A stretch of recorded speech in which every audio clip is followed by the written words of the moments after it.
perfect. G'day guys. Today we're making a bit of paint from scratch. So we've got our pigments here. We'll grab those out as we go. And we've got a bunch of binder, vehicle, eggs, whatever you want to call it. Whatever you want to call it. And a couple of plates. Control the mess. All these things are essential. Here we go. Let's throw down some of these. Chuck that up there. Now we're only going to make as much paint as will fit in this container here. And the other cool thing is the two artworks already have their base coats. So everything else is detail, highlights, extras. Nothing really, really intense with a lot of volume. So that's handy. Anyway, let's get into it. Egg number one. Split that open. Whoo-wee. Just realized I have nowhere to put the shells. Now fix that. Oh, that egg's popped. This gone. It's gone. Can't fix it if it pops, guys. Let's end the line. Now I'm going to move you guys just a little bit closer. There we go. Perfect. How's that position? That should be perfect. Hey Pink, how we doing? We're making. Yeah, there we go. Here's our jar. Perfect. One other thing. Pen. Perfect. Ooh, actually, I think I might grab, I think it's under the table, guys. Hey, Ethan.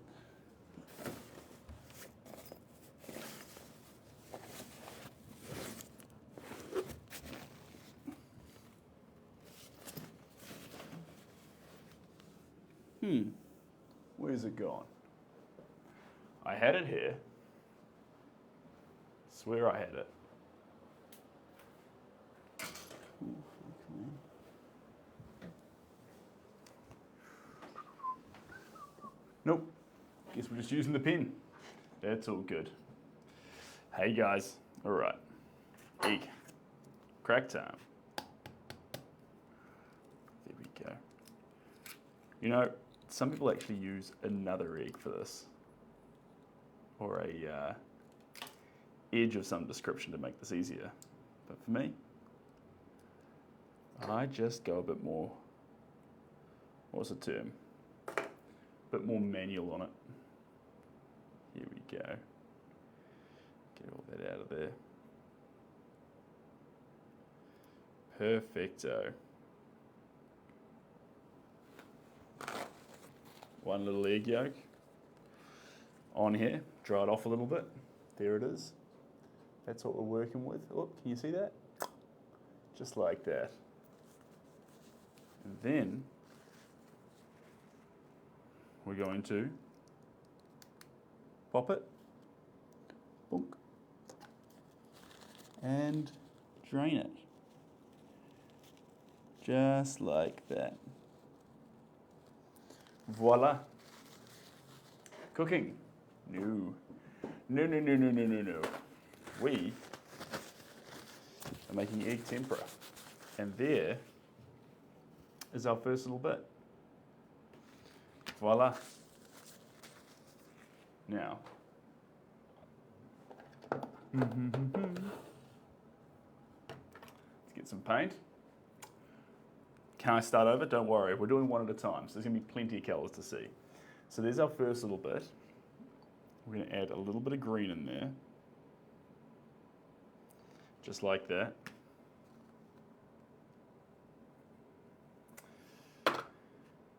And then, just a teeny tiny bit of the water I have here.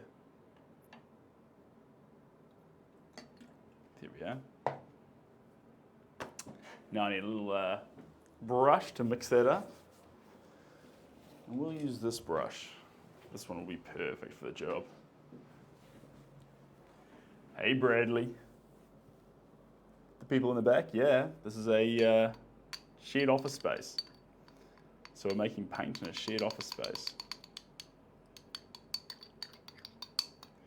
Give this a bit of a mixy.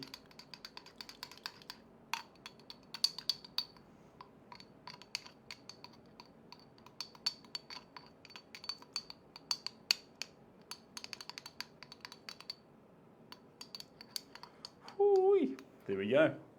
Colour number 1. Perfecto. Well, I'll tell you what, you hang around and you might find out. Maybe it is, maybe it isn't, Marcus. You watch me and you decide. How's that sound? So there's our first colour. I'll put that over there. We're not going to use it straight away. We'll let it dry off a little bit before we kick off with the next one. Wipe this brush down a little bit. There we go. That can go over there. And colour number 2. The time here is 12:30. 12:30, team.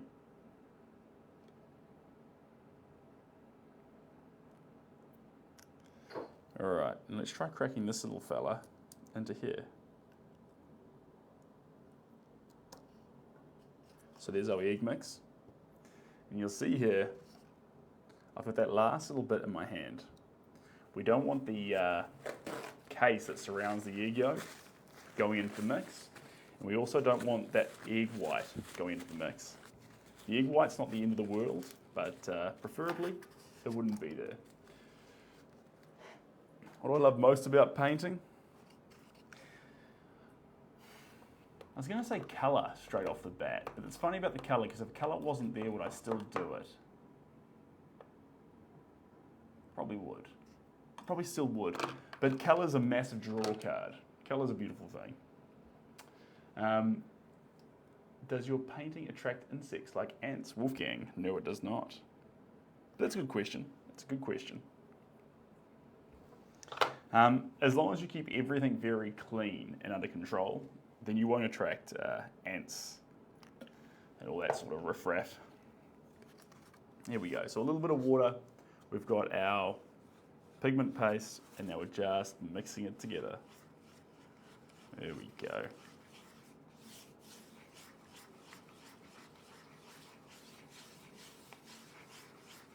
And there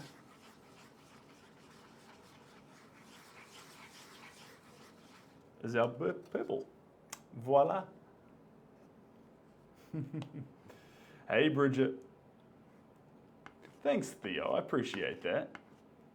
I've been painting ever since I was a baby. Ever since I was a baby. And we're just getting a couple of colours ready to actually work on 2 portraits right now. But first things first, we do need paint. So we're making paint. Hey, Jay. I've just spent the last few days down with family, which has been fantastic. But it's good to be back doing what I do. Here we go. A little bit of paint there. A little bit more. I'll do a couple of eggs in a run now. We'll see how that goes. There we are. Get that egg. You making lunch? Kinda. Oh, jeepers, lost that one.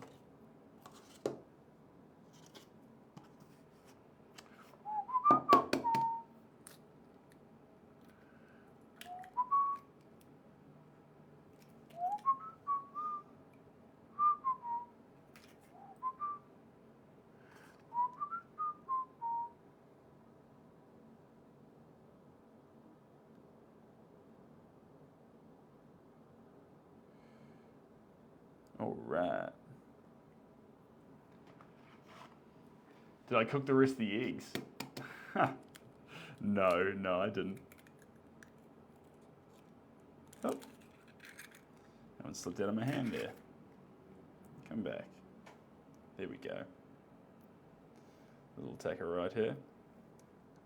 Let's get a bit of a pop. Whoop. Butterfingers this morning. There we go.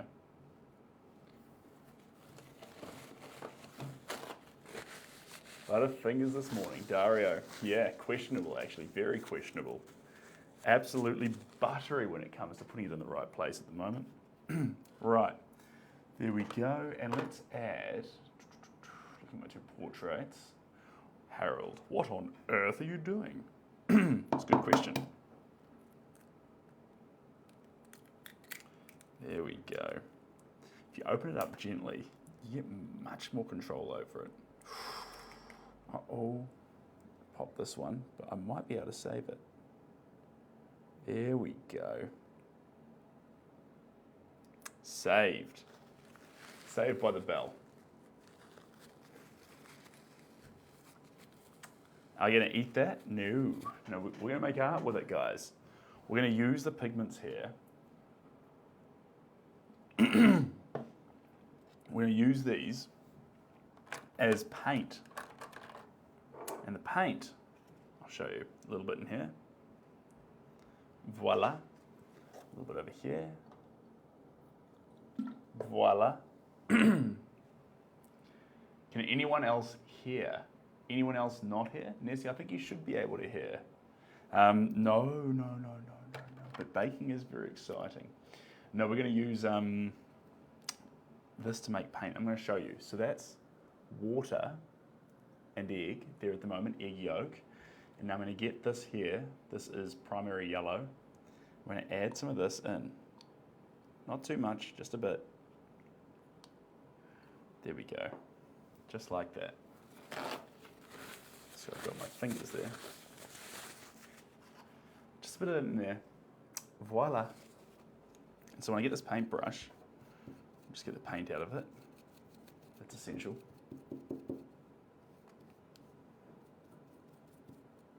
In fact, we might just be able to. Yeah, there we go. Give it a bit of a mix.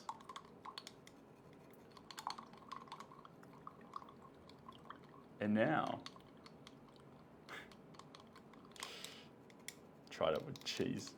Too thick, too thick. Here we go. Mix it up in there, just like that. And there's our yellow, ready for action. So now we've got green, yellow, and purple. Now I'm going to turn this into indigo, just like this. Add it down here. Get the paintbrush and mix. There we go. Sorted, but more water. Voila. And mix. Egg tempera indeed.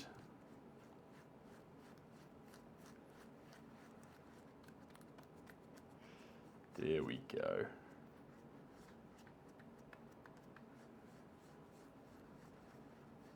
Beautiful. And there's our indigo. Lovely. Doesn't it go smelly in a few days? Yes, it does. Oh my God, yes, it does. And that's why we're going to use it all today. It's all getting used today. Flash sale on all paints. Everything must go. Okay, there we go. Put that down in my bag. A little bag here. Theo, I did a mixture. It's all on the About Me page on the website. And you can learn everything, which is pretty exciting. Let's get some of this. After this one, I reckon we'll make a start. I reckon that's a fun idea. There we go. One little egg here.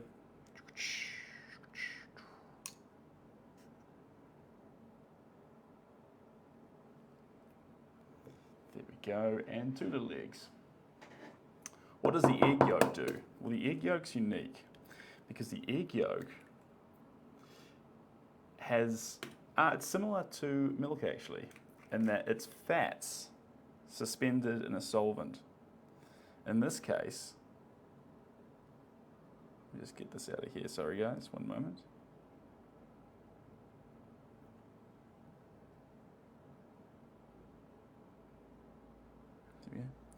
In this case, what the fats and proteins do, suspended in a liquid, is when left on their own, they will coagulate rather than off gas.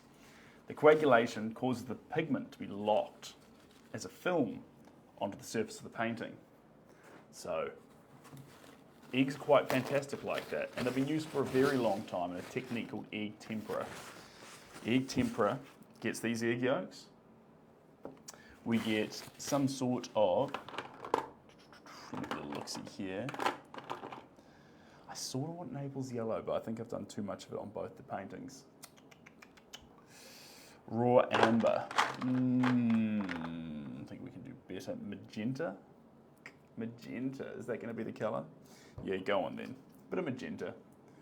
A little bit of magenta. Now always mix it in. You can add all three together. Then it requires more mixing. If I just mix it straight in, you'll see that egg and that pigment paste combine beautifully. Straight away, in fact. Just like that.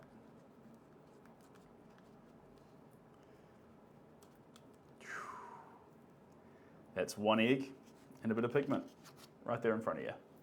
Now we're going to add a bit of water to that to make it a bit more workable. Otherwise it's just too thick. You know you've got the right amount of water when you splash it around the plate and it runs down the plate a little bit. It doesn't just stick like a clump.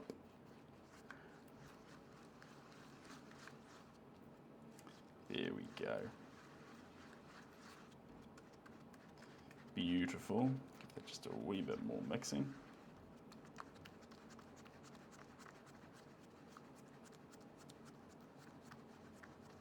Hoo-wee. It's magenta as a colour. Works a bit funnier, so we give it a bit more mixing. Would it be better than just raw pigments? Well, I use, because we're in a confined space here, there's a box, I use pastes, and in this case we're using gouache paint, gouache, which has a bit of gum arabic in it, and we give up some of the transparency in the paint for more of a matte finish in favour of not using powdered pigments in a confined studio. If you've got a massive ventilated space and the correct respiratory gear, then the powdered pigments are fantastic because they will give you the original classic effect of egg tempera. Now you don't have to have the original. The original is always an option, but not the only option. The other thing that I'd be dabbling with is watercolour paint as egg tempera. That's also a fun option too.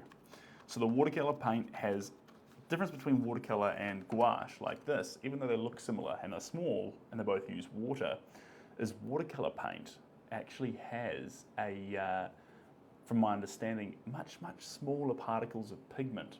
So the gouache has bigger ones, and those bigger particles, those bigger lumps of pigment dust actually make it more of a matte effect, whereas watercolour it's more translucent. And so supposedly with the watercolour you'd have more of a egg tempera effect, but still remember that watercolour has these binders. Binders are just things that help the paint stabilise inside the paint itself. So it won't be pure egg tempera painting just because you're using watercolour. Don't think it's just colour and water because it's called watercolour. It's not, it's a trick. Actually, it's got these other things in it that make it flow and look lovely, but far less than something like, say, acrylic paint, which is loaded with acrylic polymers.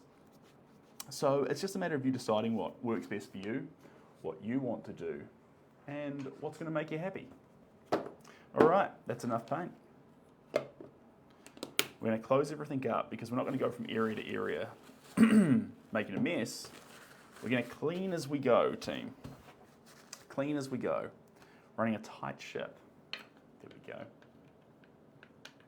If you haven't got eggs and use ice cream, well, it's funny you say that. From From what I understand, no, but the science of it isn't completely incorrect because with the, and Harold, that's a great idea. You can add oil. That's called egg oil emulsion, some sort of tempera. So it's definitely, it can be done, but it's not something that I do so much. And then oils themselves are packed to the rafters with all sorts of goodies. Now you could technically use ice cream. I think though, unfortunately, it would probably rot. I think the sugar content is just too high, but I do know of some old masters who used to use honey in their works, God forbid. But like, it is funny, Londoner, but think about it this way. All the best inventions, imagine if you had the idea for a light bulb and you were trying to explain that this filament, which was like a thin, windy hair, that if you blasted it with electricity, it would light up and stay lit up and make the room be bright at night. Everyone would be like, you're nuts. So I'm not saying we should start painting with ice cream, but I'm saying that if someone asked the question, why wouldn't that work? Understand the science, why it wouldn't, or what would be the challenge with it. And until you can do that, treat that answer with a reasonable element of respect, because it just might be the next big discovery. No, so this will be gone in a few days. It's here now, but it's on the way out the door. Almost. It's just here for Movember, which is a charity that happens every November in New Zealand. I thought it was around the world, but it seems like it's just New Zealand. So anyway, let me bring you around. I'm going to spin the camera around now. We're going to face the canvas, and we've got two works that we're diving on. Come with me, and you'll see a whole world of pure imagination. All right, you're spinning around now, team. Don't get motion sickness. Do your best. Here we go. I'm going to position you right there. That's a good position there. We're probably going to push you back a little bit, guys. Don't panic. I don't have these transitions as smooth as we possibly could, but that's all right. That's all right. Hold on to me. How's that? They good? I think we're good there. I think I might just bring you down here a little bit because I'm going to be spending a bit of time on the floor playing with these different bowls and pigments. There we go. Beautiful. You have Movember in Ireland? Perfect. That's what I like to hear. That's what I like to hear.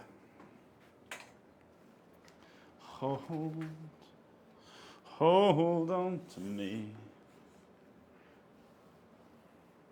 All right. I think that's all done and dusted there. We've got some paint now. It's not going to be this one. This is not the one. Undo this.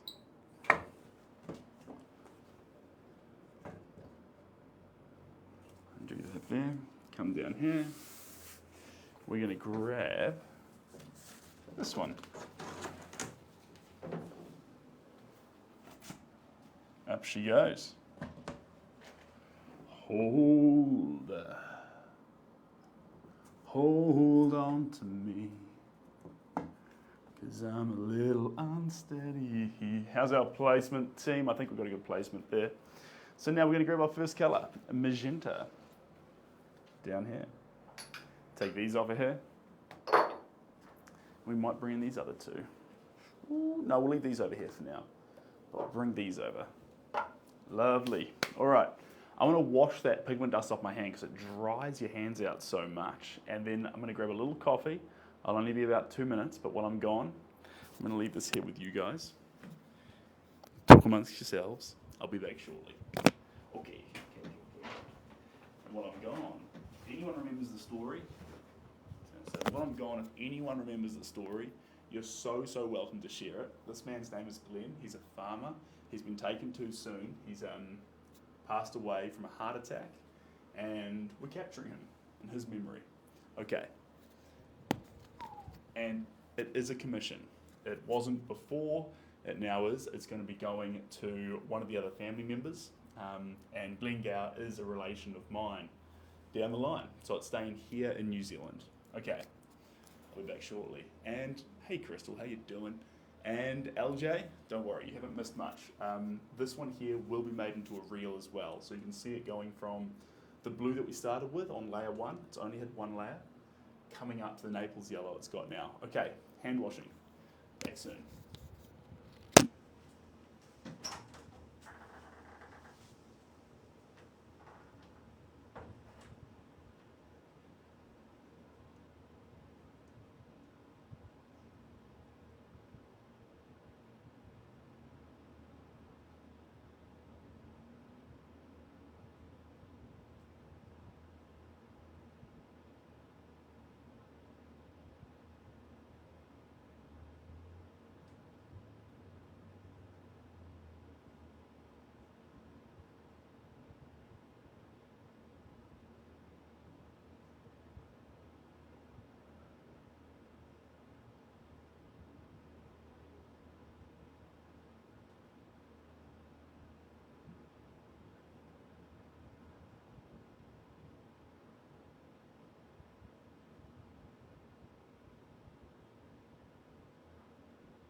Got the coffee.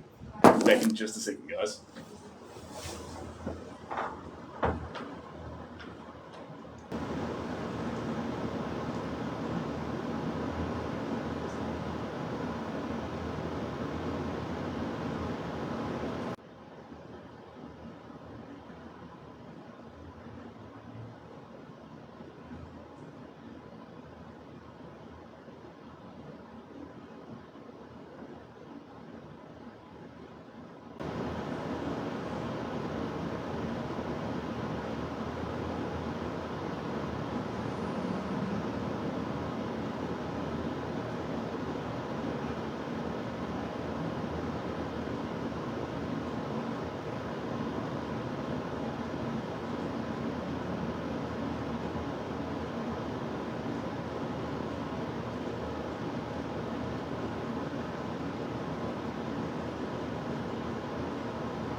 We're almost ready. I'm just going to refill the water bottle too.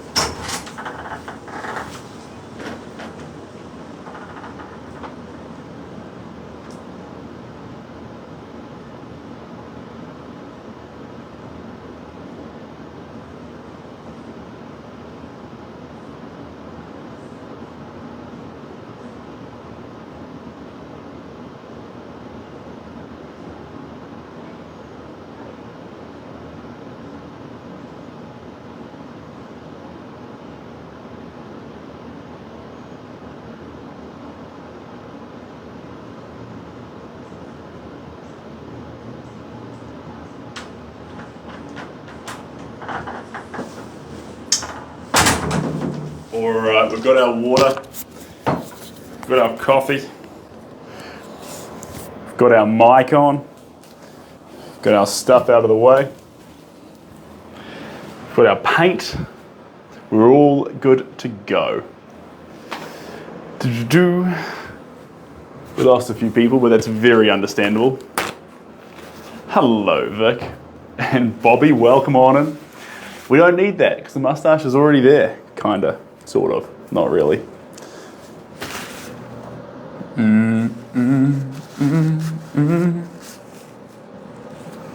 right. There we go. Righty tighty. Okay, let's get a bit of this. Ooh, before I get kicked into it, let's put our picture up. I always like having a picture up, team. I'll show you the reference shot so you can get familiar as well. That's what we're working to. Voila. And we're putting it on here. One little bit of paint at a time.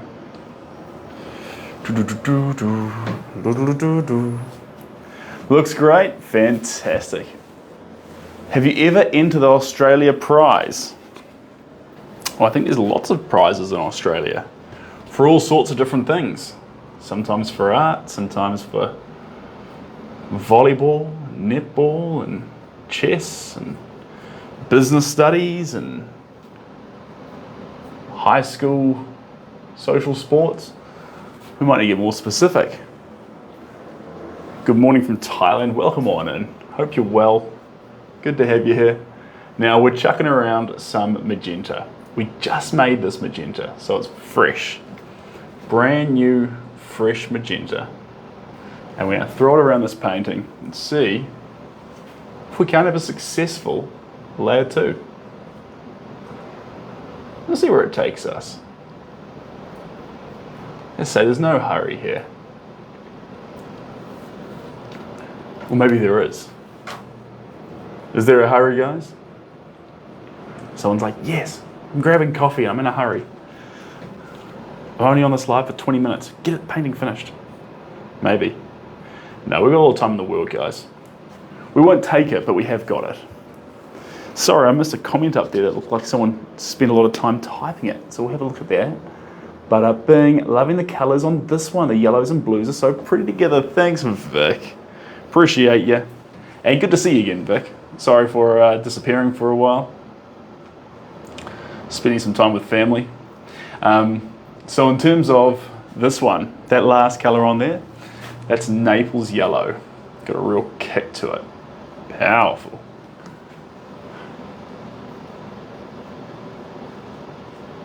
Do, forever and ever and Taylor Swift's playing outside, guys, and now it's somewhat, not completely, but somewhat stuck in my head. But at least it's not anti-hero, which is, we've all been through that phase. Lakshmi, I do have Twitter. It's a bunch of wholesome quotes, conversation. I'm gonna start posting the replays up on Twitter, which I reckon is pretty fun, because it'll allow me to post up to 3 hours. So that's inbound, which I reckon is pretty cool. Let me crouch on down. My knees are feeling a bit better. Shelby's got me on a little stretching routine. Stretching routine for the knees. Been pretty handy. I've realised it's not just a matter of stretching them out, but actually right on the way back, getting those joints and hip flexors really properly done. It's not normally the issue of the knees that makes the problem. It's everything around it. It's compiling. I'm talking like I know what I'm talking about, but actually, what I'm meaning to say is that this is what I've been told and is making sense currently for me. There we go. Beautiful. Good morning. Don't have much in life to be proud of. Sorry for saying hello. Don't be sorry. Live now as you. You're more than welcome to be in here. In fact, go as far as to say we're lucky to have you here. How do you learn which colour match so well? Matthew, we answered that question a little bit in here, but I think the best way to start with colour matching is actually, got my hair's a little bit all over the show today. With colour matching, start with your total, no, thank you. We appreciate you being here. It's, this is a little live space where you've been in here makes you an absolute champion. I was going to say, what was I going to say? Something before I lost my trail of thought. Colour matching. Read colour theory. And I'm not saying that this is the rules, but read what typically feels nice for the human psychology. And once you figure out what works well with the human psychology, then you can break those rules. And the way you break those rules will be what makes you unique as an artist or a creative. You'll decide what you like and what you don't like. Unknown in brackets, it's a very constructive comment. Thank you for joining this wholesome art space. All right, let's get some more of this on here. So. What was I saying? Learn the rules so you know how to break them. Colour theory is no different. So for me, I'll typically over-prioritize colours like magenta, ultramarine blue, and Naples yellow. And the reason I prioritize those colours is because I love their stories.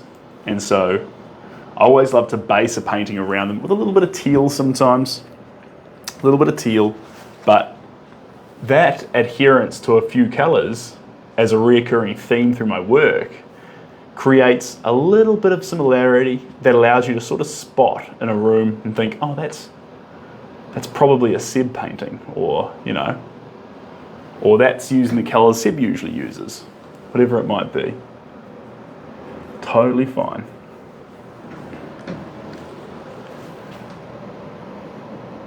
But you can usually guarantee that in some way, shape or form, or at least for most paintings made in 2023 this year, that Seb will have added some form of magenta split through it, just subtly. Maybe it's in the background as like a cusping royal purple. Who knows, who knows. And cheers, Bobby, I appreciate you. And lucky that I turned around just when I did to catch it. How quickly will that purple dry out? It's egg tempera, so it should dry almost within a period of jeepers, 20 minutes. So we're not too worried about overpainting, because every time we add some paint, it'll dry almost immediately, which makes layering up fairly straightforward, fairly fun too.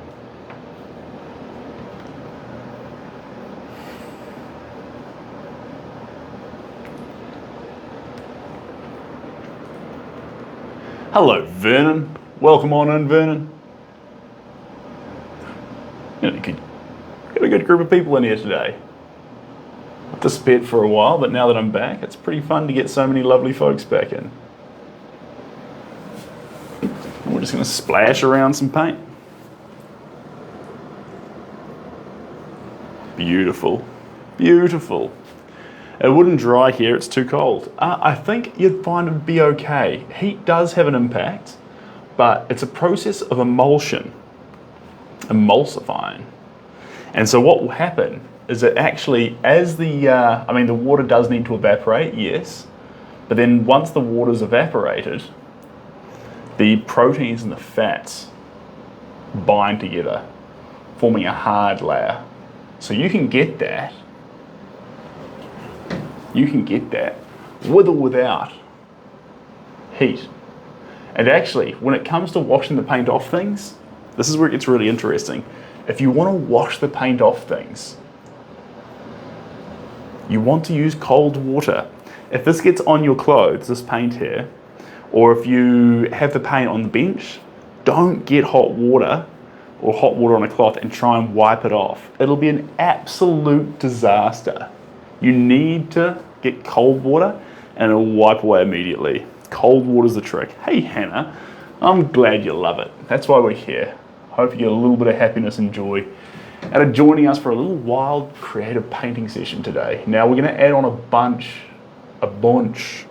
of wild colors. This picture, I still wanna get that old school feel to it with that Naples yellow, the greens, those standard blues.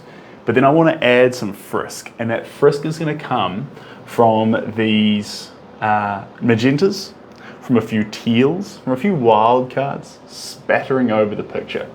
That's the plan. How are you so clean? Huh. You dress smart and you paint smart. If you dress in a messy singlet, paint all over you, spaghetti stains down your front, unless you're Eminem, you'll typically find that you'll paint like that.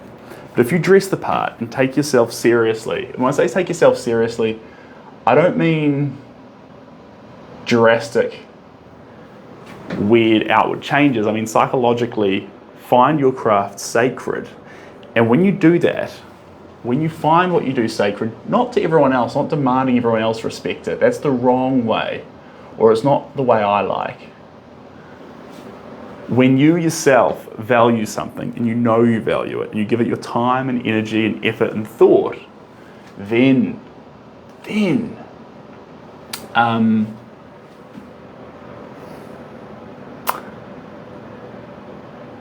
time, energy, effort and thought, value it, treat it as sacred, and therefore you dress the part when you go to it, because if it's sacred, just like going to church on a Sunday or going to someone's 60th birthday, an important event, you dress the part for it because you value and respect the occasion. Do that with your art, and hopefully, yeah, dress smart, paint smart. Anyway, Sammy, that is a great question. There's currently no originals available. We're working on 2 works right now, The Farmer and The Couple, both beautiful works, both portraits, but they're both going to be going to a home. Now, I did get, finally, it took a little longer than I expected, but I've got the photos ready, all the scans and things, of the dancer, the dancer, Drew Brophy surfing, and the hula girl, Maui Strong, ready to go to get turned into prints to be available for you guys. And it's going to be just before we cut off prints. So I'm not going to be making prints over December, January. We're going to extend it a little bit since it took a bit longer for me to get the last 3 prints available. So maybe another 10 days, but then we're closing off prints until late January. They'll come back available for a bit longer. So sorry, getting completely sidetracked there. If you want artwork, jump on the link in my bio. There's a email subscription you can sign up for, and when originals are available, I can let you know via that, or you can get in touch with me for an original. There's a link for that too. So at the moment, there's no originals. There's 2 private works I keep in my house. I always keep 2 around at a minimum. So that way I have work in my environment. If you have it always gone, I find you feel more empty. I like to be attached to at least 2. And I can always show you those as well. And if you get a love for one of them, I can go, all right, let me make another one first, and then I'll get this one to you and have another one in the space to, yeah. Anyway, and the email list, guys, it's just me. There's no marketing team, there's no one else, it's just me. The emails that you'll get are, imagine an email from a friend. So when I write these emails out, I did try and make them jazzy, and I thought, this isn't me. This isn't leading with intention. So I rethought it, reconstructed my ideas around it, and thought, actually, the way I want to write emails out to people who are part of this community is I want to write it the same way I'd write it to an old friend. So here's the psychology I approach it with. If you're getting an email by that mailing list, I sit down and I have a friend. His name's Leighton, he's from Canada. And he was my friend when I was 15, but now he lives back in Canada. And we are pen pals every now and again. And so when I write an email, I think, if I'm describing my art, where I'm currently at, with a really old, good friend, what would I say? And I wouldn't tell him, hey, look, there's this print available, you should buy it. Or there's this, this. No, it's more like, hey, I painted this picture here. I did it because of these reasons. This is where I'm at with my life right now. Here's where I want to go. I hope you're well. I hope you're happy. And when I look at those emails in that form, I think that's intention. That's the way we want to be going here. So if you're on the mailing list like earlier last year and you got a god-awful marketing email from me, when I say marketing email, you know, bright colors, flashy, links to click and things like this, yuck. That's no longer a thing. I didn't send off that many because it just didn't feel that good. So, and I feel better about this now. I feel better, and I can tell my friends as well, hey, like, jump on the mailing list, because it's not like you're subscribing to your friends' marketing emails. You're actually getting, you know, it's a dialogue and a friendly thing. And also, bear in mind too, that it's my email address.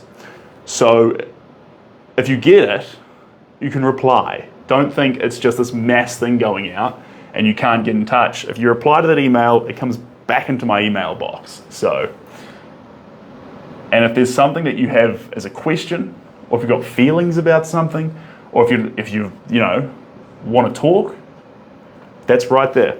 It's right there. Just press the reply button. Doesn't go into the abyss. Comes straight back through to me. There's a mixture of people there too. I used to call it the collector's list, but I've sort of changed that a little bit now because there's two groups of people in there. There's the community people who maybe can't afford or don't want an original, but they want to be part of actually a sort of crazy, wilder take on the art. Paint your email out of an iPad. And that can be a mixture of people. People in countries like Singapore, South Africa, who join on in, you know, where the shipping's several $1,000s to get a work to, or people who are artists as well. Absolutely more than happy to have you involved on the mailing list if there's something that you feel you could get from it. I try and be as open, as raw and exposed as I can be. And I always try and do that with my old friends as well, because you don't know how many more occasions you'll get to actually see those people. So it's better they see more of your heart than less. And if you're sitting there with an old friend you haven't talked to in 5 years, this is your heads up to flip them a text. If a text would be weird, send them a meme. I don't know, something. Birdie, welcome on in, Birdie, and Jules.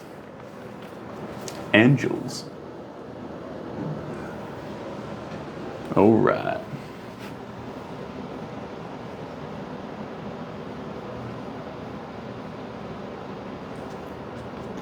Birdie and Jules. Get on this face here a little bit. Up through here. Up around here. There we go.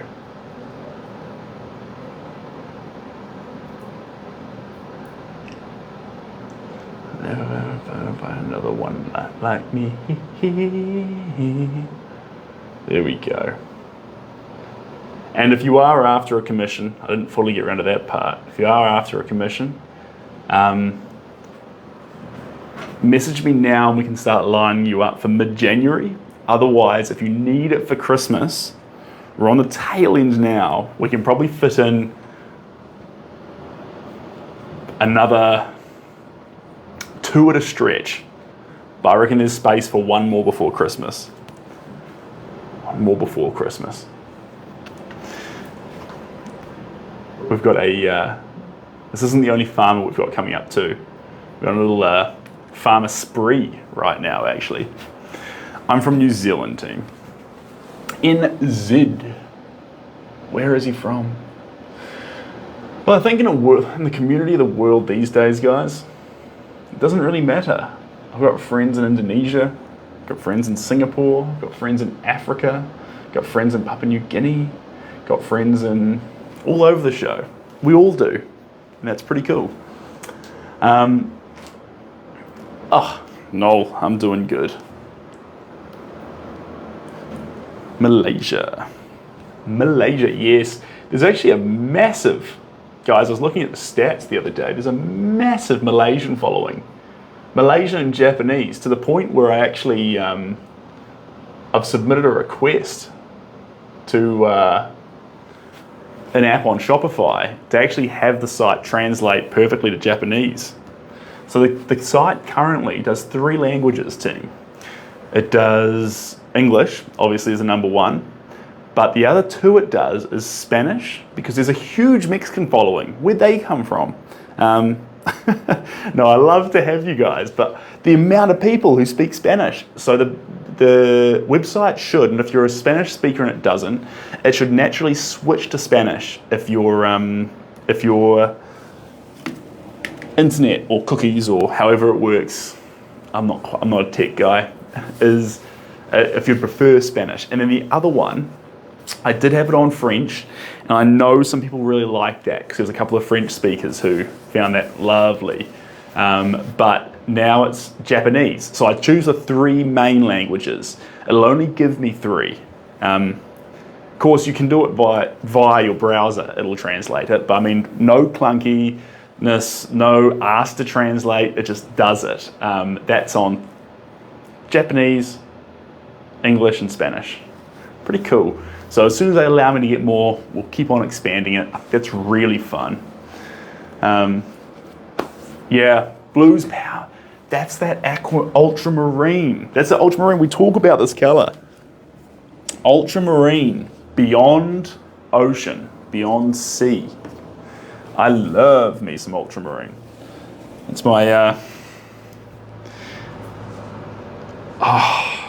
do I prefer it over magenta? I think it's starting to head magenta off, guys. I think I prefer ultramarine. I just love that name, ultramarine, beyond sea. Sorry, ultramarine as a name. Ultra means beyond in Latin, and Marie, M-A-R-E, I think it's Latin. Some language, I think it's also Latin for sea, beyond sea. So, ultramarine. Beautiful color. This is an ultramarine that I'm about to use now. This is called indigo. We're about to paint with indigo. So indigo is like a, it's quite a dark blue. Quite a dark blue. It's a necessity here. We want it in this picture. Just to darken up a few of these little spots. It's not black. It's not black. But it'll synergize nicely with the black areas. Have you decided, sorry, when you'll be giving away the print? Yes, yes. So we did the, and I had someone, it wasn't my idea, someone messaged me it. It was after, who did the quiz on Instagram a couple of days back? The Seb Gower Art quiz. So we did a quiz. That wasn't even my idea either. My brother said I should do that. And so I spent like half a day trying to edit it. But we did a quiz. I did a quiz. And did you used to work at Cobb & Co? Yes, I did. Now, we did a quiz. I was the ops manager for like 6 years. So there'll be like over 50,000 Kiwis who've been in a restaurant. Well, I've literally been there. Inside the restaurant, maybe out back, maybe on my laptop. Whether it's in Dunedin, Christchurch, Tauranga, Rotorua, Wellington, all these places. What was I going to say? Trained you in Wellington in 2020. Look at that. It's pretty fun. Is that, let me think here. Throw around some names. Sapphire. Remember Sapphire? Sapphire was fantastic. Remember training Sapphire?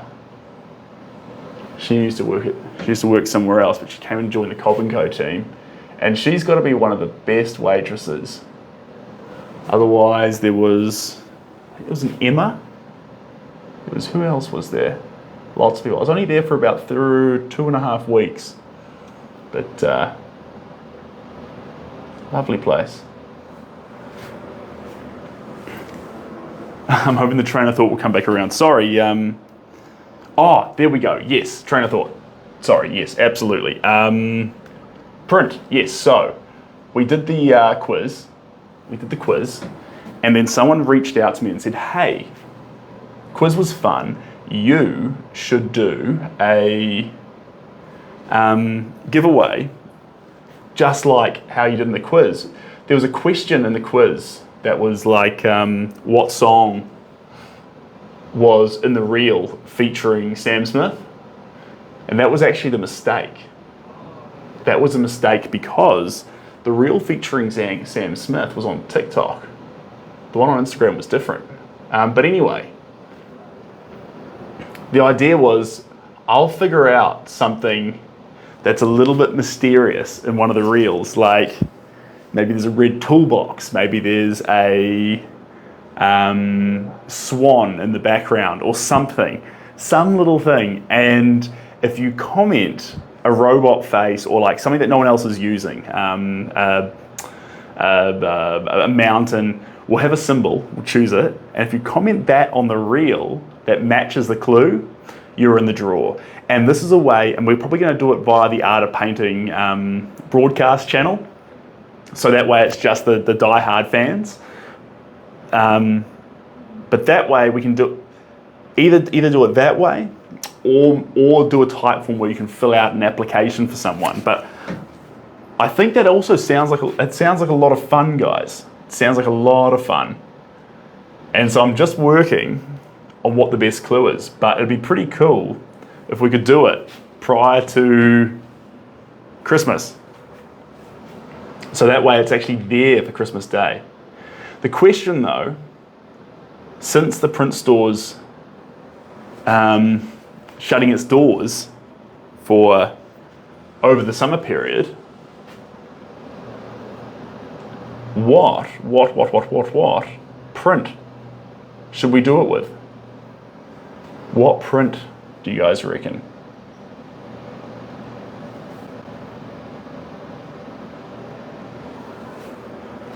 That's the question.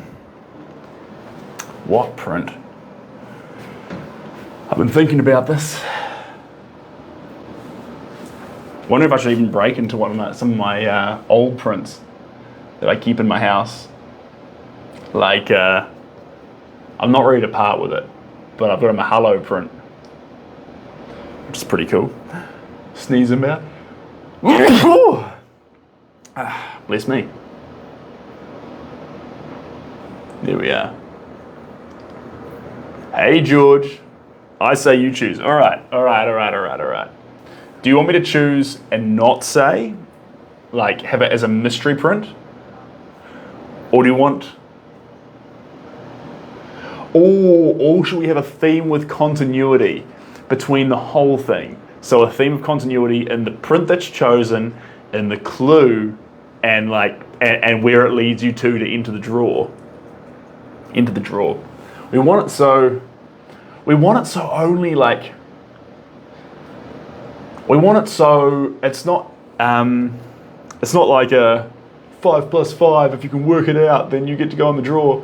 We want it so like die-hard fans, or like people who have been following and like seen and know what's going on, can read the clue and be like, I think I know where that is. And I think finding the reel's a pretty funny one, because you'll be like, oh, that was sometime in July, and you'll just like scroll, click, enter. Pretty fun. And you wouldn't give it away either, because if you posted on it, or yeah, maybe the clue. I'm still thinking about it. Still thinking. Otherwise, it needs to be something sneaky, because if it was like post a robot on the reel, then someone else could just scroll through the reels to find where the robots are all posted. So that wouldn't quite work.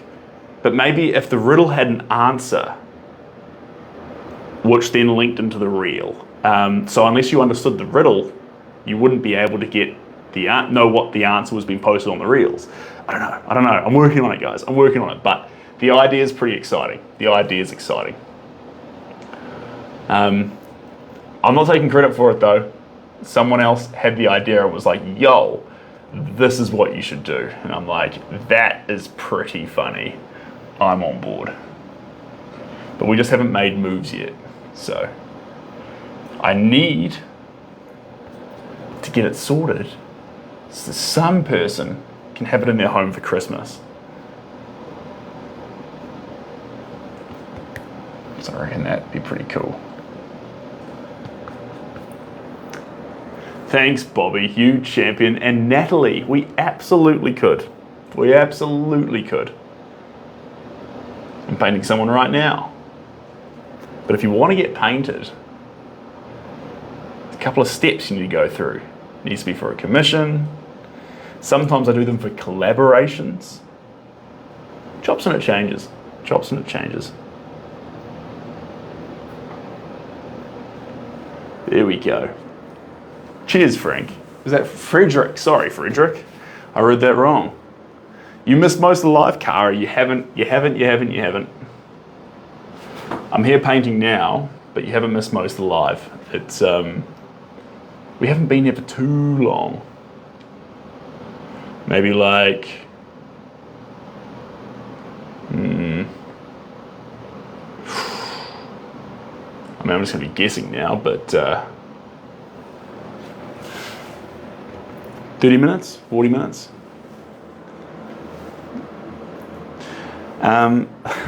I see, Natalie. Well, in that case, unfortunately, I typically only use hardwood boards or canvases, which, as a human, you are neither. In fact, you're 70% water, and the problem is, as humans, we only last for 100 years on a good day, and with a painting, we kind of want it to last north of 500 years. So, you may be a great person, Natalie, but you'd make a very, very poor surface to create a painting on. And plus, it'd be a waste of your life going from gallery to gallery on display. You're better than that. You can go on hikes and walks and go all over the world. Oh, missed that there. Do you paint over works you've done before? Yeah, I do. Sometimes. It depends though. A lot of them are commissions, so a lot of them leave the studio once I'm satisfied with them. And we move on to the next one.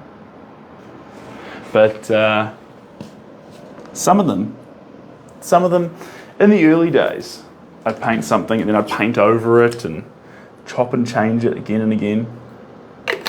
But so far, not in 2023. We haven't done it this year. Victoria, we'll catch you later. Thanks for coming on in. I appreciate you. Oh, jeepers. Tripping up over all my tripods and things.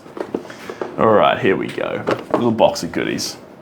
Saludos. All right. Never gonna find another one like me. Yeah. Do. Oh, yeah.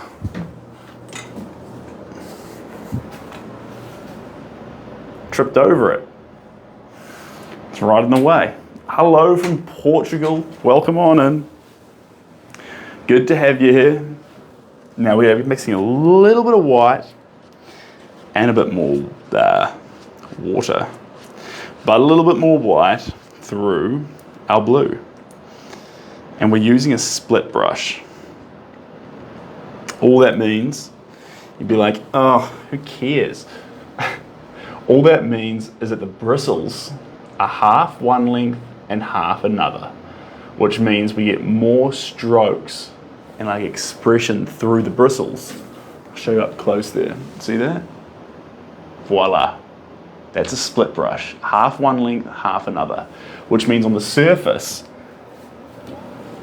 every stroke contains that sort of loose, crazy, primal feeling that in no way tries to hide the fact that you're using a paintbrush. That's the idea. The idea is, how can we always, in every stroke, own the fact we're holding a brush?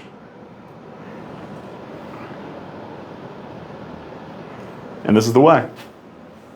This is the way. Mr. Mike, absolutely not. Mr. Mike.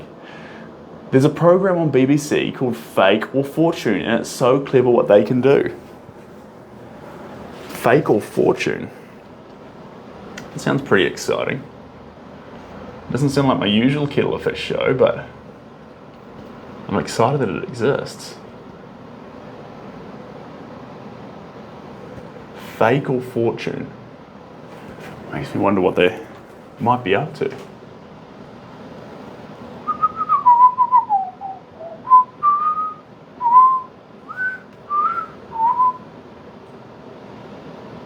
There we go. Splash these around. Beautiful. Beautiful. They work out if it's fake painting or the real painting from, say, Monet and something, basically. Yeah. It's interesting. And I think that movie Yesterday goes into that quite well in terms of saying it makes the commentary on wondering what is the difference if it is someone else who made it. What does it mean?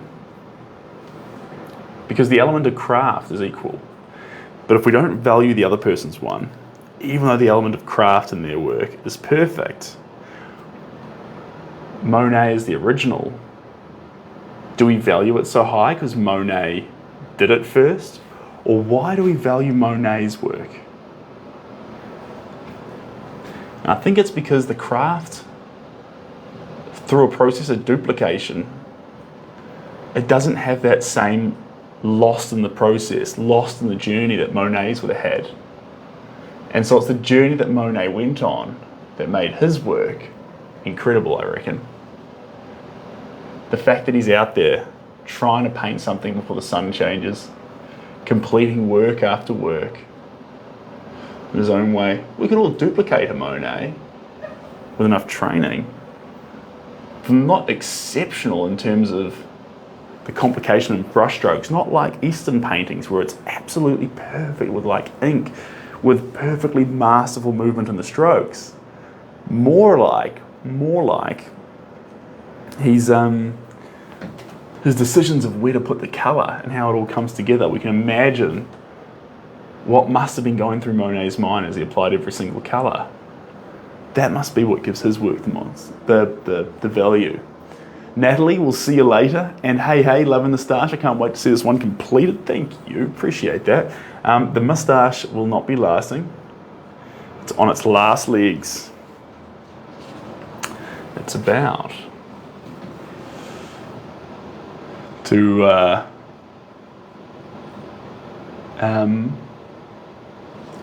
give way to the end of November, which I'm a little bit excited for, guys. Honestly, everyone's like, you should keep the mustache. I prefer clean shaven. And I think it's going to make some people quite happy who've been like, ooh, please ditch the mo. Here we go. Clean shaven's my style. There we go.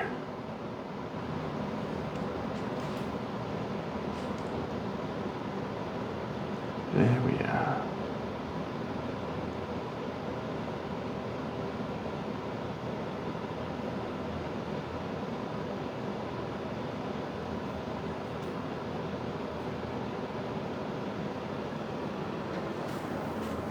Never fun another do. Coming on in. Love paintings made from seemingly random colours and strokes. Me too, actually. That's everything I want to do. I love how the chaos up close becomes a picture from far away.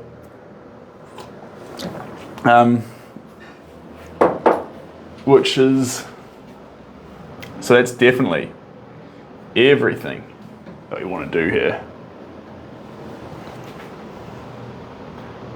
I think it's fun too. I think questioning every brushstroke when you look at it, is that just crazy or does it have purpose? I love that questioning process. And then we have to fall to the conclusion that every single brushstroke has no purpose. They're all intrinsically random.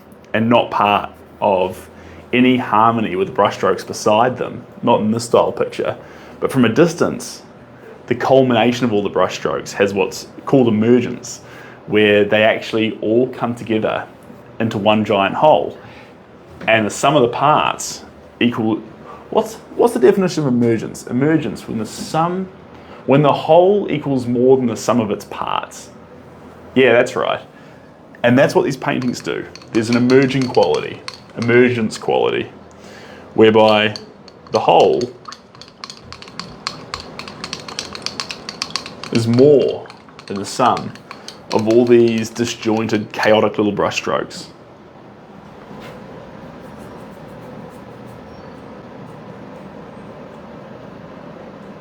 There we go. Never find another.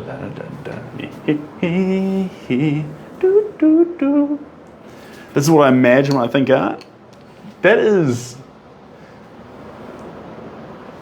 Oberon, that is the biggest compliment you could possibly give. Not only am I ecstatic to be here making art in the first place, it is so fulfilling to hear you say that, because that's just, it's cool to have you here. It's an absolute pleasure, Oberon. Now let's get some warmth into this face. A couple of strokes through here. This is yellow, and so you can see his face has just got that little bit of a cold tone to it. And when we get this thin yellow over the top, it comes in here and adds life. Beautiful, abundant life. There's that picture. It's just 0 and 1s close up, and when you get back, it's a picture. Yeah, that's quite. It's cool, and it's on the nose for the example as well, because it's quite. So those parallels to the realm of the computer world, but the digital realm. But at the same time, you can express the same thing with disjointed, wild little paint strokes. There we go.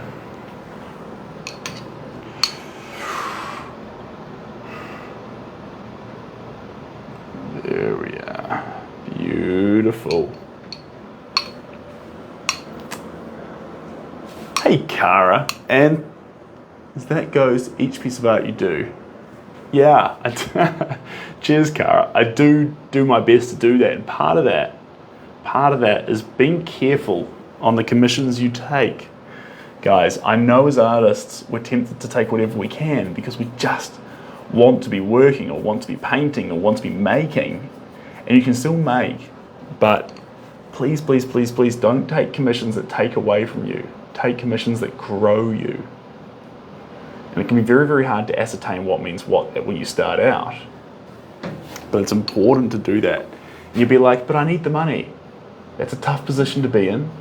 And sometimes it's best to have a side gig or a full-time job that you're doing. I'd say full-time job on the side, because that's what Van Gogh and Monet had. They worked full-time to make money in order to make their art. And in your case too, if you can get the money sorted, and I mean, working 40 hours as a waiter or security or whatever it has to be, if you can get the money sorted, then you can make art the way you need to make it, to grow and to be fulfilled and to be happy. And then later on you can worry about the money, but cover that to start with so you don't find yourself doing commissions that break you. And that doesn't just go for art, that goes for lots of different fields. And if you can do that later on in the piece, you'll have a pure, abundant heart that you can pursue art with, and you won't be broken. You don't want to reach the point in which you can make what you want, but at that point be too broken to make it. That's a disaster.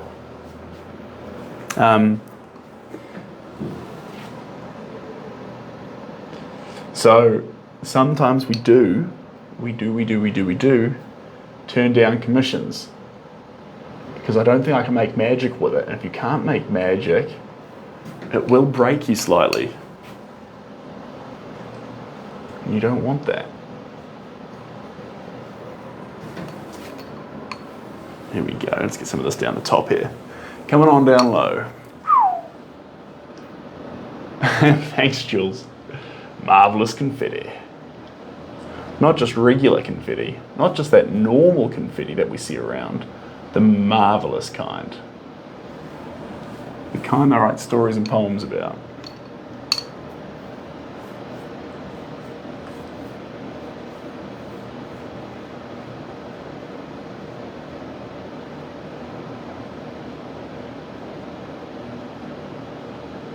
There we go.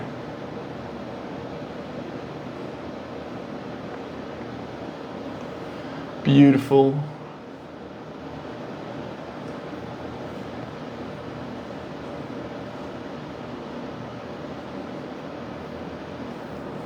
Wonderful. Okay.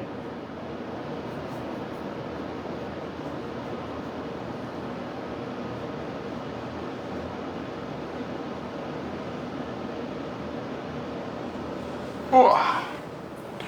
Hoity-toity.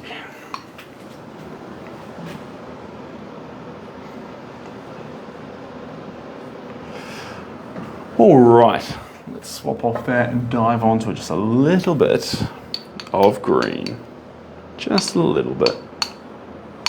Movember, yes indeed. Yes indeed. Now it's not my usual style, but this year, out of all years, we decided to grow a Movember. So it's got a couple more days in it, and then it'll be gone. Which is both fun and a little bit sad at the same time.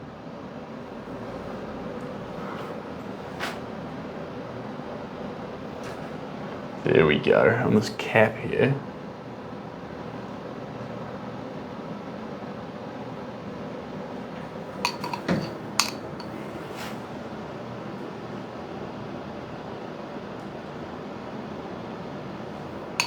There we go. This is going to come around like that. Just slope that down a little bit more. Perfect. Don't ask me what the painting looks like. Well, that's all right. I can answer that question. It's a farmer. It's a little bit messy, but that's what we're going for. That's the perk you get with a simple portrait. And that when there's simplicity in the portrait, allows you to be a bit more chaotic, a bit more expressive, a bit more crazy with every brush stroke.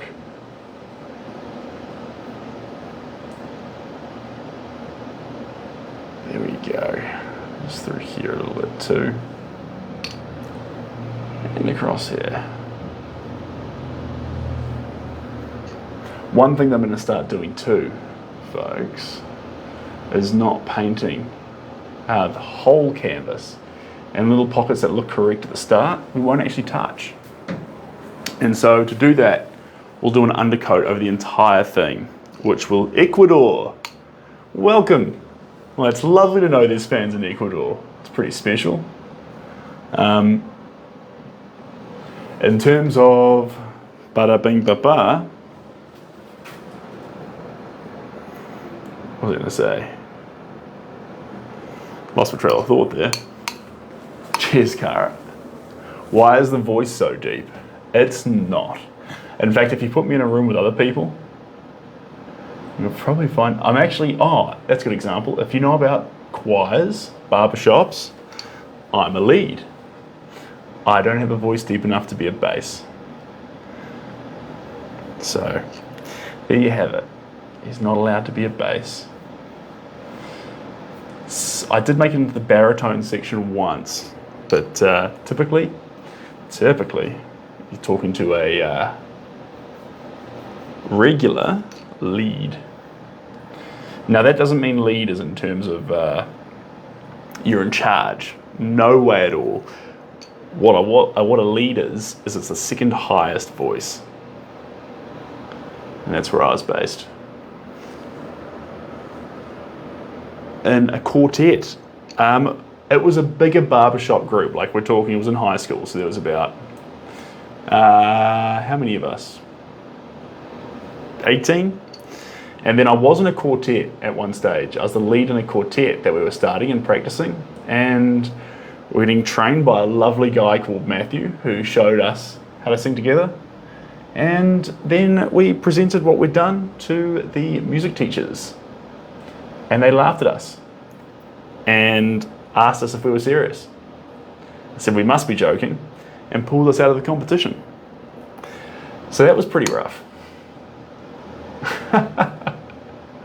I had lovely, lovely art teachers all through my life, but my music teachers, not so hot. Not so hot. There we go.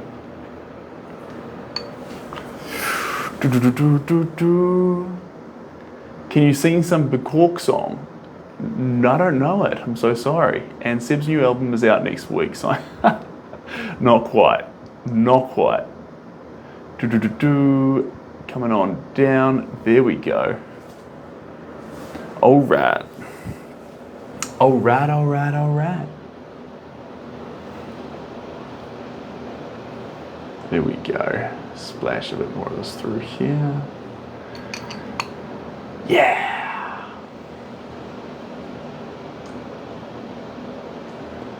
Promise that you never find another one like me.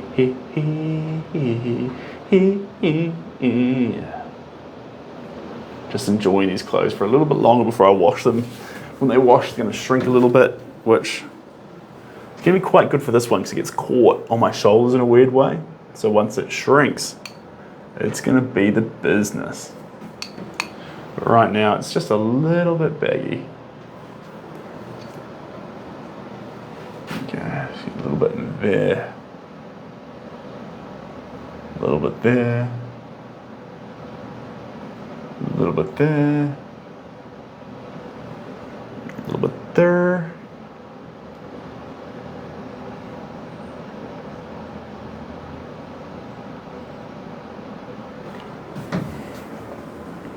Perfecto. You like the polo? I'm a big fan of it too. And thanks, Car. Appreciate you coming up in here. Let's have a little look-see. I go through all this before you wake up so I can feel happier and be safe here with you. Fair enough, Drew. Fair enough. I like that. I'm a painter too. You're my... Oh, thanks, Esteban. I appreciate that. Give us your best American accent. Well, you know what? This is probably it right now. And the reason I say that is because best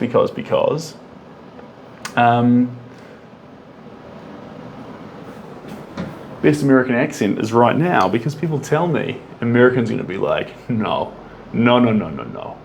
Is people tell me who are not from America that I sound American. And they're like, are you American? And like Americans can obviously tell I'm not.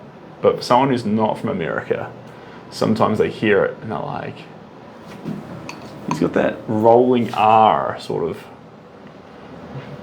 card going on. There you go.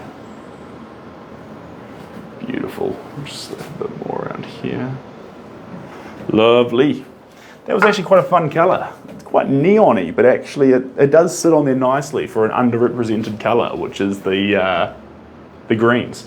There is those olive greens in the background and the deep sap greens that we started with in those early coats, but to come in here now with this sort of more neon-y style, I'm not saying that neon's always great, but in this case, like I was saying, underrepresented colour, now popping, 2 thumbs up there. Now we might get a little bit of, grab one of these rolls off here, here we go. Bear with me for a second. Come on. Or it could make it as hard as possible for me. That also sounds fantastic. There we go. Got it. All right. How do I feel? Drew? Well, everyone's entitled to use their voice. It's a live space. and that's fantastic. I love it being live. It brings a sense of randomness to it. And it fits with the idea of process, because a lot of the time with process, if it's pre-recorded, it feels pre-contrived. But if it's real and live, there's no hiding. It's more raw, vulnerable, and exposed. But always remember, I'm here to make art. That's what I want to share with you guys. That's why we're here. Why we're here, why we're here. Oh, why we're oh, daddy. Oh, go. How are we doing in there? Good, good, good, good, good.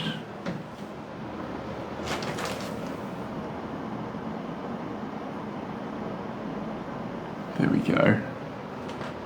Beautiful. Beautiful.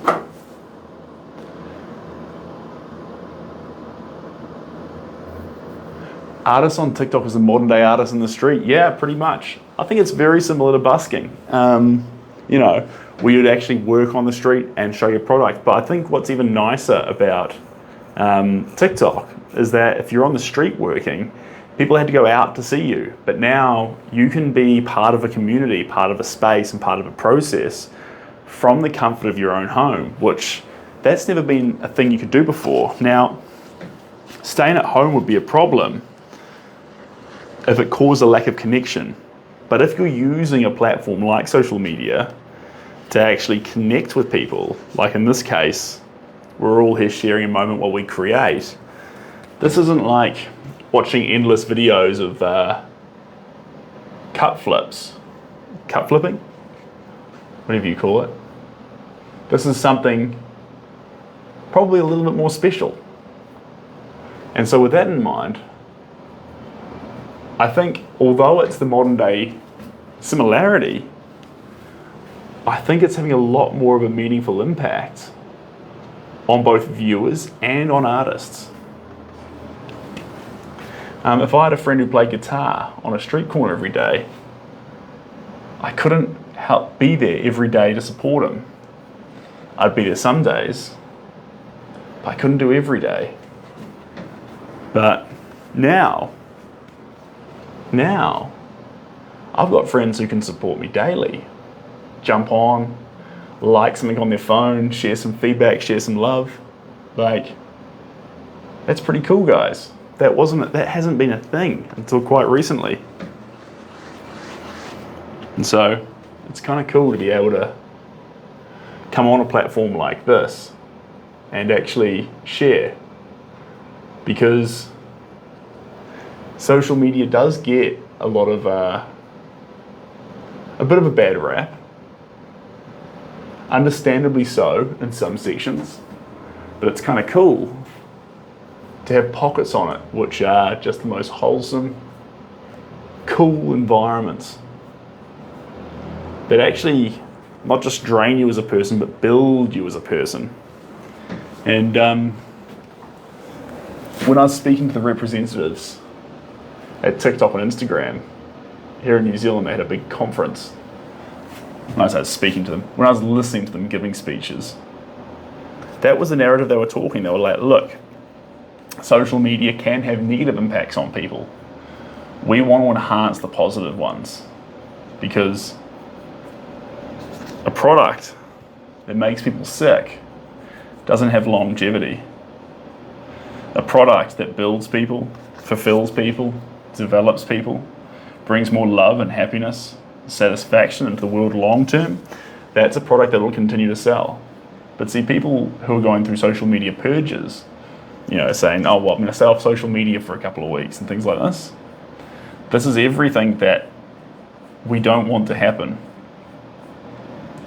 It would be better if social media didn't feel like it was that poisonous. And to do that, it requires a whole bunch of people with a whole bunch of love to get out there and not be afraid to be vulnerable on a platform. If that was the case, having that in your pocket every day, being able to open a diary to the page of hundreds, millions of people who have been honest and authentic not putting up their best day, but putting up a day, putting up something you can connect with every day, that would make it a platform which would just be something really special. Thoughts on government, Josh? Josh, I was just giving a speech about creating a wholesome space that'll build you as a person, that'll allow you to pull out your phone anywhere during your day and be more after you put it back in your pocket, not less, not draining from you but fulfilling you by the people actually sharing and being fantastic on this platform. And the comment itself is probably innocent, but by bringing up politics and charging off on those tangents, we only really aim to divide people. And being that there's so many people from so many different walks of life in this room right now, and I'm from a certain walk of life, and they're from a certain walk of life, from different countries and different political spheres, going through different things at different stages, with a whole different understanding on how their worlds work, it'd be ignorant of me to think for a second I could give any answer or say anything fairly as the only voice in the room versus text, and how I could even think that I could speak on behalf of so many other people. We're all too unique in our different countries, different locations, different ages and places in life. And that's a beautiful thing, guys. That's to be encouraged and that's to be supported. But one thing I always do try and do is, as best I can, is listen to others. Rather than letting my own predisposition cloud my thought, I try and really hear where someone's coming from. I used to be the sort of kid that would find the flaw in their argument and tear it to pieces.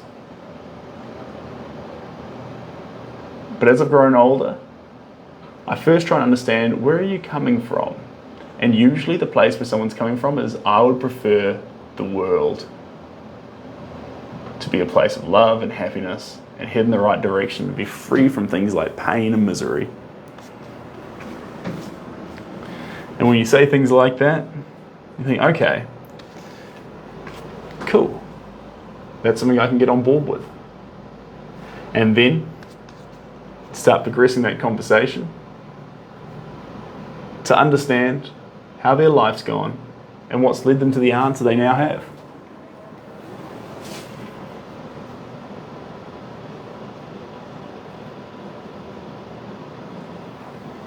I'm not sure what the cake's made of.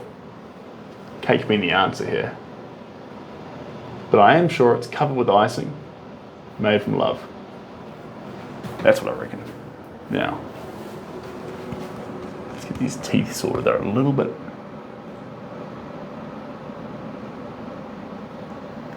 There we go.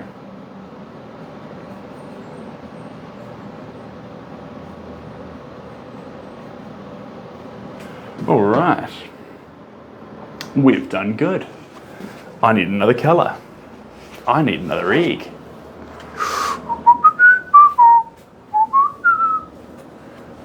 Kind of looks metallic. This shirt or that shirt? And thanks, Diane. Appreciate you being here. Fist clappers. Cheers, Cara. I think I missed it, but it's a fun gift. All right, that's nice and clean. Let's get a little bit of egg in these containers. 4 containers. I'll spin you on around. We're going to be working over here again.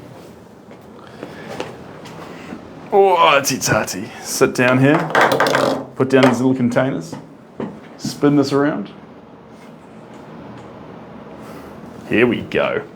And you're coming around here too. Just going to move you a bit further back. Excuse my messy workbench. There we go. Okay. Perfect. Just going to bring this down here a little bit. And turn this one There we go. Beautiful. All right. Okie dokie. The colour's popping out. It's actually, cheers, Cara. This is ultramarine, I think. Would you call that ultramarine? I think I almost would. Maybe with a bit of indigo in it. That'd be violet. Violet? Violet or faded purple. What am I doing? He's like, what is he doing? What is he doing? Well, we've used up those colours now. So we need some more colours. So we're gonna make some more colours. First off, I'm gonna get this little container here. And we're only gonna need about an egg in each one of these. That'll be plenty. Here we go. Voila. Oh. So, eggshells over here. Oh, you might miss a bit of that.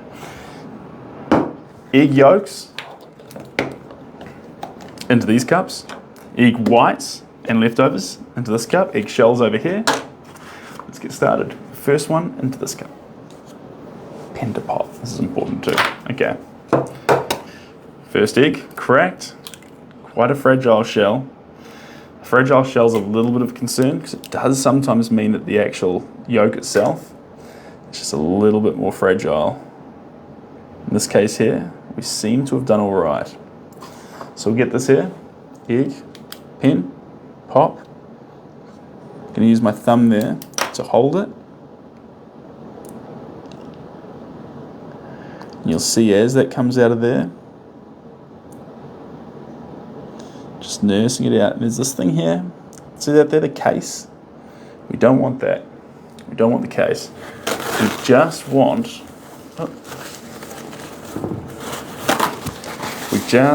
that delightful golden yolk.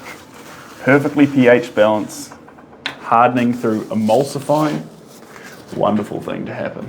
There we go. I like eggs because of the way they dry. They dry with an amazing translucency and luminous style effect. Unparalleled in some ways. And it dries and seals the pigment in through a technique called, a drying mechanism or coagulation mechanism through emulsion, coagulation.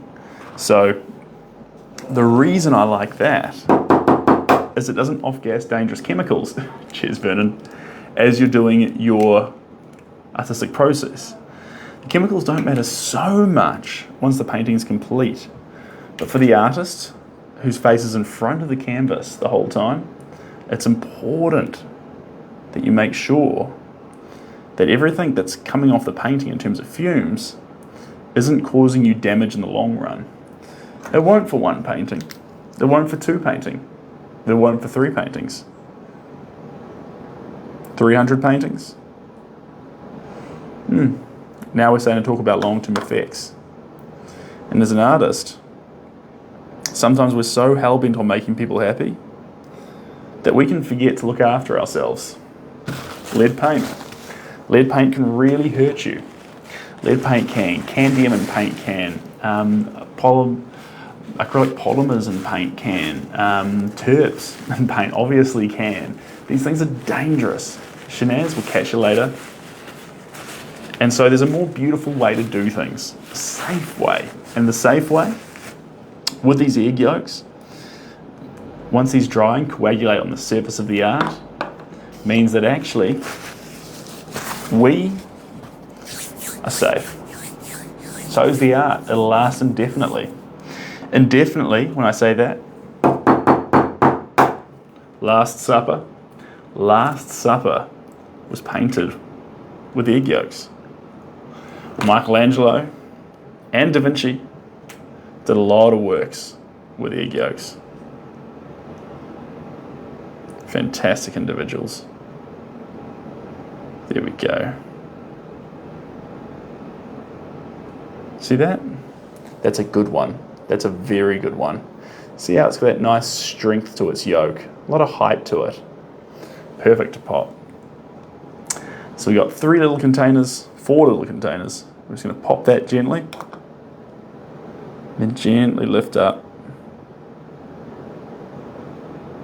and remove the sack. Perfect. All right, we've almost got all our paint sorted. We're making lunch. No, we're not making lunch. We're not making lunch. Could make lunch. Not making lunch. 2 more. Drop those into there. Lovely. All right, next egg. Last egg of the group. Until we've got enough eggs to start with. How wild's that? I'm excited. Looks like you're going to have a good... yeah. So all of these eggs here, there's a couple of ways to do it. You can make an egg white omelette, or you can make a smoothie, or you can make a pavlova. Kiwis, shout out to you.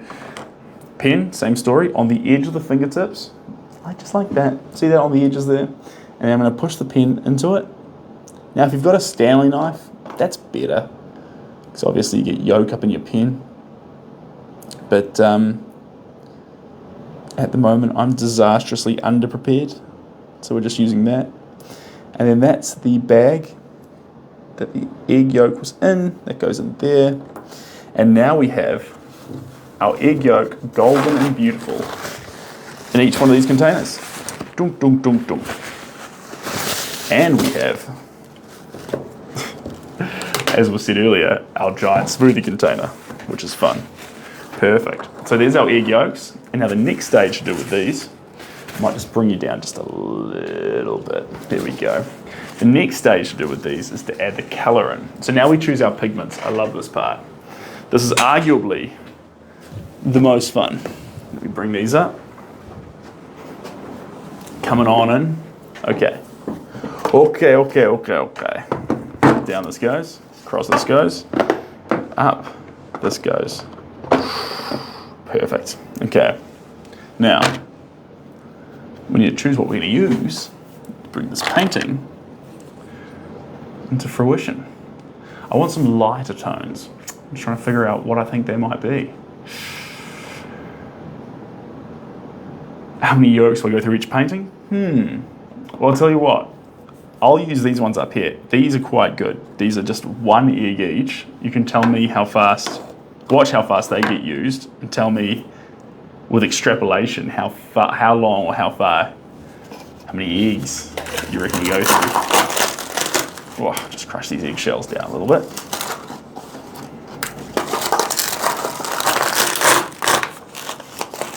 Beautiful. Now let's get this, put this over here. Just doing a little bit of a clean up around here. There we are. Okay. Right. Ultramarine, lovely colour. There's enough yellows. It's a pretty dark shot. So we probably need to get a few more light colours in there, but how much more light colours is the question. Let me bring you around here a little bit. There we go. About 30 eggs. Well, you're not wrong, I don't think. I think that's actually a pretty fair guess.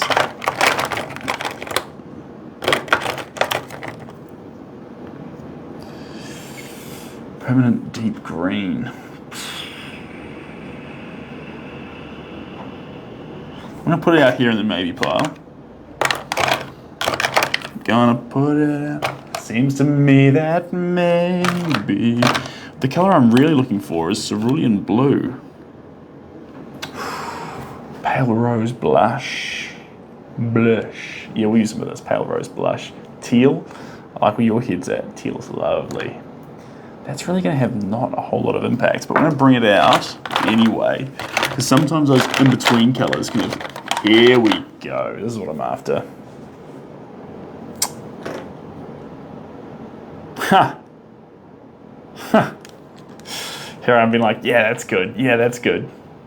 They're both ultramarine. How wild. All right, let's keep looking here. Ultramarine, I've got 3 ultramarines. There we go.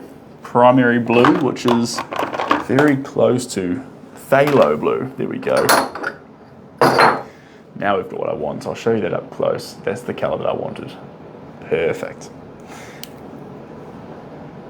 Any preference as to what type of, yes, it plays a massive role.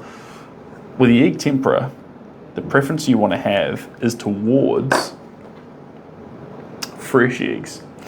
Now I use free range eggs because I haven't really been able to spot the difference that much, but I prefer to use free range eggs from a moral standpoint. And then pasture free range eggs, and then the fresher they are, that's the most important thing, the fresher they are, the better they are. And so a lot of the time what comes into it is actually getting eggs off your own farm.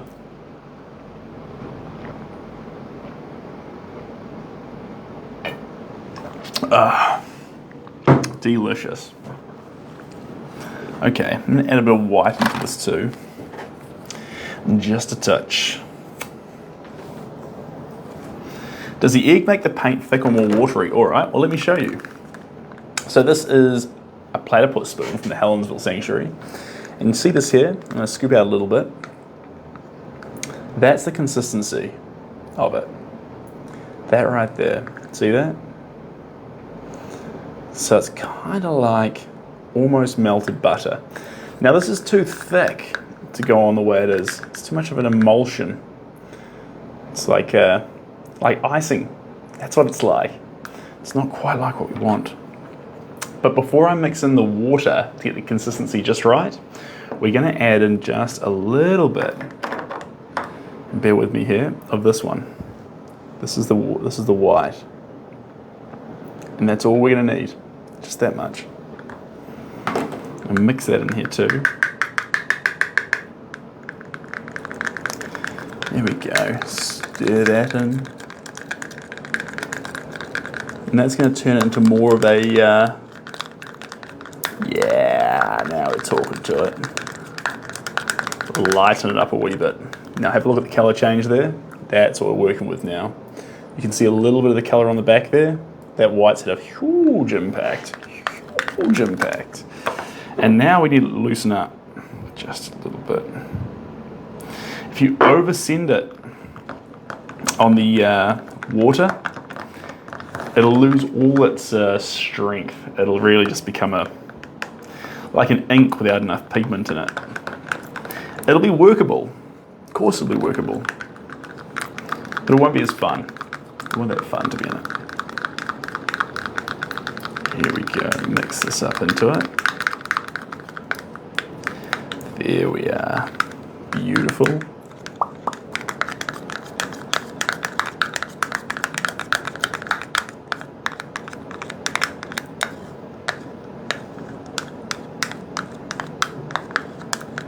Can you really see? Here we go. So this is our color now. See that thickness? You see how it's actually like melted butter now? That's perfect. This level is exactly what we need. Now I'm not sure how you test that viscosity. I'm just doing it by sight where I know, yes, that's what I want to do. If I was you and I wanted to figure out how to get the color or the consistency, what I typically do as I'm mixing it is I'm thinking, and if I imagine that moment when I'm painting with it, when it's touching the canvas, I'm like, not quite, not quite. Yes, that's the color I want. And so if I imagine that moment when I'm painting the canvas, typically that helps me actually keep aligning myself to what I want the paint to be.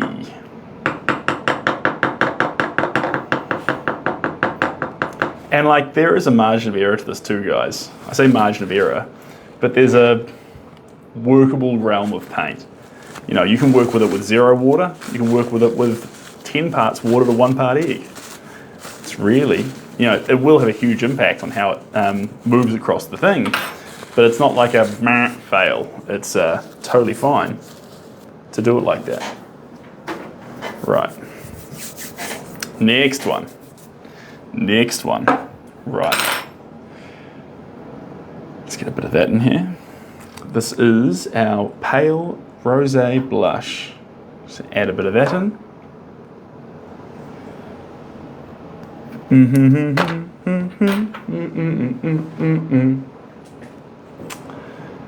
Favorite brand of paint? Honestly, guys, when it comes to paint, whatever's nearby you is fine. I don't use any particular kind of paint. I bought pigments from a few different places. I haven't settled on a pigment paste yet. So in terms of buying paint, I would just say, and this is how you can believe me, just buy eggs, free range to make the paint. I will release a tutorial on how to make it. There's a million online, but I know it can be nerve-wracking pulling a tutorial from somewhere, pulling in pigments from somewhere, pulling in eggs from somewhere.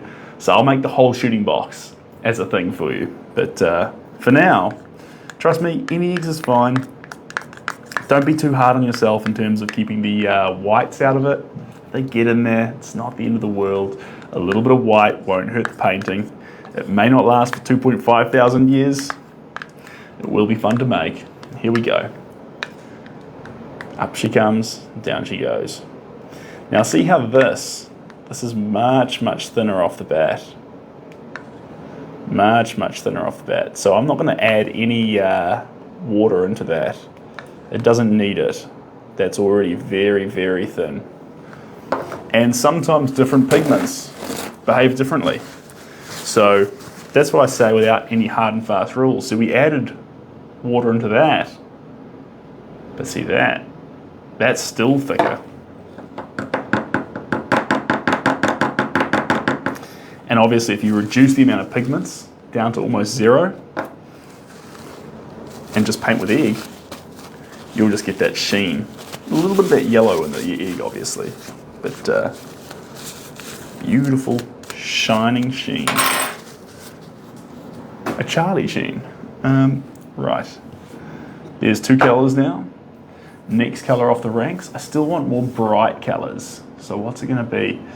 I'm gonna do one with this green. I'm gonna add white into it and get more of a kaffir, a light kaffir sort of color. So you can see a teeny little bit of green there. It's gonna seep in there. And then a whole lot of white. No chill amount of white. 2 dollops. So the blue, to change that blue into the lighter blue that we got, the sort of babyish blue, we added an absolute 1 dollop of white. And in this green one, we've done 2 dollops of white. So let's see how that impacts the color that we're gonna get. I mix this in here.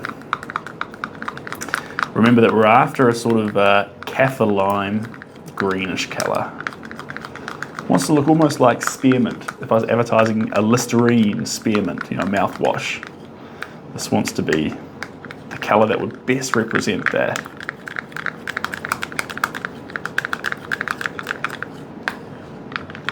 And there we go. You ready? Bang, spearmint.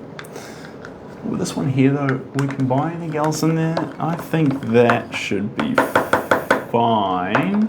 I'm gonna add a little bit of water in this just because I'm nervous about the power of this color. Just a sprinkle dabble of water, teeniest bit. It's gonna behave a little bit more like water, but I think the end result's gonna thank us for it. So that's our thinnest one so far. Now that I've added that in. Right, one last color. One last color. And I always like a wild card, guys. These colors are all in the same sort of pond together. They're, we've got our minty fresh, we've got our baby blue, and we've got our sort of salmony, tanny skin tone. Here's the three. See that? There's continuity there. So we need a wild card.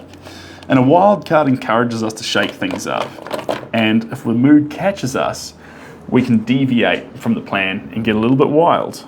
So that is the plan. Just gonna get rid of that one.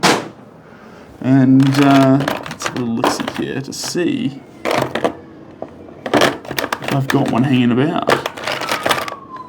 On the hunt for a wild card. Here we go. this will be it. Flame red. Yeah, good stuff. We've got a lot of indigo on it already, but flame red is this sort of warmy red colour.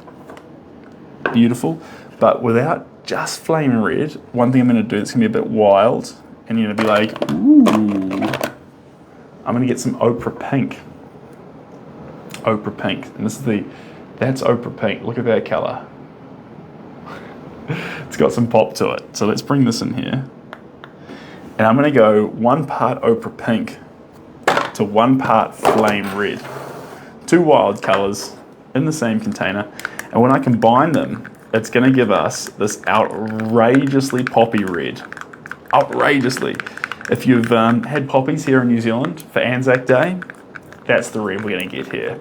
If you've seen a Beatles car or a Beatles album and see that incredibly poppy red, or a Pohutukawa tree, that's what that's going to give us. If you're wondering how to get this red, ochre pink, so a very, very intense pink, like the most pinky you can get, and then combine it with a flame red. Flame's a slightly more earthy red, and here's what you get. Check this out. That's our colour. Look at the colour intensity on that. Poppy red. So when I said I wanted pop, this is what I'm talking about. That's what I'm talking about. Oh yeah.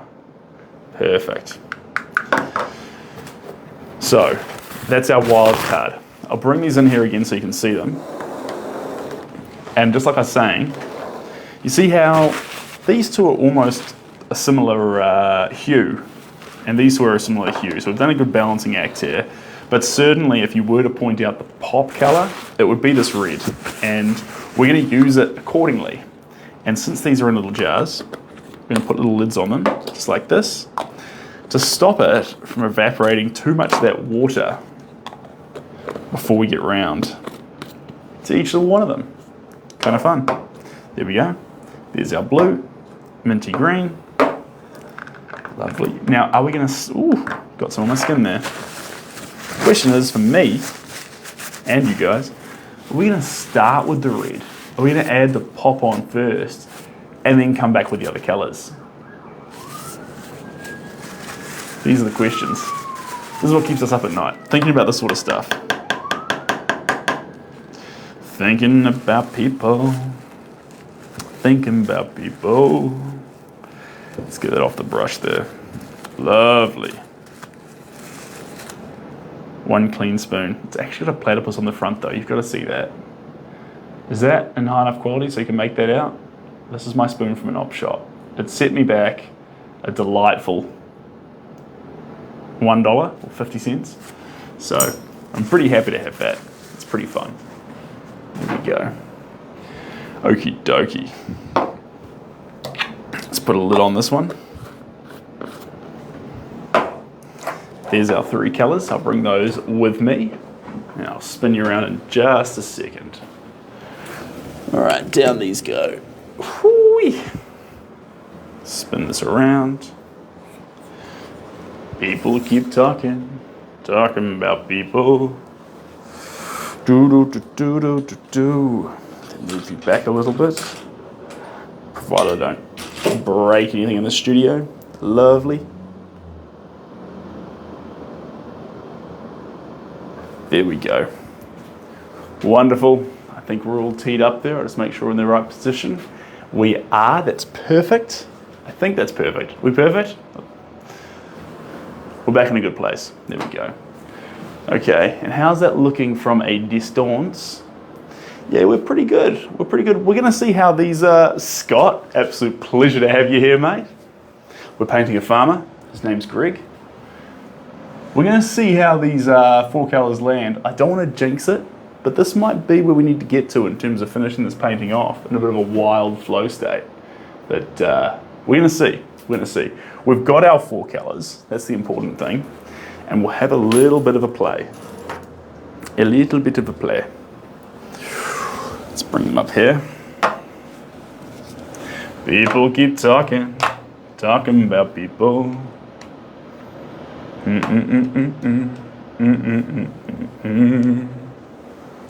Da da da da Da, da, da, da. There we go. Thanks, Vernon. And hey, Joy, how we doing?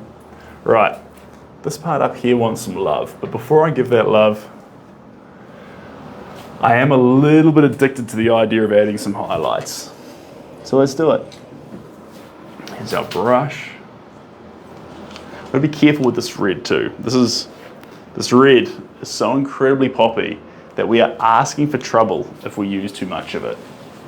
So, am I okay? Joy, of course I'm okay. More than okay. I'm fantastic. I'm splendid. About to start adding pop onto this canvas. You knew the moment I chose out pop that we were going to end up getting just a little bit excited and going straight for the pop. So here we are, chucking pop onto the face. Now the important thing about pop is understand sometimes in this realm, less is more. And when less is more, being smaller with the brush and allowing it to tap certain areas without overwhelming them, that's going to be what actually builds power into the character. Power into the character through small bleep bloop moments. They don't all have to be bleep bloop moments, and that's not the scientific term for them. But allowing yourself to see the smaller areas with the more powerful color adds that boost to it. Is it a farmer cowboy? Yes, Bridget, you are onto it. Bridget, she's got that vision, that ability. Here we go. This air here, we're going to scoop down through here a little bit. Beautiful. Now be careful with these reds. You can see here, if we overcook these reds, I'm going to run the risk of making my gentleman looking a little bit sunburned. I'm not about that life.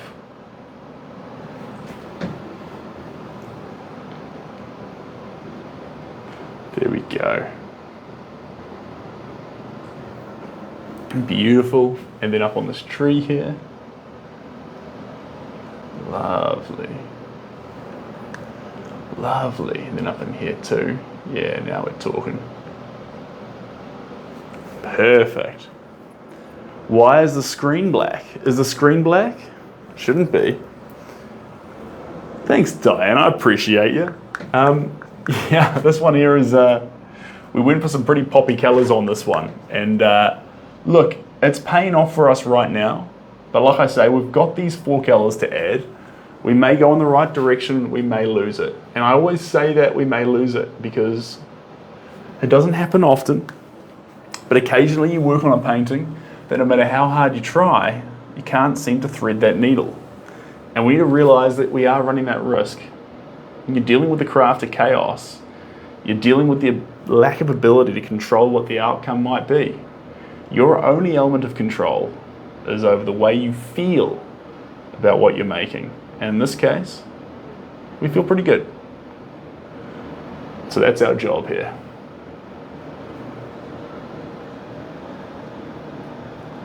Beautiful. Each side of the knuckles there.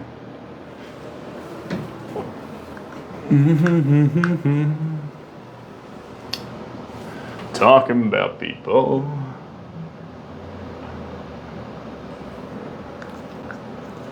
Probably have a little bit too much pop, if anything.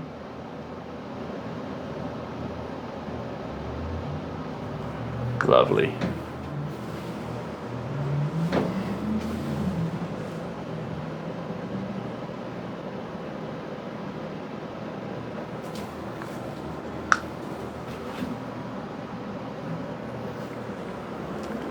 Drew Gaza, painter. Draw. We're doing a farmer right now, but there's tons of exciting things out there in this world that we could paint.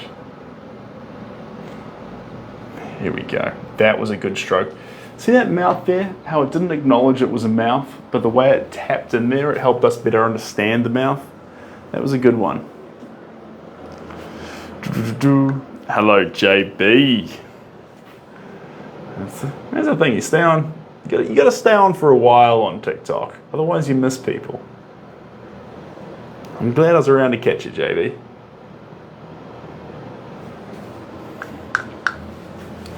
Coming down low in here, I'm gonna dabble around in this t-shirt. There we go.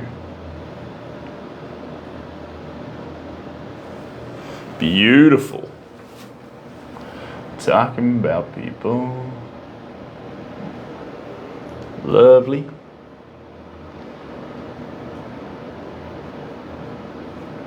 Lovely. Well, Gabe, you know what you can do? You can be right where you are right now. Pursue whatever it is that makes you happy. You know, there was a while where I didn't paint. I wasn't nearly as happy and as fulfilled as I was while painting. I didn't realize until I found out how good things could be. Imagine if that was us right now. That we're just a little bit confused. But if we could just see, just for a moment, and realize how good it could be. If we could see behind the curtain for just a moment at the person or the friends we would have, the person we'd be or the friends we'd have, who that would make us, just for a moment. Would we behave any different? I'd say yeah. I'd say for a brief moment we could see the person we could become. We wouldn't be able to stop thinking about it. Day and night. In my case, I can't imagine going back to not being a painter. Expressing through colour. If you've seen Seb Loser's Trail of Thought before, you might reevaluate that genius comment. You might be like, I want to rephrase that to Seb has his moments.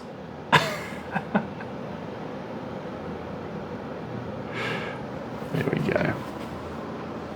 Cool. So that's enough of that pop. So that red's jumped on there. It's had a bit of an impact. Changed the surface a little bit. Put a lid on it because this poppy red is definitely making another appearance. Not straight away, but it is. Not straight away, but it is. I spy a mustache? Yes, you do. But in terms of the mustache, it's bada bing bang boom. Only around for about 48 more hours. All right, here we go.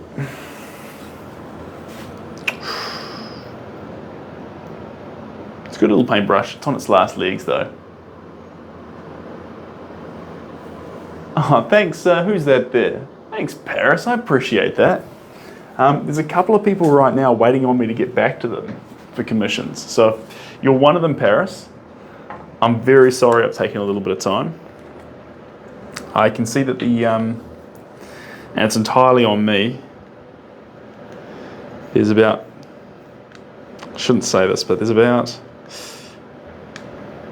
7 people right now who I haven't replied to. So I'm just falling behind a little bit, but I will catch back up. I will. When I catch back up, I'll be able to put together a fantastic commission, have some fun, splash around some paint, put together something special, hopefully. But it's interesting too, because remember that this is a picture, and I want you to look at all the colors and the wilderness of intensity inside this picture and all the directions it's going in and the light captured in it and the craziness of it. And I want you to see the reference picture. Now, it's a beautiful picture of a man named Glenn who's a farmer. But, oh, that's the whole spectrum of things. There we go. You can see that actually in the picture, it's a lovely photo. But there's a lot paint can capture. A lot of extra stuff we can see through human expression to capture the essence of Glenn's character in a moment, to actually embody, glorify, and show off Glenn. It is a relative, actually. He's a second or third cousin of mine. I forget exactly, but yes. So well spot. You can see the similarities in terms of the way smiles are made. But, there we go.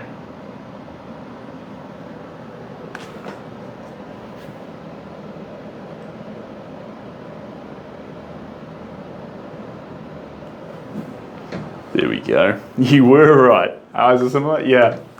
Yeah.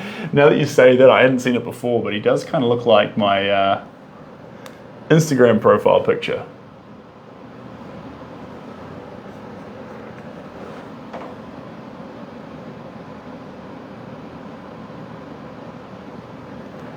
There we go.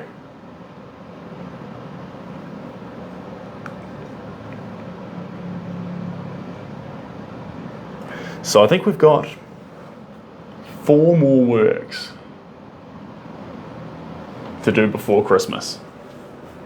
4 more. Favorite style of art? This style right here. But it's been hard on it. A bit confused, a bit unfinished, a bit wishy-washy, a bit crazy, a bit colourful, a bit playful, a bit childish. The kind of artwork that you can see something emerge from, but it doesn't force you to see it. When your eyes relax, it doesn't force craft down your throat. Actually, you can look at it and just enjoy wild paint, splashing layers over each other, playing around. I love play in artwork. Even in a serious topic, the art needs to play. It needs to be loose, it needs to be wild, it needs to be chaotic, and through that play, we can better understand the subject that's been depicted or the feeling that's been captured. But there has to be that element of play. And that's why sometimes we look at commissions or portraits and they can feel cold. Have you felt it feel cold? If you felt it feel cold, sometimes, I'm not saying all the time, but sometimes it can be that element of play.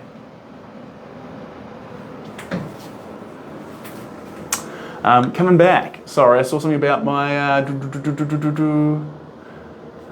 no, it's not 8 months, sorry, it's not 8 months, it's 2 right now, maybe 1.5, yeah, but that being said, there is going to be a bit more of a weight on prints. So rather than focusing on prints all the time, we're going to have times of the year where prints are available. And I'm actually going to be closing the print shop over December, January. Sorry for the late notice, but I'll extend it by 10 days into December. But then after that, the print shop will close until end of January. And then we'll open the print shop intermittently. Everything will still be available, all the same stuff available, but just to allow me to focus on what we're making each time. And sorry, my art teacher suggested I take up French. Read what you will into that. Well, your art teacher, you know what? An art teacher's similar. I mean, suggest you take up French. You know what? Your art teacher probably only just wanted what's best for you. But as an artist, as a creative, you need to have a thick skin. And you need to, regardless of what the world says sometimes, pursue what makes you you. And your art teacher telling you to do French, maybe your art teacher with their own crazy wild style or simplistic controlled style actually didn't understand you well enough, and or didn't like what you made. If they really didn't like it, you know what's really interesting about that? That means there's someone out there who really would like it. The worst example is your art teacher had enough care about you to tell you to stop. So you elicited an emotional response from them. If they ignored you and said, oh yeah, it's okay, I guess, that would be the worst. That would mean that the art teacher would declare that you're not, if they said you were bad, that's their opinion. That's their opinion, and it could be good or bad depending on whose eyes look at it. If they never noticed you in the first place, that's a tough position to be in. Because, yeah, that can be a very, very tough place to be. So you got noticed. It's a good start. Wow, there's... It's late. Yeah, you're all good, Jules. I will catch you later. Looking for 50 by 70 prints, actually. Londoner, 50 by 70 prints. Is that inches, is it? That's much bigger than my largest print. My largest print is... I think my largest print gets to a size of 70 inches, 24 inches by 34 inches is the biggest one. So, I mean, we can probably do a custom print, but like, honestly, my work, that's the size. I've had all the sizes, I've looked at them all and thought, yeah, this is the best presentation. Because once you get up to that sort of size, you mimic the size of the original. And I like the original to have that gusto, that uniqueness, and that's usually size. And the prints are a little bit smaller, have a unique view on it. Sometimes the print's actually cool in its own right, separate from the original. And that's always fun too. But yeah, that's why the prints don't go larger. Because if you have the original, you've got the largest. I like that. I'm big on that. Thanks, Diane. And Leon, what would I say? It's always put a border around it, I guess. I mean, it'd be a big border. Oh, in centimeters. Yeah, totally fine. 50 by 70 centimeters. Yeah, you are easily within the realms. And with the frames, they're done at cost via the website, so it adds a bit of shipping on, but it adds a bit of cost on for the frame itself, but it's done at cost, and they are just trust me, it's not a dinky frame. If you go for a frame from the print website, a lot of people order the print only to get it done at home. I get that, I totally get that, because you got a special frame in mind, but if you get the frame put on, I can't find, it's just, they're so good. And a lot of them have, some of them have, I put the mounting frames on them, but some of them are just prints inside the frame perfectly fitted. So it depends what you're into, but God, the frames are so good. They're so good. And they've got UV protection and everything, so you just know that it's gonna last inside that frame. 500 years, you're good to go. Sorry for the click. It's like, the ink's perfect, the paper's perfect, acid-free, glycine, lasts distance. And then you've got Kaikli, I don't know how to pronounce it, but and that's the UV protection stuff. But if you are going to get stuff done at a framer yourself, totally agree, yeah, 500 years. So the ink lasts 500 years, the paper's full quality, this is no joke, this is the cream melody crop stuff. So if you get that, you can get cheaper prints, and I don't get me wrong, if you do like cheaper prints, or you buy, you're an artist who makes cheaper prints, don't think this is, everything's got a different area, and if you want to get something like that, that's pretty for the moment, I love that. But a lot of these prints, it's nice when you get a print, and then in 5 years time, when you look at it, in 10 years time, it's not 10% less color, it's the same, pump in there. And especially with my work, if the color lessens over time, that means I've just sold you a 5-year rental on a payment, because it's gone. So, and you could say, well, it doesn't need to last 500 years, 20 years is fine. No, because if it lasts 20 years, what happens is in the first 2, you've lost 10% of the color. We didn't paint this to lose 10% of the color in the first 2 years. We painted it to last, for the 20 years, there'd be no change. And for 20 years, there'd be no change, and it needs to last for 500 years. Sorry for the speech there. So I think there was another question there that I missed. Coming back up here. There we go. Rob, sorry Rob, if you're still here, I do ship to the UK, and to Ireland. So wherever you live, most of them go to America. Many go to Europe, some go to South Africa. There's a couple that go to Singapore, Prince. So it doesn't matter where you're from, you can get your hands on these.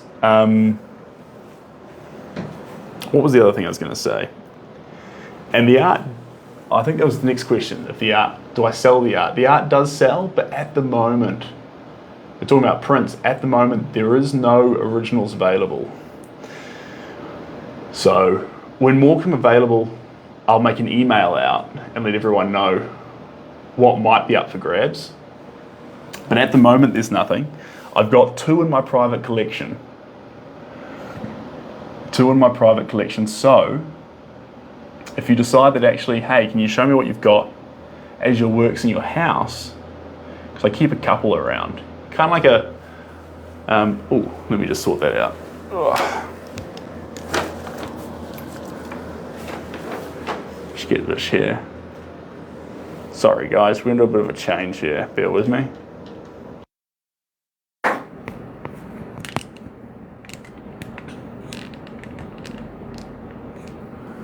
Okay, sound's going to change drastically for a little bit. So we're just going to unplug that. And the reason we're unplugging that is because it needs to charge. I'm on 5%. There we go. And we've still got 2 more colours to add. So we've got to go through the motions here. Now, a couple of questions there. Okay, so with bada bing bum boom, let me just catch my mind up. Second question you asked there. I am the only one who works on the arts. The emails are from me. The posts on Instagram and TikTok and everywhere are by me. The artwork is by me. If you get a message, it's from me. So I'm a one-man band. I've got people who help out with things like the accounts and the website and the shipping and things like that. But in terms of the whole artistic process and the front-facing points of the business, this guy, I like that. I don't like it with some artists sometimes. And it's totally okay if you do this, but like, I don't like it when you get an email from an artist and it doesn't feel like it's the artist, it feels like it's like a, what am I trying to say, like a marketing crew. I don't know, I'm hearing from the artist, so it's all me. And sorry, with the originals, there's a couple of it on my house that I can show. So reach out via email if you want to see them. And then everything else, this one here, the other one we'll be working on shortly, it's all commission based, so these won't come available. They won't be available. But the other thing you can do is you can reach out via the website for a commission. Now, I had someone saying in here before that the wait time was 8 months. It's a little bit shorter than that. It's about 2 months right now, but I don't know if we can get you on this side of Christmas. So if you're in America and you're planning a Christmas present and you're wanting like a 40 by 40 inch, you need to get in touch to don't so I can see if we can pencil you in. But if you're after it late January, mid-January, totally fine, get in touch. I reckon we can tee something up. And then if February works for you, you are totally golden. Reach out, and I've got some spots available in February. So that's all but. There we go, that's enough of that one. That's our minty fresh. So put it down, put down red, and we put down minty fresh. Okay. Hey Lee, how you doing? Good to have you in here. What kind of painting are you doing right now? Now this one here is egg tempera, and it's on a masonite board. So a masonite board is about 5 mil thick, and it gets sanded back, sorry, not sanded, it gets done with rubbing alcohol, which lifts the oil, tempered linseed oil, off the board, and then it gets a sizing layer, and then it gets a gesso layer, and then it gets painted on with egg tempera. Now to finish it off, there's one of two things we can do. We can either put a UV coat over the top of it, which is like a varnish. If you do that, you will mess with the quality of the egg tempera. When I say the quality, the translucency of the paint. Totally fine, but you'll have that play. Or you can put a glass on the front of it too. But then remember that that impacts the painting as well, because now you have that reflective element. So make a choice, and then depending on the painting, we make that choice. Yeah, but the cost is very variable. It depends on what the project is. There's a lot of different ways to do it. Like for example, with the size of it, with where it's been shipped to, and if we're going for an abstract style, or if we're going for more of a capturing style. With abstract, sometimes in the wilderness brushstrokes, although mentally draining, it can happen faster. And then the other element that comes into it too is, what was that list I was going through? Nope, it's gone from my trail of thought. But there's lots of factors, Debs. Coming on down. Deb's definitely talking thousands. So the prints are available, and that's why the prints are there. So I do the prints, so there's the things in the hundreds. And that's part of making art available for everyone. And we originally started the prints with only like 5 copies available of each one, but we've expanded it since then. So that way, more people can get their hands on prints, which I feel much better about. And in terms of the artwork itself, things like this, it would cost probably around $400 to $500 to send this one to the States. So shipping alone can be quite a big cost on moving artwork around the world. So yeah. But if you're after something for a few $100s, prints are definitely bread and butter, are fantastic. And like, I've got, like, guys, a lot of people turn their nose up at prints, but I don't understand it. I've got 5 prints in my home, and I actually ordered a paint. So get this right, guys, this is nuts. I ordered a painting as a print. Not buying a print of a painting. I paid for a commission, but the commission I get isn't the artwork. I get a print of the artwork. So that's wild. It's a digital piece of art, and I ordered it from an artist in the South Island, a friend from university. And basically he makes the digital files pretty, finishes it all off, and then we turn it into a print, and I get one of them. And that's what I pay for. That's wild. But, because I want that particular picture to be made, so. But, that's what I was going to say as well. That's what I do sometimes with my art, in that if we can turn it into a print, it's a generic image, then we can actually reduce the cost a little bit, because since some prints will sell, I don't need to charge you because say for a family commission shot, there won't be prints for sale on that, because that is a precious thing for that family in most cases. It's a child or a dog in some cases, and so it depends. But because of that, if it's something like a surfer, I can lower the price because we plan to sell more of the surfer print.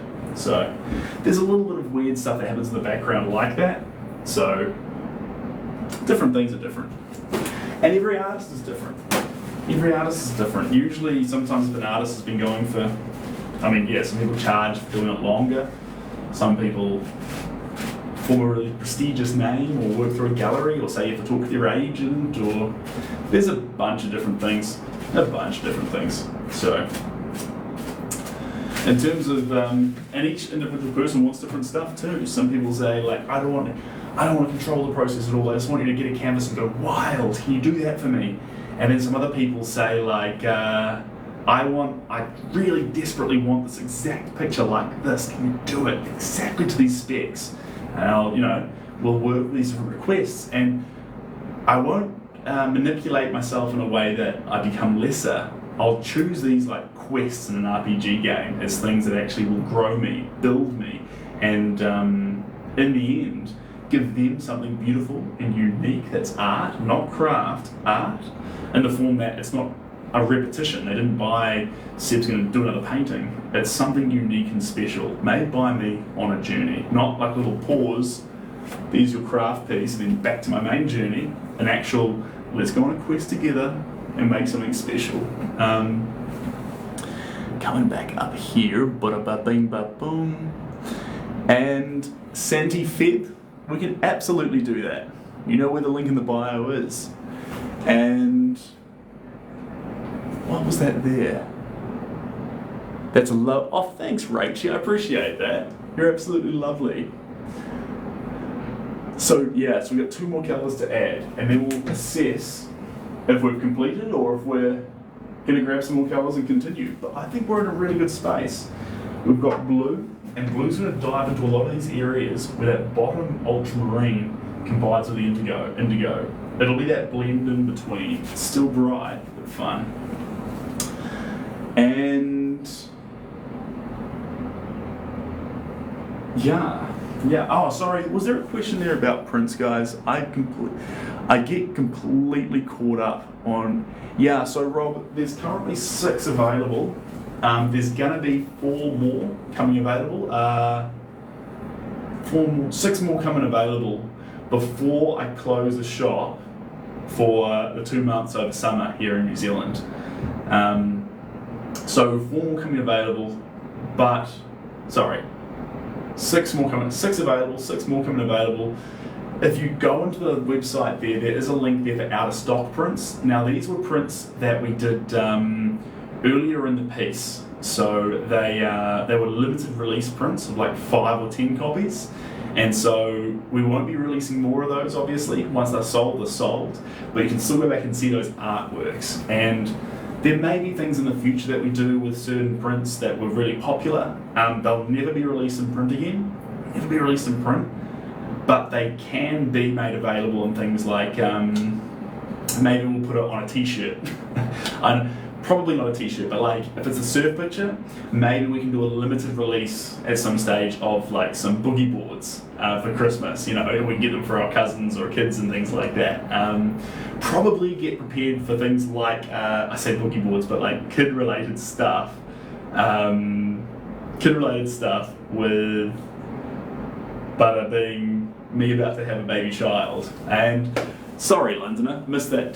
Yeah, absolutely. So in terms of the prints, they are signed and numbered. So my signature's on the print, along with a number. So you'll have a number there. Some of the prints were 5, so there was only 5 of them. So it'll say 1, 2, 3, 4. You know, 4 out of 5, 5 out of 5. So you'll know which one you have. And then there's also a certificate of authenticity that comes with the print. So what that means, I mean, guys, it's the 2023 certificate of authenticity. Is it really relevant? Yeah, well, rather than arguing it, you just get one. So the certificate of authenticity basically says what paper it's made out of, what the painting's called, who the artist is. It's got a signature on it. It's got, you know, all the bells and whistles that let you know that, okay, this is a Seb Gower original print. There was this many of them made. There was this, there was that. Blah blah blah blah. That's part of it, guys, but it's not the relevant part that exists. Put it in a drawer. Maybe don't lose it, but it's the big part is to get caught up on the actual work itself. So it's wonderful getting something like this, something quite large, and distilling it down to something quite small, because with the quality of the ink and the paper, all that detail and all that colour is still captured in minute detail. And so one of my favourite print sizes, if I was going to recommend something for you guys, there's 4 different sizes. There's in New Zealand they're called a 1, 2, 3 and 4. In America we'd say 34 inches by 24 inches, and then there's 24 by like 17 and 17 by 11, and then 11 by 8, I think. My favourite size is 17 by 11 though, guys. So that's about this big. So they do print, there's prints this size and this size. I love this size. I love this size because it fits on so many walls walls and in so many spaces. You can see it from across the room as if it's in the far distance because it's quite small. And so you can really make out the picture, and it's chaotic paint. And then when you're up close, you study it in a completely different light. And since you're not always up this close to it, you're always capturing and seeing new details you hadn't seen before. So my favourite size is the second smallest. And I'm going to be adding that in to the info. It's not there at the moment, but I'm going to add it and tell you guys, like, artist recommends, like, because everyone thinks the artist says, get the biggest one. Like, yes, big ones are cool. If you're trying to make a statement, big wall, I get it. Get the big one. No matter what I say, I encourage you to do you. But at the same time, it's pretty cool to get the second smallest. The smallest, it's there to help out people who maybe can't afford the bigger ones, but I think it gets just a little bit too small. The second smallest, which I'm going to call the artist's recommendation or Seb's recommendation or whatever, that's the one where the hammer meets the anvil. And when you go larger, sometimes you have to go larger because if your house has really high ceilings, or it's a big wide wall, or it's a statement piece in the middle of the wall, that one will look a bit small. But if you're dealing with like a bathroom, a hallway, a spot on the wall that's like 1 meter by 1 meter, you know, these size areas, I'm telling you, that second smallest one is just the business. I've got about, how many do I have now? I've got three of that size, and I love every single one of them. I do have one big one, and honestly, guys, it's great, but it always it takes control of a room. So I'd recommend a big one if you're talking about like a guest room or something like that, where you want this pow, this like dominating thing in the room to really take over the space. Then go for the big one, because that'll make that statement like loud and clear. But if you're after like putting a little bit of vitality and joy into your home, but you're not quite sure where you want to put it yet, but you know that it will suit somewhere, but you'll probably move around a few times and, you know, just do your thing, really. That's the size, that second smallest, I'm telling you. What do you think about Samsung art frame TVs? Oh, I love that. I love all that sort of stuff. I think that's really cool, guys. Just quickly, guys, I think we're going to go with a UV coat on this as well, just FYI, rather than going for a glass sheet on the front. And the UV coat's it's basically a really, really strong chemical thing that leaps on the surface, stops sun from being able to pull pigment slowly over the course of time. I love it. It's great stuff. But wear a mask. Wear the proper PPE. Certainly. Alright, let's jump this through here.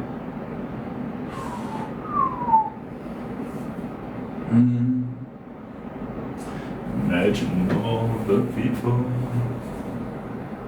living for today.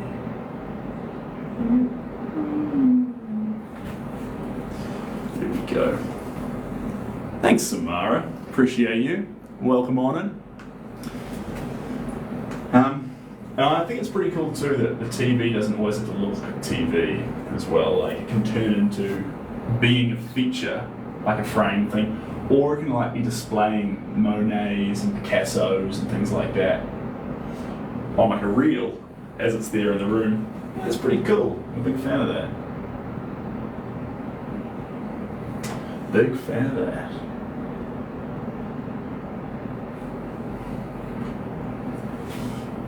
Monet and Picasso.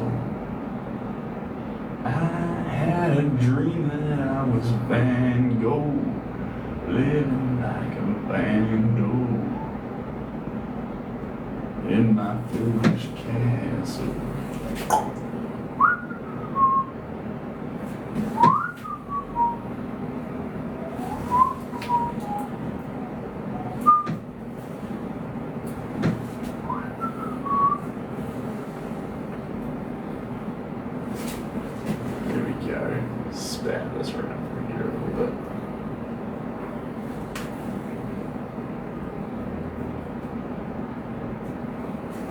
Okay, and what's the last colour I've got here? Yeah, we'll add a little bit of that last colour in. We're done with this one. And add a little bit more in here. I thought I was done.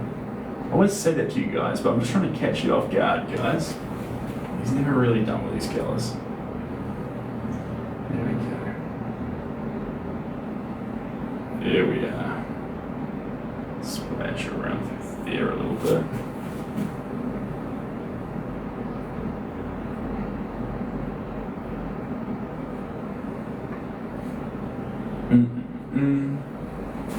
Perfect. Needs to make a little look at that. Beautiful. Beautiful, beautiful, beautiful.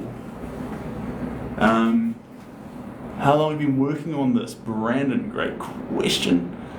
Great question. Coming on down, there we go. Like Robert Owens to him. Yeah, except he wrestles crocodiles. I wrestle canvases. Very different people. We're going to add a little bit more of that blue in. I thought I was finished. I always do this to you guys. I'm like, and that's enough of that. Oh, no, it's not. There's so many little spots of intrigue in the work that actually can't see it all at once. And so there is this, not a stoppy-starty approach, but kinda stop-starty approach.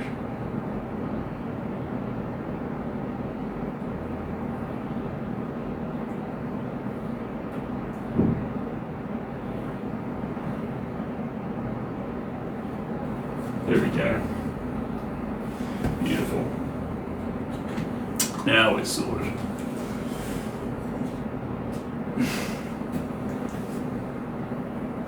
Wealthy, I can see the similarities. They're both. I think some of these comments catch me off guard. What's the at heaven? I see the similarities. I'm confused. You stop reading the comment section for a moment and you get lost. Completely lost when you try and join back in. Nothing makes proper sense.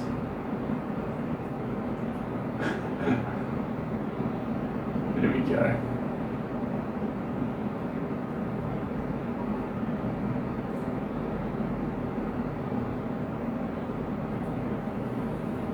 Beautiful. You're real good, Sam. No, trust me, the longer you hang out here, you'll realize how truly easy it is to confuse me. Just, ask a question. Or even don't ask anything at all. And then after a little while, I'll just start tripping over my own words. Really, it's a mixed bag.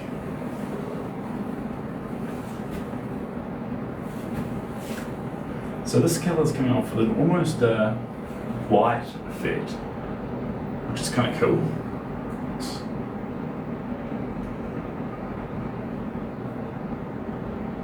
I probably thought it was going to be more darker than it is, but I'm here for it because there's a lot of areas in here that I wanted to touch, but I was too nervous to with a pigment that wasn't dark enough. And so I wasn't sure if I was going to before the end. And here we are. I'm unstoppable. Slapping it around through here. Hey Steve, how you doing? Welcome on in.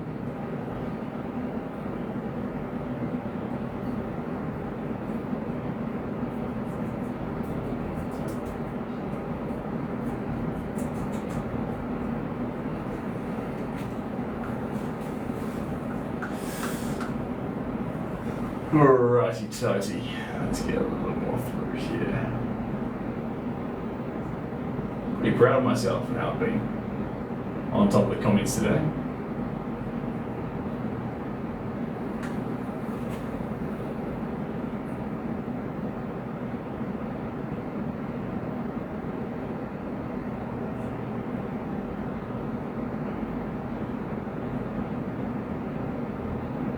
There we go.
So a little bit more through here like that. And we're about to put this painting on its stand down period. Okay. Let's get a little bit more indigo around that eye there. When I say stand down period, guys, what I'm meaning is that rather than saying it's finished on the spot, we stop. And then, over the next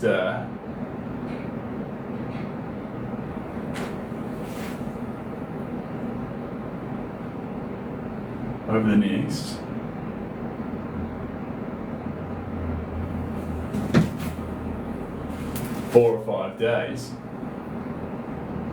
we just slowly decide if we think it's finished or not. Sometimes it is.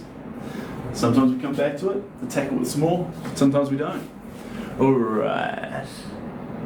Sorry for disappearing for so long. Coming back down. Le Marc. You experience in mixing paints with all sorts of natural products. Are they done from books? Yeah, actually. And there's one book I really like. Well, they're done from books, they're done from talking to other experts. I message a lot of people online who are also painting professionals, and I ask them what they're doing, what they're using. So it's a mixture of industry best practice with old masters technique. And there's one book which is basically the Bible. Honestly, this thing here will get you, and I don't own many books in hard copy, but I keep this one around because I really, really like having it just flip through. There's not really a resource like this available online that just tells you facts, rather than a lot of things online come with sales pitches. Like you go from, hey, this is what you do with acrylic paint, and that's why you should buy this kind of paint. This one here is the book, so I'll bring it forward for you guys. The Painter's Handbook, Revised and Expanded, by Mark David Gottsegan. There we go. Voila. Now, this is the sort of stuff in this book, guys. I'm going to flick some pages here. There's a bit of everything in here, but just to show you some stuff. Here we go. It goes deep on all the pigments. All the stuff in certain pigments, all the details, which if you're looking for them is very handy. And then there's a lot of things on how to make your own paint. Little things. How to build frames. Everything you need to know. Everything you need to know. And even if you don't do it like this, you say, oh, the person who builds my frames for me. Yeah, good stuff. Egg tempera, look at this. Who's seen these movements? Putting the egg hand to hand, rolling it in paper, making sure it's strong enough. You can only do that with homegrown, free range, or very, very fresh eggs. So everything's in this book here. Now this isn't the Bible of every piece of advice you possibly have, but this is a collation of every bit of old masters' advice. And so you'll hear things like, you'll be like, someone will say, oh, I do it like this. You'll be like, let me just, okay, that's drying with, that's actually, you can't put acrylic on oil paint. And someone's like, oh, I do that. You'd be like, what does the book say? Oh, if you do that, the different dry times makes the acrylic crack, unless you slow down the acrylic drying time to match the oil, which is hard to do because of, you're two different meat. It's in the book. And I'm not saying that's how you have to paint, but I'm saying it's good to know the rules so that you can break them correctly. Sorry, Ray, it's called The Painter's Handbook, Revised and Expanded. So you're basically looking for this big negative space cover with a whole bunch of text there. From what I could tell, it was all the same thing. But great book. And like I say, know the rules to know how to break them. A lot of good advice can come from, get this, you'd be like, ugh, from Chatbot GBT. Chatbot GBT's got all the techniques of the old masters in it, because it read them. And so you can ask it lots of questions about what you've got, about the way you're trying to combine it, and what the possible results might be. Now, it's always going to have a disclaimer there saying, but do your own experiments, blah, blah, blah. But it will say some buzz things like, hey, careful doing that, combining those. Have ventilated space for that. Watch out for candying in that. That's got this in it. Be careful with that. Like, it'll be quite handy in that sense. It's not the Bible either, but if you've got a technique, I'm using acrylic on wooden surfaces, predominantly bamboo, and I'm wondering how to prepare those surfaces to make the paintings last, and whether my acrylic paint's good enough. Read the book, ask ChatGPT, and have confidence in your process that you know what you're doing is bulletproof and professional.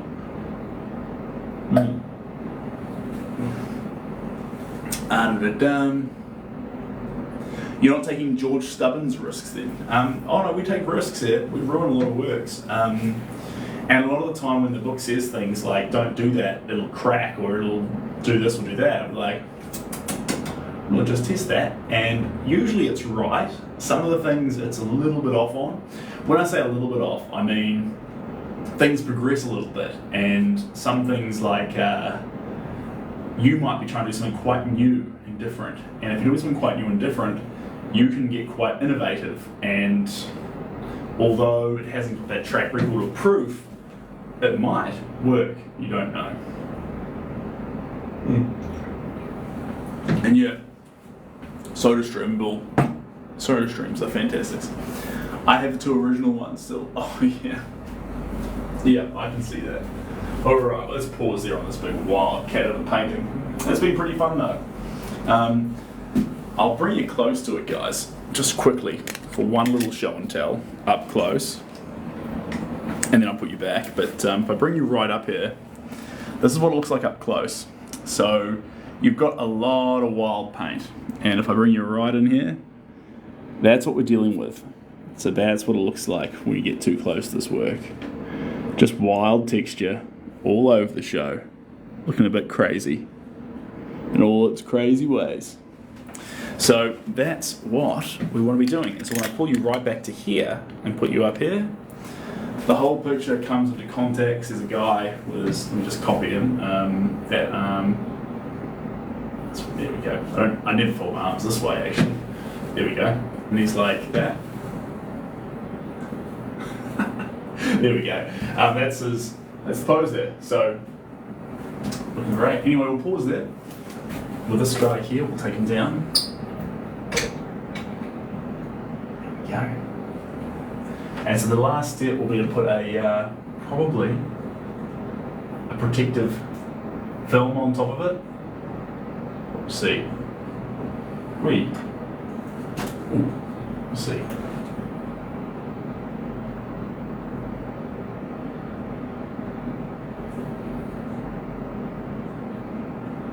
Oh, got a little boo-boo happening here, guys. Hold on. We will see. Just trying to get rid of a little bit too much paint on one of those corners and ended up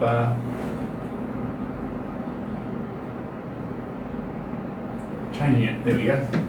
Best. Perfect. Perfecto. Alright, let's screw that back on there. Put that down there. Put that there. Fantastic. That's quite good. Thanks, Lamar. Appreciate that. Alright. You gotta use the colour. That's good, Brian. That's the purpose. We're trying to really have some fun with a bit of colour. Now, incoming with the next work, this is another commission, but we're going from one person to two. Coming in the space occupier. Ow. There we go.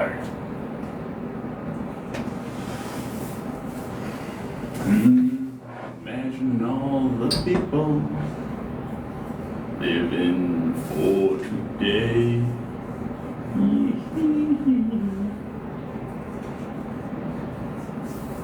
There we are. All right. This one here, Diane, this one here has been on the go for, we've done one layer on this one. So we're on about 2 hours, I think. 2 hours, maybe more. Maybe more. There we go. Just gonna set you back there a little bit, bear with me. Put you right there. There we go. How you looking? I think you're in a good spot there. Beautiful. Oh, the last one? The last one, we did about 3 hours on, 2 hours, 3 hours-ish. We did one set the other day, and then we just did another set for about, I think it's about 6 or 7 hours all up. But Diane, it's just a guess. It's just a guess. Let's put you guys there. There we go. Beautiful. And we achieved the live goal of cowboy hats, which is pretty fun. Thanks Vernon, and thanks Cara. I'll tell you what, we'll do this. This is pretty fun. We'll send a treasure chest to celebrate the moment. That's what TikTok says to do. There we go. Right. I know what I'm doing. I try. There's a mixture though, guys. You'll find half the people might think your art's fantastic and that you've got amazing colours and wilderness in your paint, and other people might just think, I hate that. Why does this guy paint? He should stop. On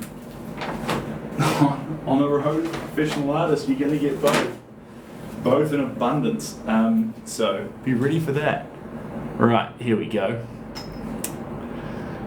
You know what you're doing. I'm not talking about the painting. Ah, you're not talking about the painting. You're talking about me making paints. Well, we try, but yeah. I suppose in the early stages, Caroline, I mean, when it's only about a fifth of the way through, it wouldn't so much look like anyone knew what they were doing. You've got to give it a few more layers. You've got to let it build up bit by bit. Take about 3 hours for a painting? I'd say it's anywhere between 5 and 20 hours. That's your window. That's your sweet spot. And I say that 20-hour pieces don't make them better, and 5-hour pieces aren't worse. It's just about threading that needle with brush strokes until it actually comes together. You seem like one of the dudes that says cowabunga. I don't, but I say oh dear and jeepers a lot, so that's a fact. Anyway, what was I saying? What's my trail of thought? Gormburger. Yeah, sorry, yes. And we used to do about 5 to 20 sessions, like lots of separate smaller sessions with acrylic paints and oil paints. But now we're using egg tempera. Since it dries faster, we can do 3 or 4 sessions or 2 or 3 sessions, but get on more layers of paint in a session. So instead of doing 4 30-minute sessions, we can do 1 2-hour session and layer up the paint. Like this one here would be 2 or 3 layers of acrylic paints, except the way we've done it here is because it dried so fast, we were able to layer up multiple, which is pretty cool. Really, really fun. Right, now we need to think about what the movements is going to be. The first colour off the rings, this next picture. There's our couple. Put down the brush.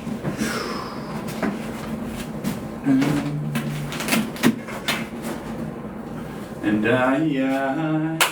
okay, sorry, this one here. This one here is here. Voila.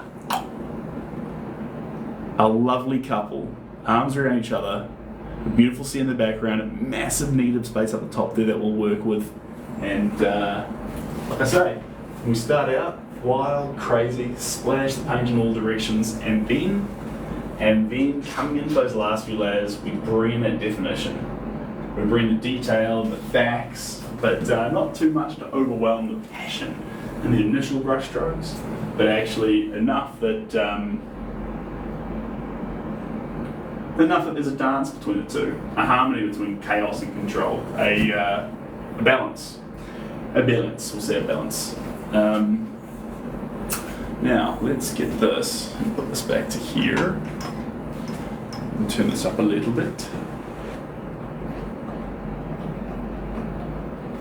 There we go. Now, how are we sitting? That's good. The only problem is it's a little screen, so it's a little bit far away, but anyway. We'll make it work.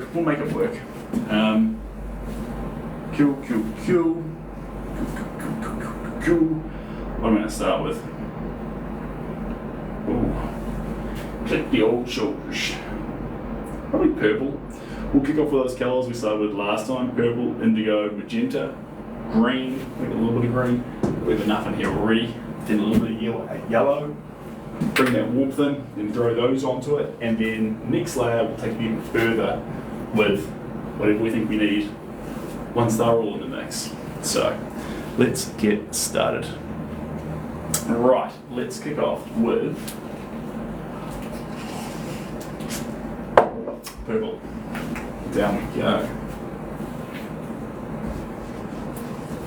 Alright, toity, down low.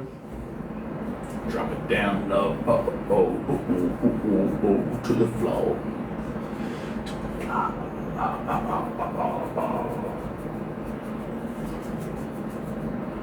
Let's take a bit more water in here, just a touch.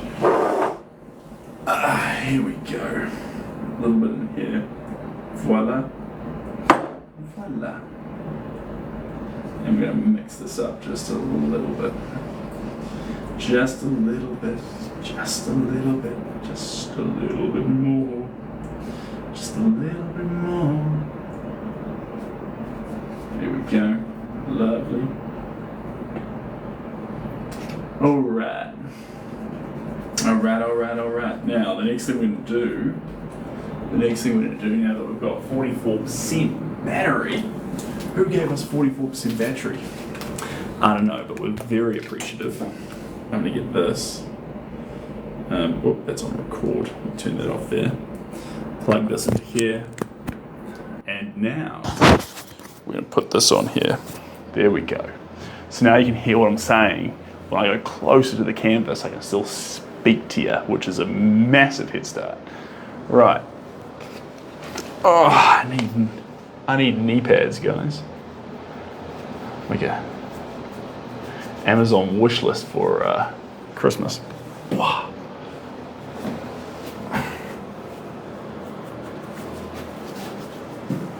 Okay, let's get some of this all around through here. And through here. Dear. I need to get hair cut. That's my problem. There we go. Throw that through there.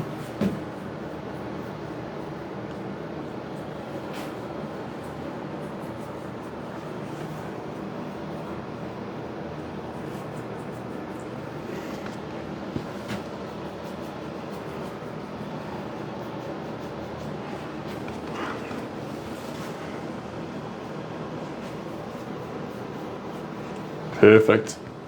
Let's sling up a bit through here.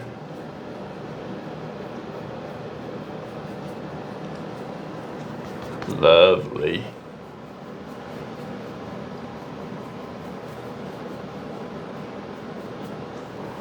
Beautiful. Yeah. We don't actually have Home Depot in New Zealand, but I bet Mitre 10 does. Pretty funny. Just be like, hey, painting looks pretty cool. Why is he wearing knee pads?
You can see those faces getting more and more context in them. They sort of blend together better as time goes on. Just blending better. Coming down low. Drop it down low. To the floor. And all around here. You know, some of this is just getting a gentle build up of colour. Spotting some shadows, darkening those areas, popping out some other ones, popping them, listening those. Hey, who here right now in the room is from Auckland as well? Do we have any Aucklanders here? We had 100 people, probably from all over the show.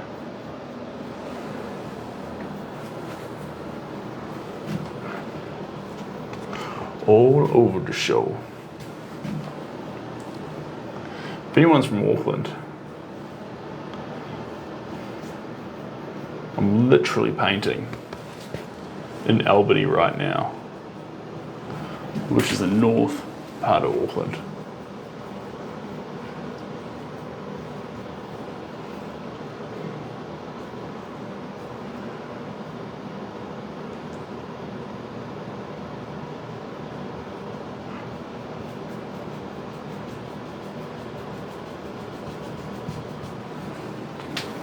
There we go. Beautiful. And just get a bit of continuity in here. We might just splash a little bit up into the sky. Just spread it out just enough.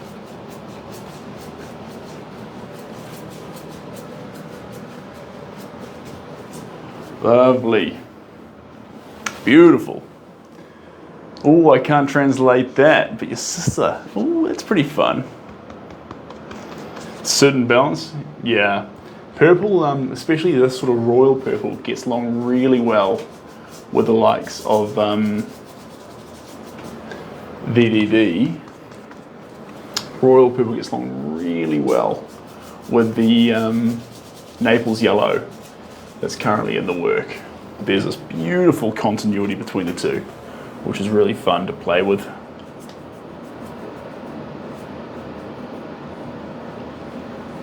There we go.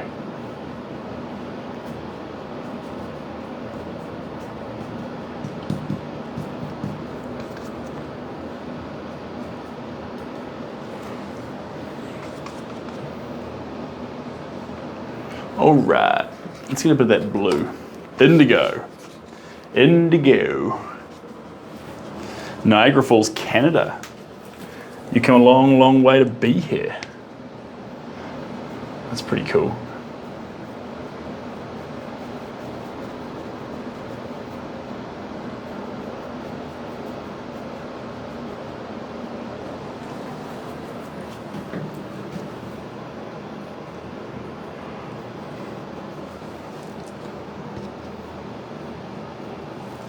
There we go. Slowly get those clothes going. I'm based in Auckland, and actually the place where I work, the studio space, it's a flexible office space. So you're actually, if you're a working professional, welcome to come join, which is pretty cool. There we go.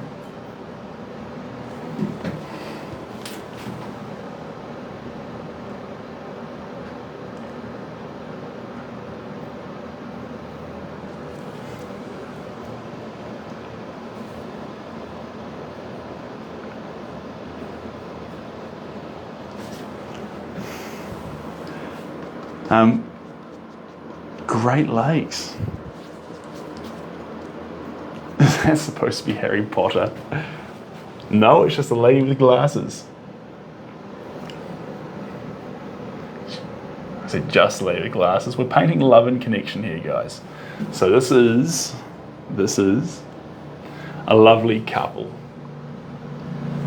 And our job is to do justice capturing them.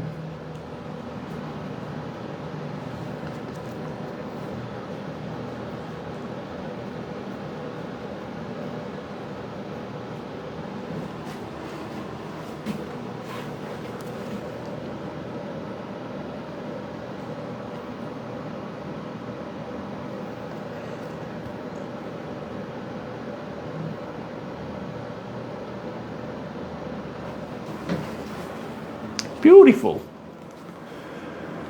Auckland here too. Newmarket. That's fun. That's fun.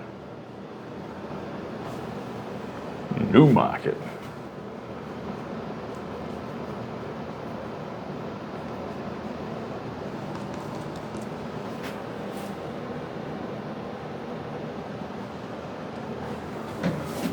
Yeah.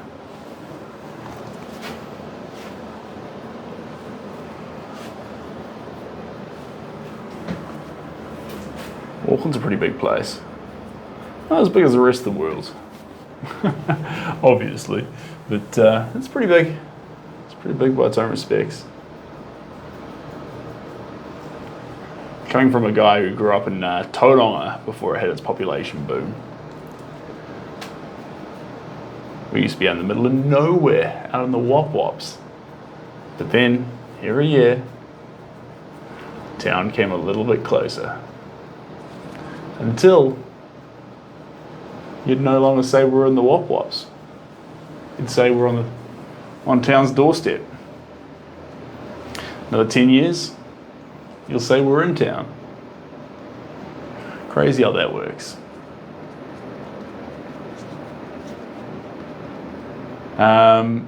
Cheers, guys. Classic but complimentary. Oh. Nashville, Tennessee. I'll tell you one thing I love about Nashville. I absolutely love Nashville's. There's a street there where they play live music.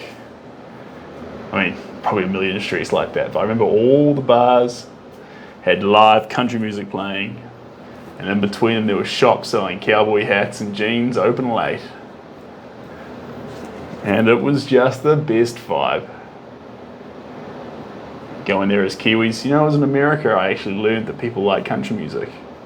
I always thought when I was in New Zealand that I was the only one who liked it. And I was crazy. And it turns out the whole of America listens to country music.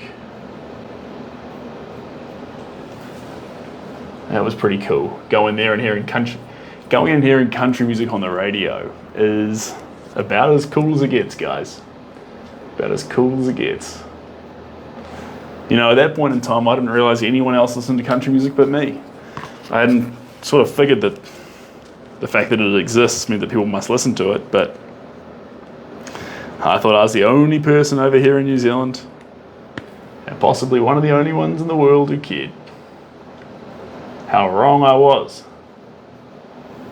Turns out, there's a lot of love for country music out there. There's WeFest, a Western festival. It goes for 3 days. And all they do is celebrate country music. It's on my bucket list, that is.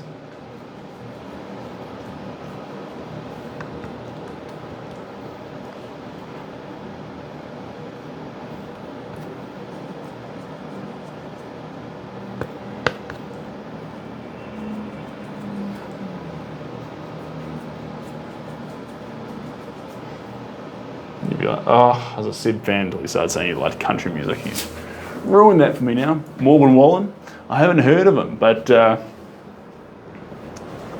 I'm more of an old school country guy. When I say old school country, we can go right the way back to Conway Twitty. We can go to Johnny Cash, or we can come forward a bit more to like what a 25-year-old probably calls old school, which is like Toby Keith, Billy Currington. I like Kip Moore, he's probably the newest school I get to. It's probably unfair to put let's say old, it's not even old school. Let's say, I mean, they were top of the game about 5 years ago. I don't know if anyone new's come in now. Brad Paisley, Toby Keith, Billy Currington, Kip Moore. A bad day of fishing beats a good day of anything else. Yeah, who else is there? There's a bunch of guys. Alan Jackson ain't too bad. Early mid-90s? Yeah. Billy Currington's song, I'm Pretty Good at Drinking Beer, one of my favourites of all time. 450 plays. I racked up on iTunes of that song. It's a lot of plays. That was when you had to press play on the song, which meant every time I wanted to listen to it, for every 450 times, I pushed the play button.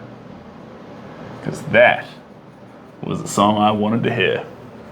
That's pretty special. Dolly Parton, she's special. She's certainly special. Let's get some red in here. Let's get some pop in this show. Here we go.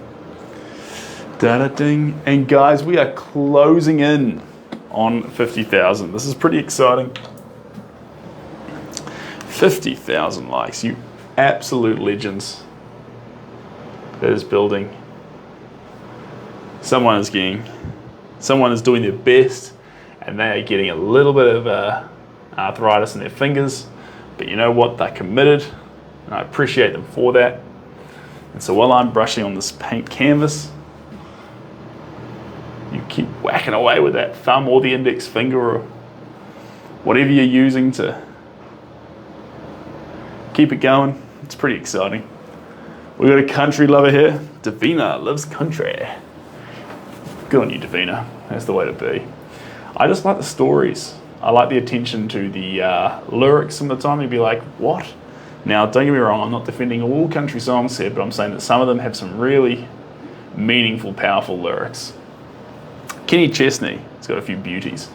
Trip Around the Sun, Get Along, long down the road.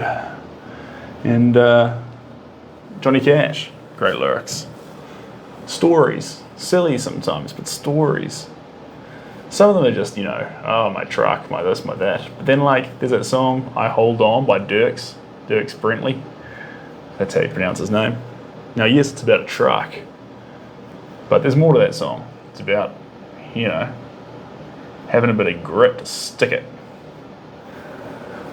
That's what's important. Country music, lamb barbecue. Yeah, indeed. You're from where closer Johnny Cash got married. And Travis, yeah, Travis does. Travis does indeed. That's pretty fun.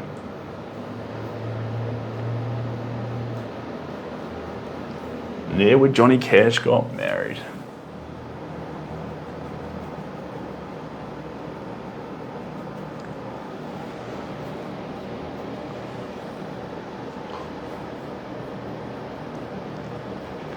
I remember I was in high school when Hurt came out.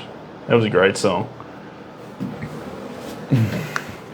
It's like, I hurt myself today to see if I still feel. Absolute banger of a song. Absolute banger. I focused on the pain, the only thing that's real. Try to kill it all away. But I remember everything. And what have I become? My sweetest friend. Everyone I know goes away in the end. You can have it all. My empire of dirt. And Boy Named Sue, that's a song and a half. That's a song and a half. I won't do the whole, I know every word to that song, but I won't do it for you right now. But Johnny Cash, A Boy Named Sue.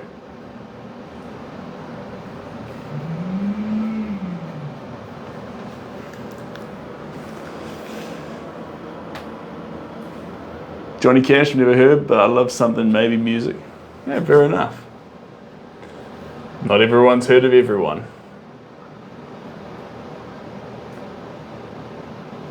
There we go.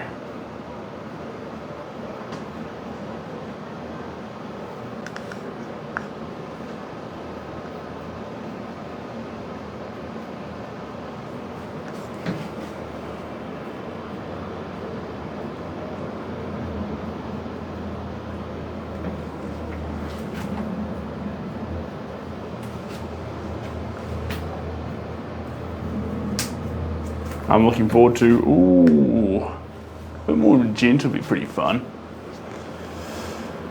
Celtic Thunder, Hallelujah. I've actually heard that. That's actually quite a funky one. I was listening to a few AI songs the other day. So like, what they are is that AI songs where they get the ones I was hearing was from Eric Cartman from South Park, and he's singing like My Heart Will Go On by Celine Dion and things. And as he's singing it, it's just an AI robot syncing his voice to the chords. And I was pleasantly surprised at how effective it was. Like, Eric Cartman in South Park has the most annoying voice on the face of the planet. And yet when he sings Celine Dion, My Heart Will Go On, I'd be lying if I said it wasn't too hard to listen to. Quite funny, in fact. You want me to paint Cher for you? Well, I would actually love to do that. Imagine if we were painting Cher just before Christmas. That'd be absolutely wild. The best thing to do is leap on the link in the bio, go to commission, send us a picture of Cher that you like, and then also choose the size and things that works for you. And I can come back to you with a quote and get you looked after.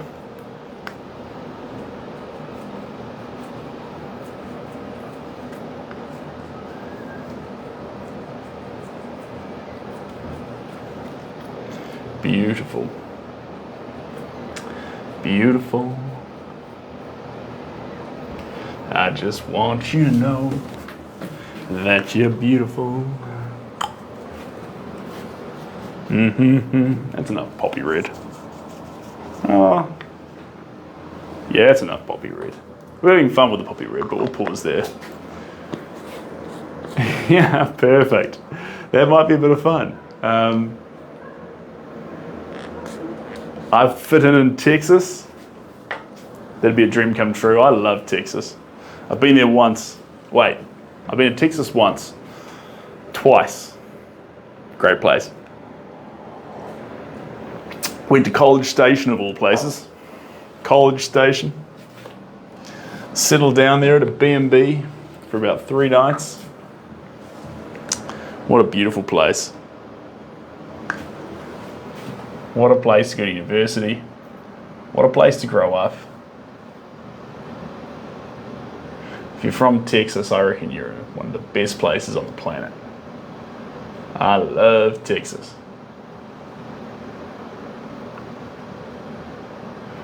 You'd be like, oh, but they have some weird laws. It's like, you need to go there and see the place, see the people there. You know, I was like at bus stops, and people were, I got picked up by a cowboy in a big Ford F-150.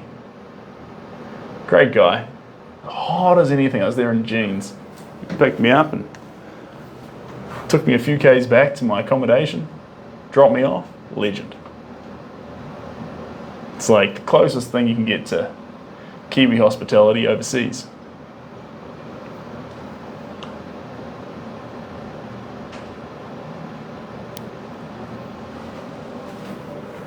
There we go.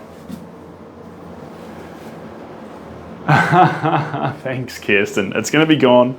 It's going to be gone in the next few days when November rolls around.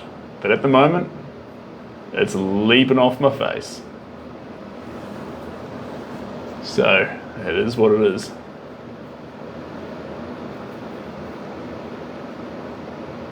Just a little bit gummy, so we're going to add some water in here. Not too much, just a bit.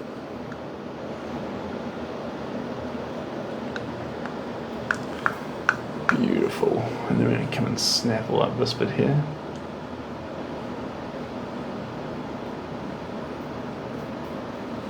Beautiful. There's a hand over here. Put your right hand in, you take your right hand out, you put your right hand in and you shake it all about. You do the hokey pokey and you turn around. That's what it's all about. Dun dun dun dun dun dun dun dun dun dun dun dun dun dun dun dun dun dun. La da da da da da do.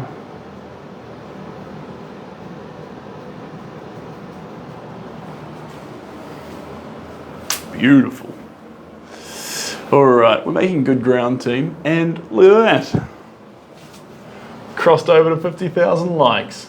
You pack of absolute legends. That's a pretty fun achievement, guys. I wish it would show me a leaderboard for who's done the most taps. That'd be pretty funny, so I can give shout outs on that. That'd be pretty cool. Maybe I'll tell TikTok, I'll be like, guys. Forget the tip leaderboard, yeah, that's fun, but like, nah. Show me a leaderboard of who's leading the like count, because that's pretty cool. We got there. It's been a while. The background is glorious. Yes, bit by bit, it's going to be crazy wild colors once we get it all put together.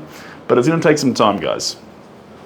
It's going to take some time because when you get this kind of background, it takes layering to get that depth of the colors. And if you want layering, you need an element, just an element, patience. Just a little bit. Not too much, but a little bit.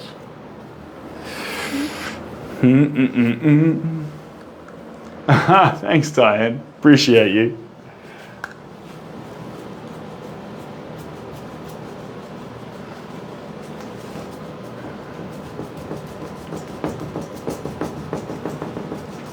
There we go. Smatter this through there. And down through there.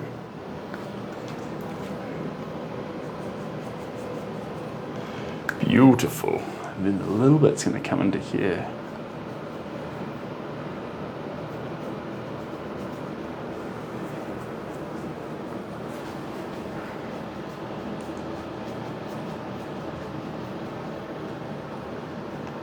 There we go.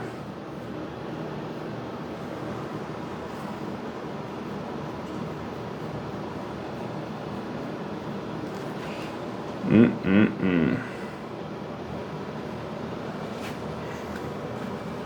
can see the dramatic difference that happens to the paint when you add that little bit amount of, little teeny tiny bit of water to it. Really shakes things up. Really shakes things up. Is he painting with eggs? Yes, he is. If you're talking about me, then yeah, we're painting with eggs. That's the goal.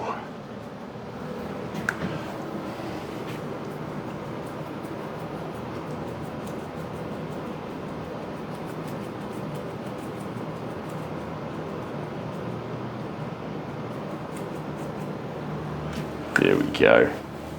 And a little bit more down here.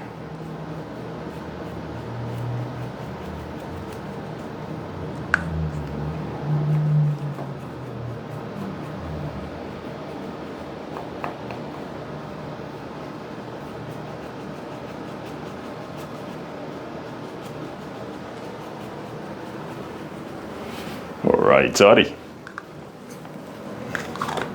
Down with that colour, up with the next one. Portland, Oregon. Welcome on in. Welcome on in from Portland, Oregon. He's like, thanks, good to be here. Who's from Portland, Oregon? Kissimmee. Kissimmee. Kissimmee? I don't think I'm saying that right. Let's get some. This is the yellow again, team. So the yellow, just like what we did with it last time. You know, when we added it in previously with the intention of bringing some like life and vigor into the farmer's face. We did the same thing here. And you'll be like, the one thing you'll be careful of though is adding the right amount of yellow in to capture the faces you're after, but not too much so that you turn your characters into Simpsons characters, because this can happen. Welcome from San Antonio. Welcome on in. There we go.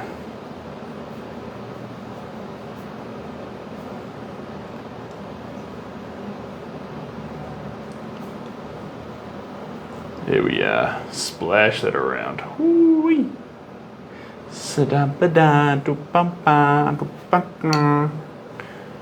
Hoo-wee.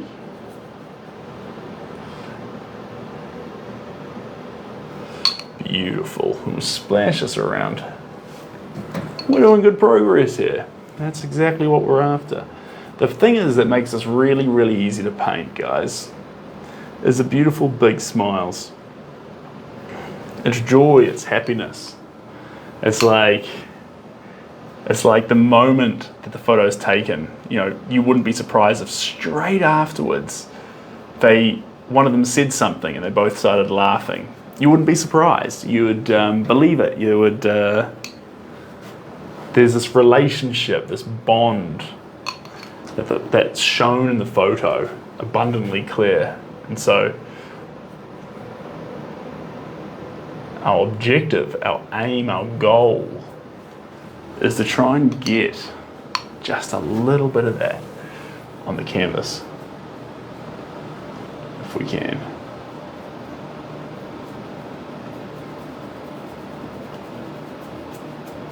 If we can.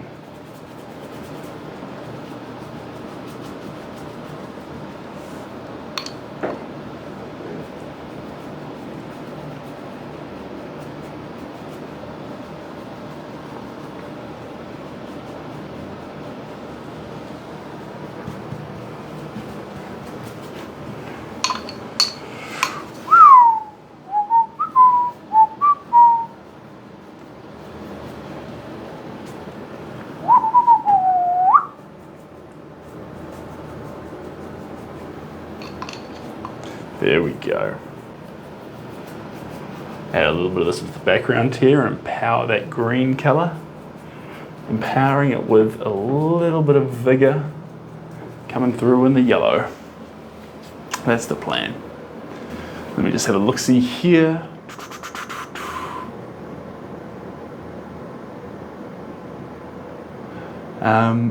Thanks, Kirsten. San Antonio. Can I get it? Ooh-wee. There we are. Just keep going, splashing around. Maybe a little bit, yeah, down through here. Let's get that.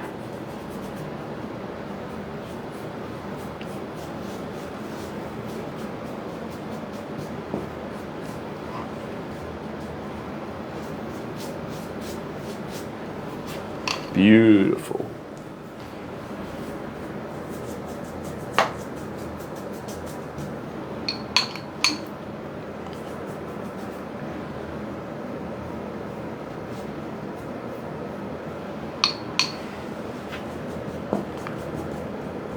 So a little bit down there in the background.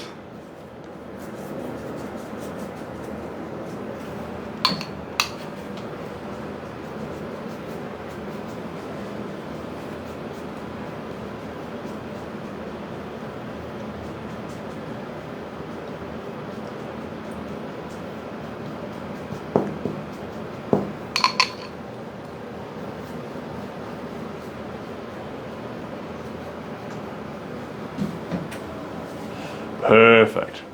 Sorry, let me come in here. Are they real people or people you made up as you went along? Great question. They're real people. They're the parents of one of our collectors. One of my collectors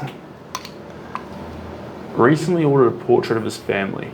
And after that portrait of his family, he said, can you make my parents? And I said, we can get that in this side of Christmas. So of the 2 spots I had left, he grabbed one of them, which is pretty fun. And so now, we have the responsibility of doing a good job of this. And we're having a lot of fun right now. There's colours building up, there's definition coming into it. It's going to take a little bit of time, but it's a bit of fun. So, we've got 2 beautiful parents that we're aiming to capture here.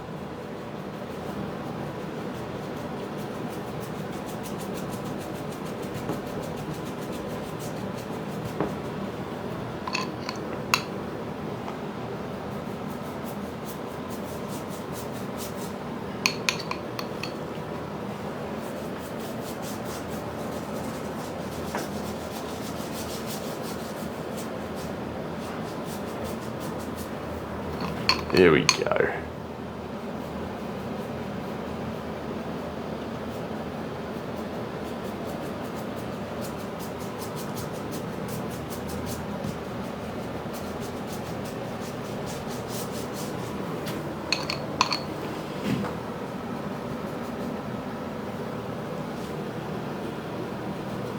All right, is it enough yellow? That's probably enough yellow. Cheers, ZJ. It's not gone, it's just facing the painting for a bit, that's all. That's all.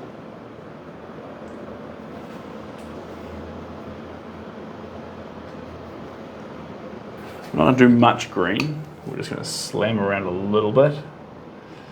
Get it around through here.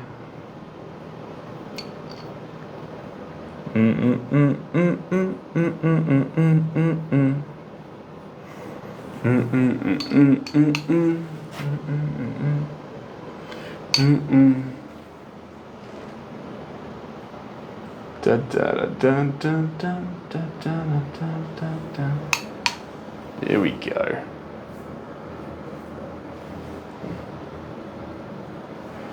Beautiful. Beautiful. Well, ZJ, you're missing out on some pretty fun painting. Ah, oh, Johnny. All right. Seb, not again. Name. Every time you see me painting, you say run. The canvas isn't that dangerous or scary. It's totally okay. Hey, Thomas. Ah, yum. A little bit of water keep me going.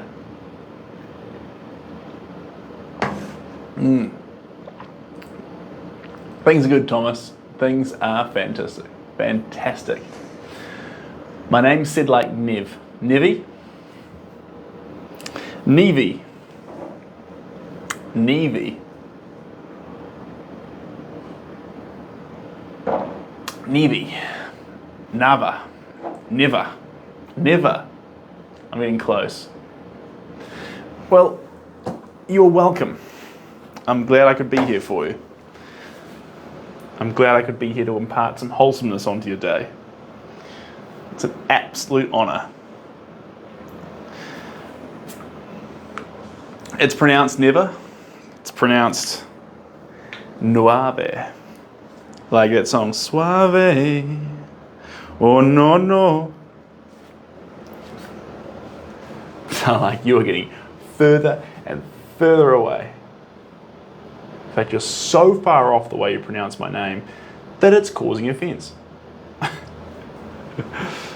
I am in New Zealand. Yes, I am. This is true. And what? So long before this painting is done? That's a good question. It's a good question. Honestly, this is a commission piece. So we just keep going and going and going until we get to a point where we think, yep, we've captured what we set out to capture. So in this painting's case, we're after love and connection. That's our goal. That's our goal. And we'll do whatever we have to do to get it. But we're not there yet. We got the faces coming out and the paint landing in some quite fun ways, but we're not there just yet. And so someone asked, I'm 30. Delightful age of 30. There we go. Slap some of this around through here.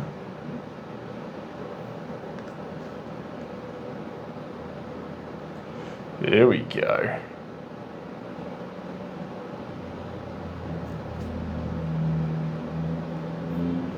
Now we're talking to it. See how we're not acknowledging the glasses? There is the bottom rims, but actually we're not getting too hung up on if it's the top rims or the bottom rims. We're just splashing around some paint. No, I'm not. Well, I am 0.8% moldy. Does that count? 0.8%. Probably not enough.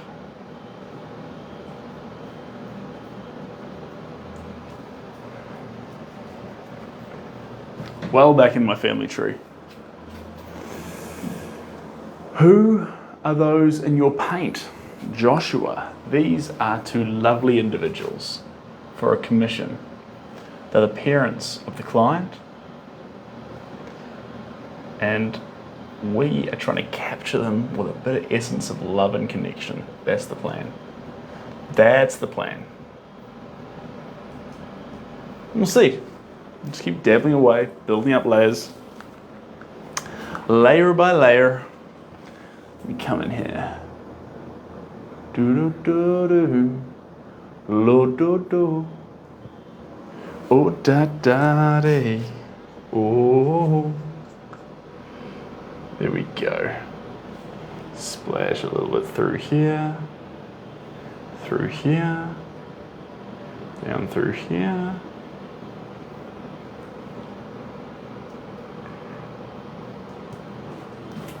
Beautiful, beautiful. Thanks, Diane, appreciate you. Oh, 0.8, yeah, 0.8. Yeah, yes indeed, so. 99.2% European. I mean, I don't know exactly where the rest comes from, but could be.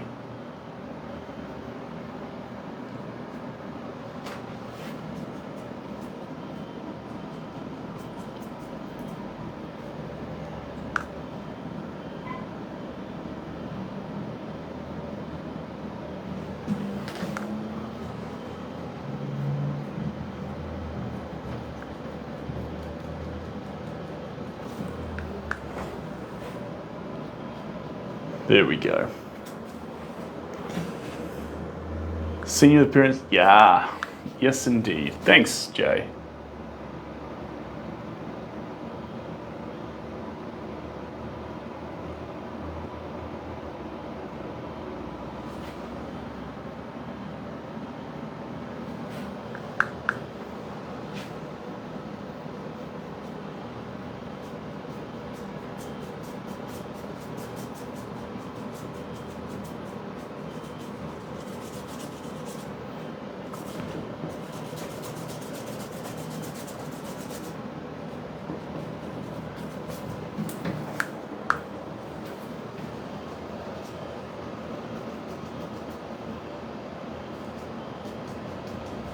Perfect. Seb, give us a yoza.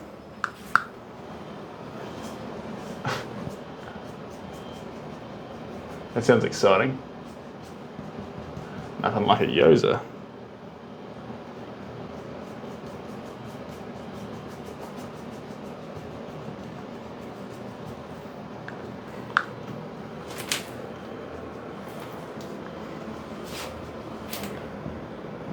go. Beautiful. And come over the shoulder here just a little bit. Every time I find myself a little.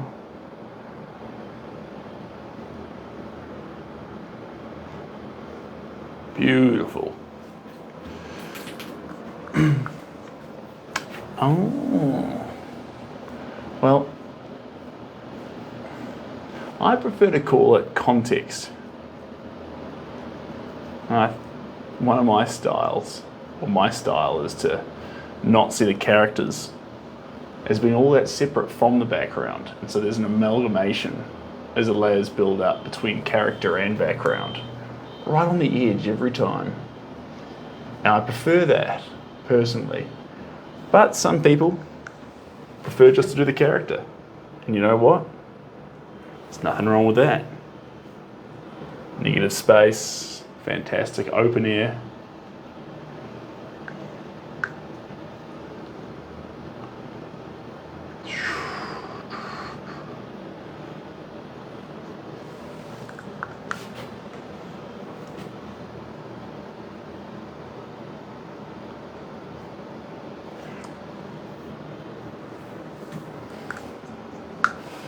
Wale, oh, oh, daddy, oh, oh, Naomi's out of here. Left that 0.8% out. No, I didn't. I said very clearly, I'm 0.8% when you asked the question. I did it as a fact. I mean, how much more clear can a boy be? I was going to say, well, I'm doing my best. I'm sorry.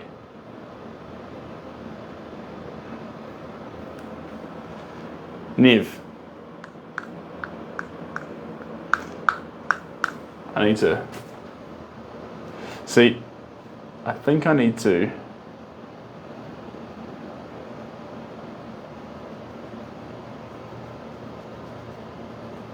get the Google app when you can ask it and it says it out loud for you. It's always good. I said let the 0.8 out with the, oh, I see, I'm sorry, I don't understand things sometimes. Yet let the 0.8% out with a Yosa. Well, this is an office space, and it's probably not the most appropriate place to do big, loud Yosas, but I like the way you're thinking. And Kirsten, this is my favorite paintbrush by a quarter mile. See that? Lovely. That's the one. Oh, lale, oh. Oh, daddy, do do do do. Okay, blue time. Oh, every time I'm lost down in the middle. All right, let's go here and get a bit of this blue. It's gonna be pretty fun. Ah, yum, yum, yum, yum, yum. Up we come. Mix this up a little bit. Every time I'm locked down in the middle. Da dum ba dum ba da dum dum dee. Every time I find myself a little. That's because I'm locked down in the middle. There we go. Splash this around through here. Beautiful. That's his cloak. You can start to see his more of the finer details of his garment coming in here. This area here, this is actually more of a green, it's not green, greyish tone, but we've embellished it with colour right now. As time goes on, we add more of those whites in. That'll empower that a wee bit. Estelle uses acrylics. That's good, Estelle. This is egg tempera. fairly similar to acrylics if you added in a lot of slow drying gels and binder medium. And you'd be like, wait, isn't egg tempera fast drying? Yeah, but the acrylics slow drying gels has a certain viscosity, like a gluey fluid style that would be similar to the emulsion mix that I use for egg tempera. So it's a good parallel to call there. But you'd be like, well, it depends on your mix as well. So there's a couple of little factors that come into it. A couple of little factors that help us know. Every time I'm locked out in the middle. A bit more around here. And where else are we going to go? We're going to spring down here with a scoop.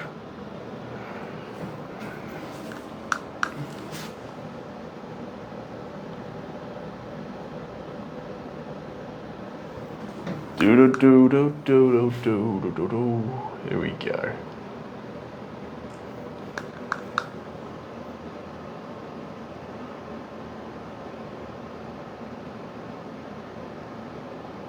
Those little moments there. And trickle them down here just a little bit. Lovely. The pigment, yeah. This pigment is punchy.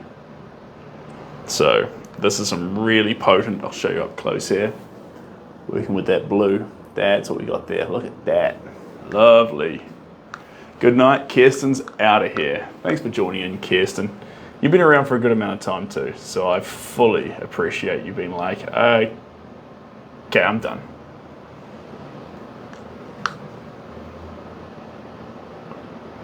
Every time I'm locked out in the middle. That actually, yeah, that comes up a little bit higher than I've currently given it credit for. There we go. Beautiful. Every time I'm locked out in the middle.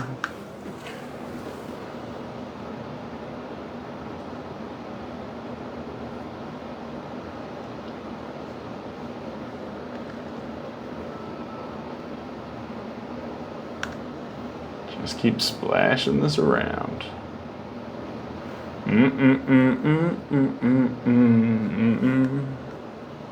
Ba-da bing ba bum bum bum bum. Every time I'm hot down in the middle. Here we are.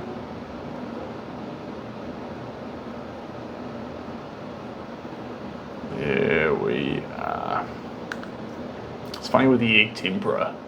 You can never finish something off straight away. If you notice something, you can start putting layers on it. Start building it one little bit at a time. And then maybe in the future, you'll start to see it actually properly appear. All right, we are doing egg tempera, team. Egg tempera.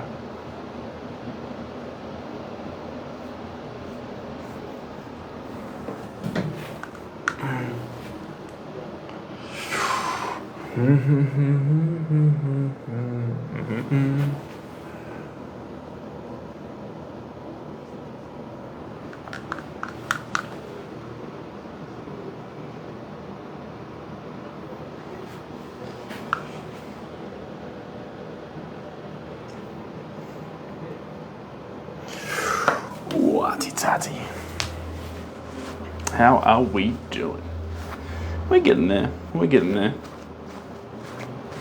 Every time I'm locked out in the middle. All right. We may need a bit more paint. But what colours? These are the questions. Probably some more innocent colours. We've done a lot of pop. Done a lot of crazy pigment searching in all the wonderful crazy colours and all the crazy wild directions. But the next thing we need to do is we need to get some more muted tones, relaxed tones, in amongst piecing, and a few little gaps across his faces, in the background, on here a little bit, defining. I'll use the jars for it. All right, how we're gonna do it is, I'm gonna bring this over to here, lower it down a little bit, spin it around a little bit, grab you guys, come with me.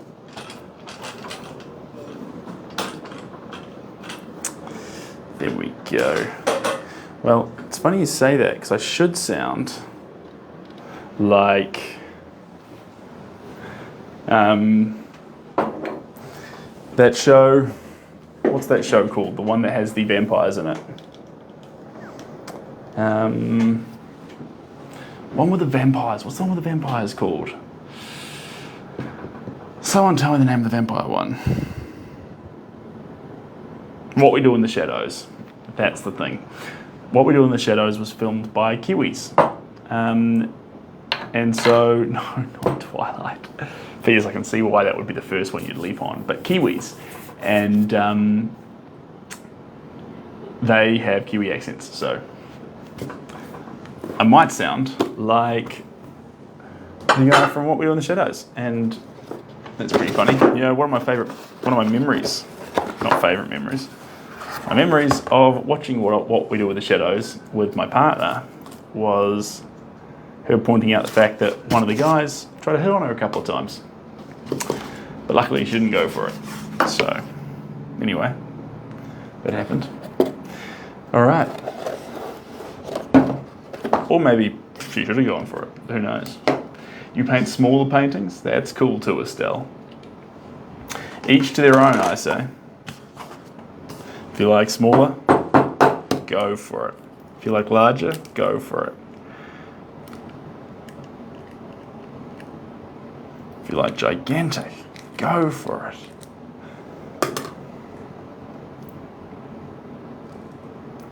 Whatever you do, I'll just spin you around here a little bit. Don't let someone else tell you what you should like, because they're not you. How would they possibly know? All right, here we go. Every time I'm locked down in the middle,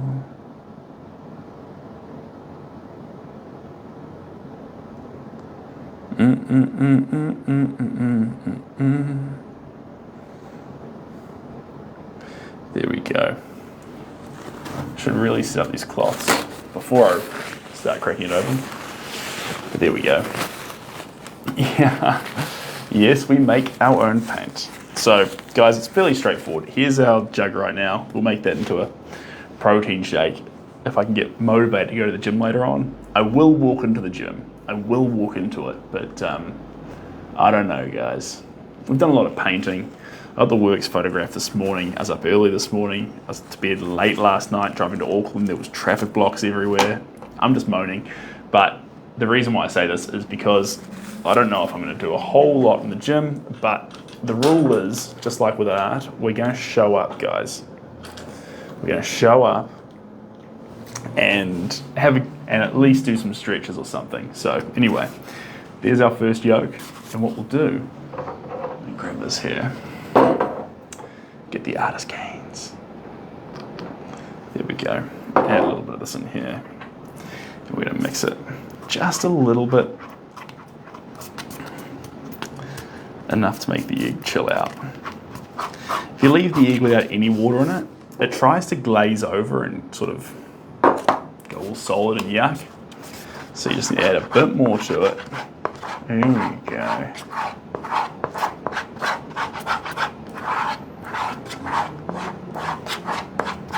That's what we want. See that there? Lovely. Ray, no, I'm not. I am a painter, through and through. That's a good, Diane. All the replays have been uploaded to YouTube, Diane, and they'll start to be on Twitter as well. So the replays on YouTube and Twitter.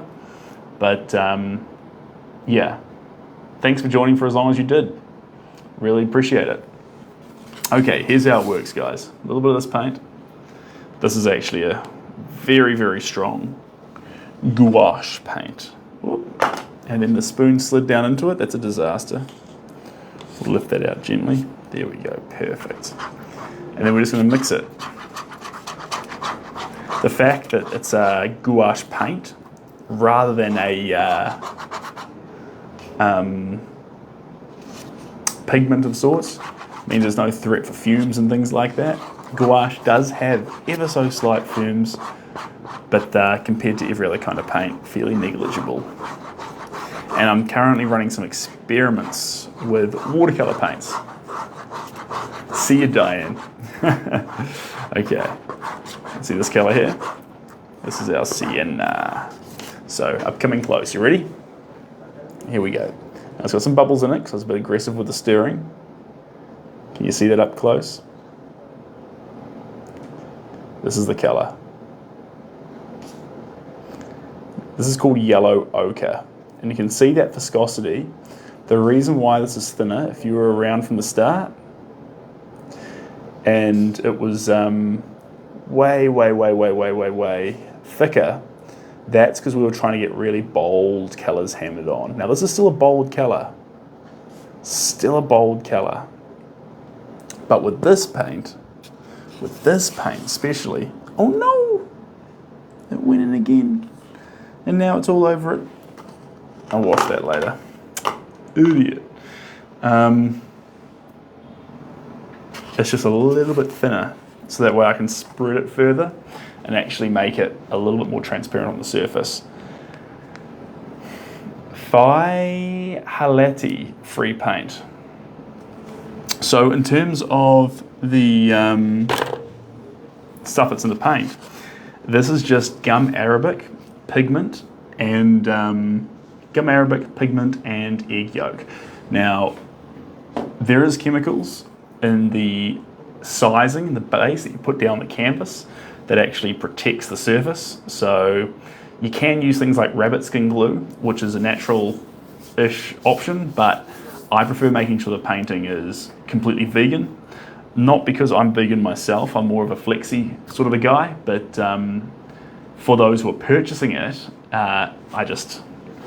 in any on sales that work, just so you know that no animals were involved in the like, you're not using rabbit skin glue. So I use a synthetic product, which is an acrylic binder of sorts that actually protects what you call the support, which is the surface, in this case, oil tempered hardboard from the artwork. So that's a very chemical strong process. There's ventilation masks and things, and that goes on. And then the paint goes on, that's everything in the paint. And then after that, you use a UV protection layer, which is also extremely toxic, but it protects the artwork. So from sun and things like that, long term, very important. Or you can put glass, that's another option. ASD, at the moment, there are prints available for the next, it says 2 days, but it's 8 days, guys, or 10 days. I can't remember what I promised, but it'll be open for a little bit longer, and you guys can grab a hold of prints if you're interested in those. I love them personally. I've got 3 inside my own house: Africa, Mahalo, and Hercules. And then I've got some originals in my house. Now, I keep 2 works always with me. I don't list them on the website, and the reason I always keep 2 is it actually allows me to stay connected with my art. If I give it all away, you do feel a little bit empty when there's nothing left in your household. So we do run, I'll talk on work. We do use takedown. We do not list the last 2. Most of the works you watch are commissions. Most of the works we do are commissions. So these 2 we're working on right now, this session, will not be available for purchase. And a lot of the works, you can message me on a few of them, but a lot of the works have found different places to live. The 2 that I have with me right now, it's technically 3, but I'm looking after one of them. at the moment. So Ernest Hemingway is with me, but Ernest Hemingway I've got promised to a buyer in California at the moment. And then I've got Hercules, Sensitive Stone. And the reason I've got Hercules is there was a few people who wanted to buy Hercules, but I was holding it back for charity auction, which I was going to run over November. But guys, I couldn't get my online auction platform sorted in time. So it wasn't for November, which is a pity, but that's okay. It doesn't mean we won't do it, but it means we might either choose that or another category, another charity, depending on what we get to. So anyway, Hercules, Sensitive Stone, Hemingway's pencil. It's interesting, it's called pencil because Hemingway always used a pencil, not a pen. He used pencil and typewriter. Anyway, Hemingway. And then the other one I have, what's the other one I kept back? Because Hemingway's pencil is on hold. I've got Sensitive Stone and one other one. I forget. Email me and I'll send you through pictures of them. And in terms of the backlog, I reckon, just throw that away. I reckon I've got one more spot prior to Christmas, but not if you wanted a 48 by 60 inch. We can possibly do it. There's one more spot prior to Christmas, and then late January would be your next earliest spot to get in. But it usually averages out, like depends on the season, around mid-year, it ends up being more like 3 or 4 months. But over the December-January period, because I typically take on less work or try and line up less because I try and plan for the holiday season, sometimes you can fit in more people because you just left slots available, which is good. So if I'm busy, I'm busy, and if work doesn't come into those spots, that's ideal because I can get some time with family and things.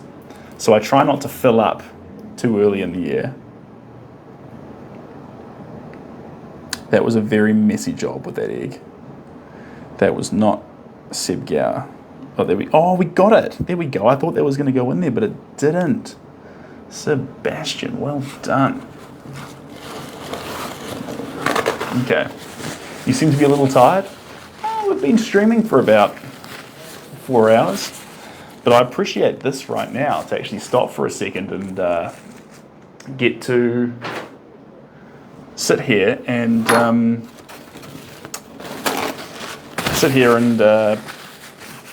make some paint.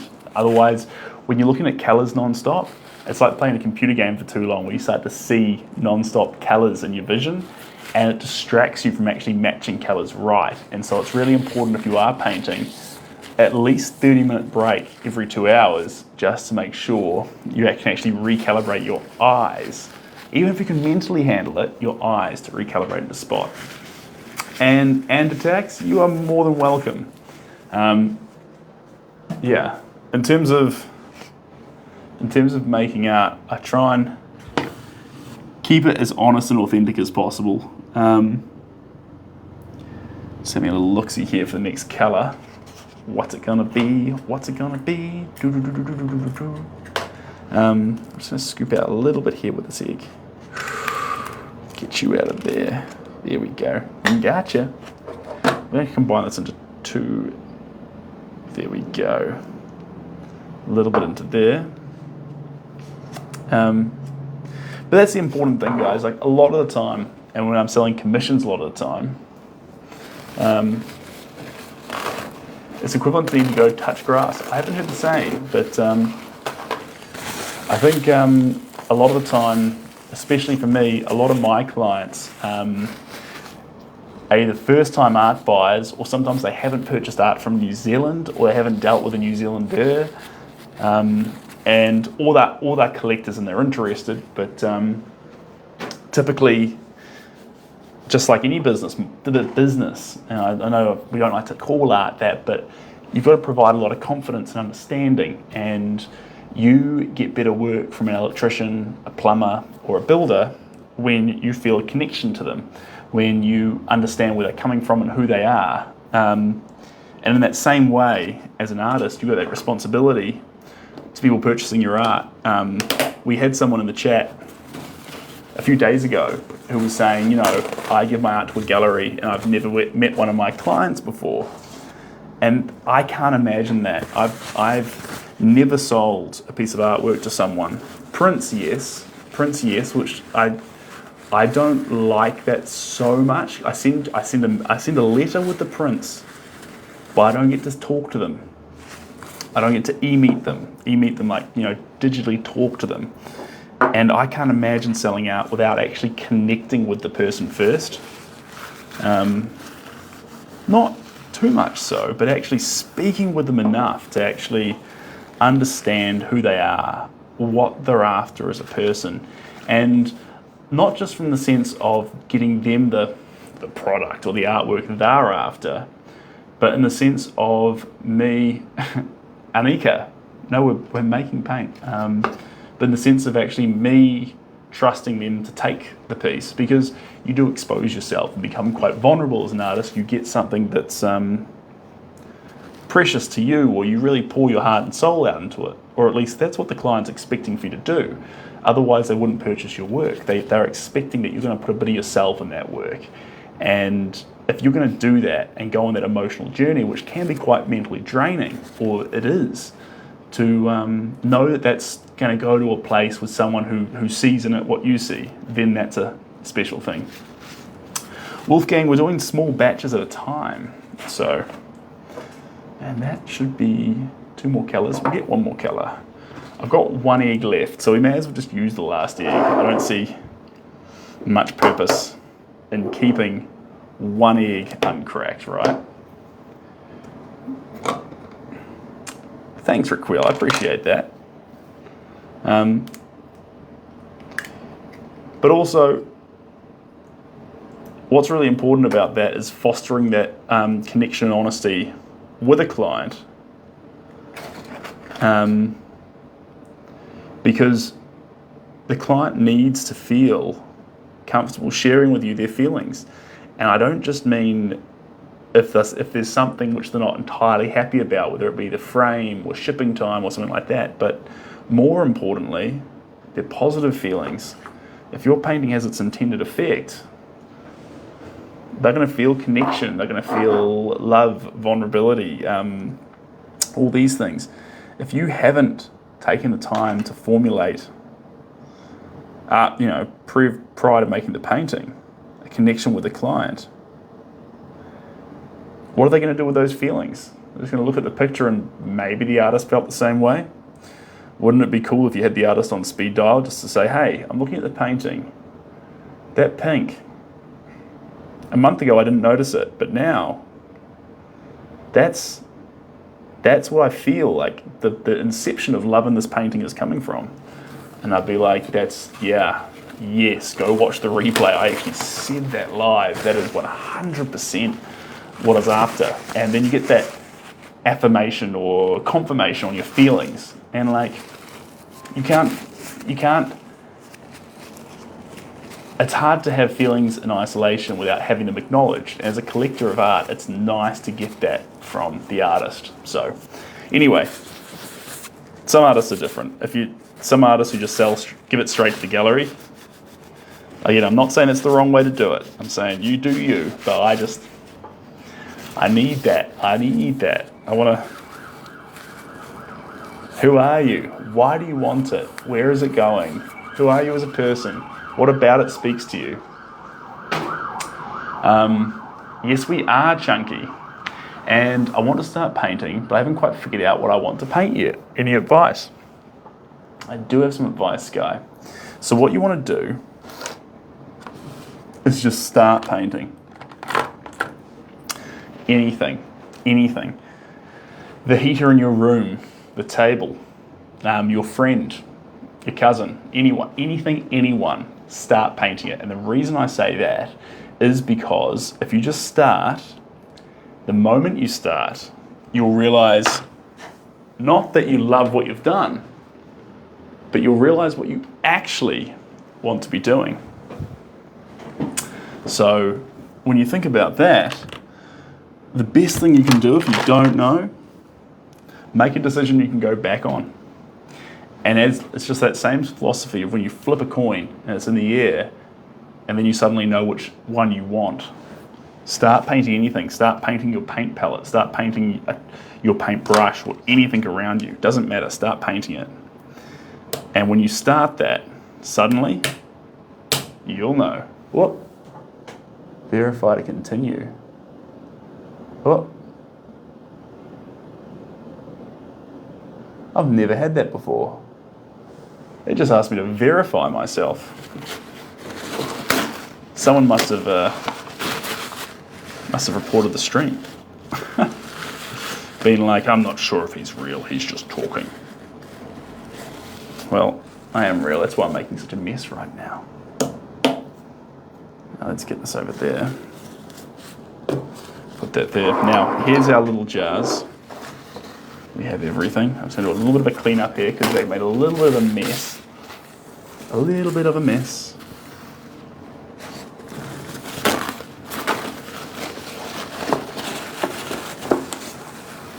There we go. Mean. There we are. Mean. Touch. Yeah. You're welcome, Sky. I hope that advice helps you. If it doesn't, you're welcome to message me and we'll figure out what else we can do. Okay, there we go.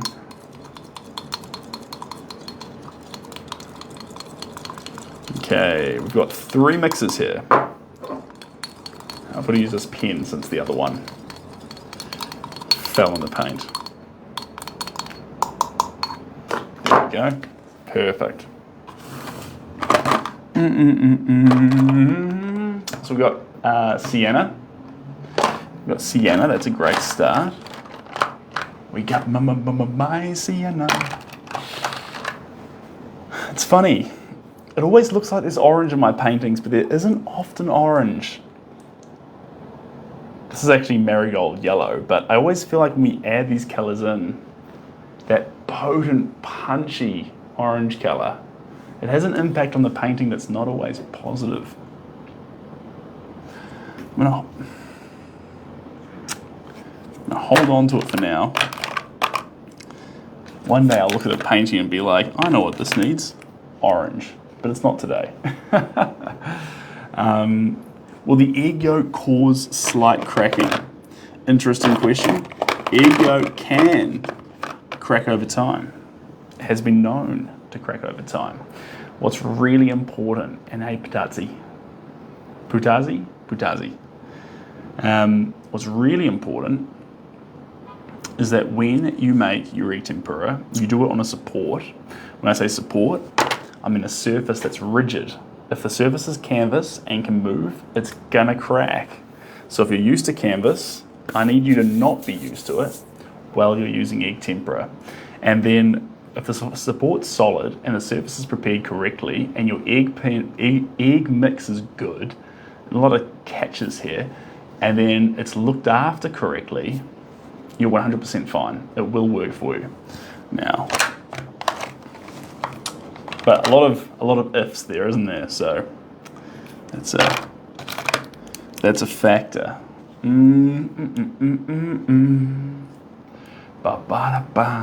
Okay, this one here, I'm gonna add.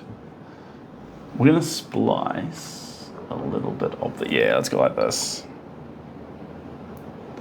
A little bit of white in here, and I'm gonna put a little bit of white in here too. There we go. And now I've got white in both of these. Now the question we ask ourselves is how are we going to, what colours we're going to splice into that white to get the effect we're after. Let's have a little look-see there. I'm going to splice a bit of magenta into this one, which is going to give us a very, very light pink. Come on, thank you so much, I appreciate that. And any egg is okay. But remember that okay is not great. So I'd recommend using free range. The best kind of eggs is if you know someone and you can get them fresh daily. That's the most potent thing you can do. The fresh they are, the easiest the process of making the easier the process of making the paint is. These eggs here, and like, again, these are only in New Zealand, but these are the eggs we've gone for this time. Because I've been slowly checking the eggs are similar. These ones here, free range is important. The cow, they're a good Whole Foods brand. And then you've got SPCA, Animal Welfare Certified. Now, the other thing that you want on it is pasture raised, which means they're not just given access to outside, they're raised in pastures. So that's what you're after. And then these are expiry date 17th of December, also get as far out as you can. That's the important thing. All right, that one's got that color in it, that one's sort of there, that one's sort of there. Last one's got white, and now we just need to choose on which color to splice into it. And maybe,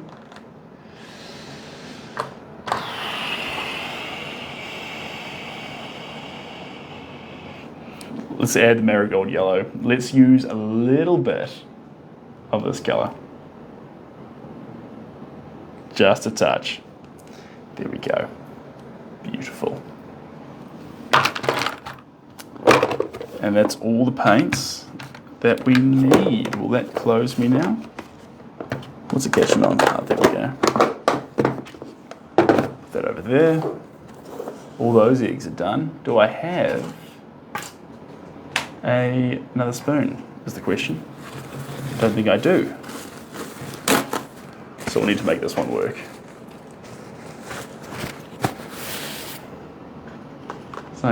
It's not hard, it's another emoji. You love the marigold color? Yeah, it's gonna be pretty wild. Pretty wild. Just gonna wipe this down.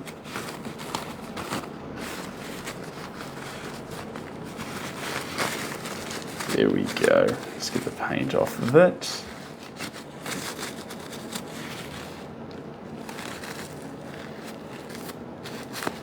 And you saw this earlier. This is a pretty fun spoon. This is my platypus spoon. Voila, little platypus on it. Little platypus. All right. We'll do the marigold that we talked about. Let's mix that one up first. And I'll show you what that's going to look like. Now it's going to be almost egg yolk coloured, just because we added the white into it too. So it's going to be a very, very fun colour.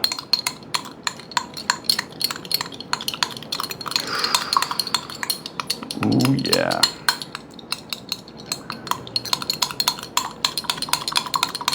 Much thinner. So we have the yellow ochre, quite thick. Yeah. Sandies, that's true, but be careful. Eat the leftover egg whites once you combine the pigment with the yolk. No iti, no iti. And actually, best practice is not to eat in a studio with any kind of paint as well. Now this is our color, so it's going to look like a slightly off, not off, but like, see that there? Very similar to the egg yolk, but it's going to have that almost like a salmon pate. And excuse the bubbles in there. Let me get those out of the frame for you. There we go. That's what we're after. Salmon pate. Combining orange with white. Yeah, so hello Jim, welcome on in. And the moustache is for charity month here in New Zealand for Movember. So it raises awareness for mental health and prostate cancer. And so I've got it for 2 more days. We've been growing it for a month. Pretty exciting, pretty fun. I have always wondered what I'd look like with a mustache, and this is the first year I've actually grown one. But yeah, I'm looking forward to having my upper lip back. Anyway, here we go. I'm going to call this one here Muted Hot Pink. Here we go. I'll show you this one here. Here we go, right up close. right up close. See that there? And see how it's a little bit thicker? But this colour here is going to do a lot of damage around the faces. And it's also going to get into that shirt, her shirt. Really potent for that. Really potent for that. Oh, cheers, Jim. It's going to be. I was supposed to have a live auction sorted for a painting to support it, but I couldn't quite get the figured out fast enough, so that hasn't happened. So we still will do something, but this time round, that might have to wait. Anyway, let's get this in here. And now we have our last colour to mix in, which is going to be our primary blue. Primary blue. Can add just a little bit more water to it. There we go.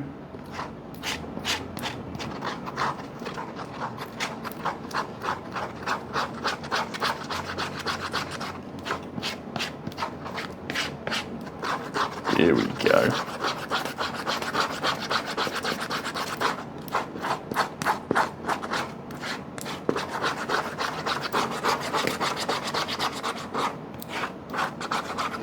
Wonderful. This colour coming up. Oh. This is what we're dealing with. Ready? Bring that right in close for you.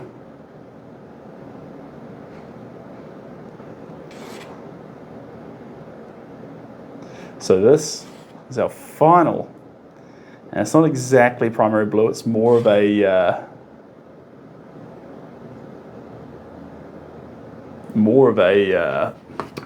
phthalo blue. Is that fair? Probably.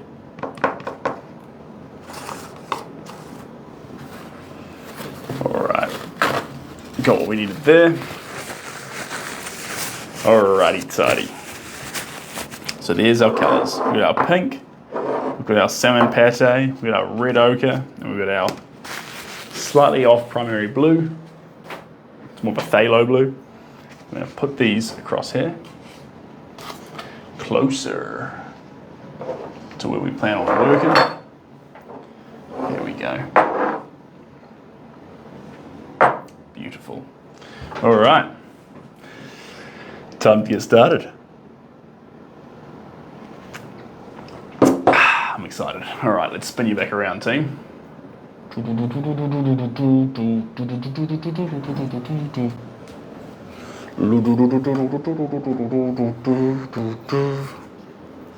La da da da da da da da da da da da da da da da da da da.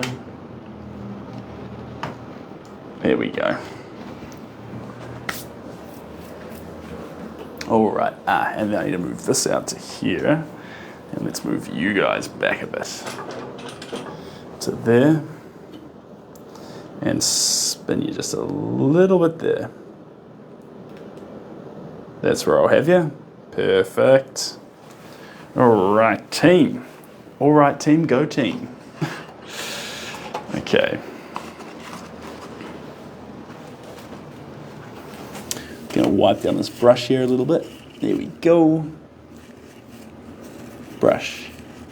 Oh. Drop that into there, drop that into there, drop that into there. What else do we have here? Oop.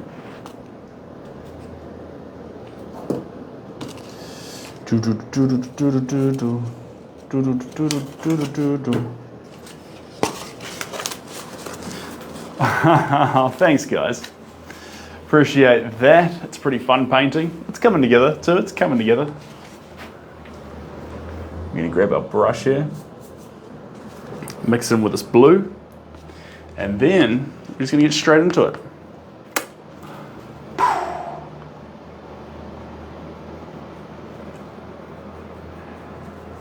And it's going to add a lot of punchy blue into these tops in a pretty fun way. Ooh, ooh.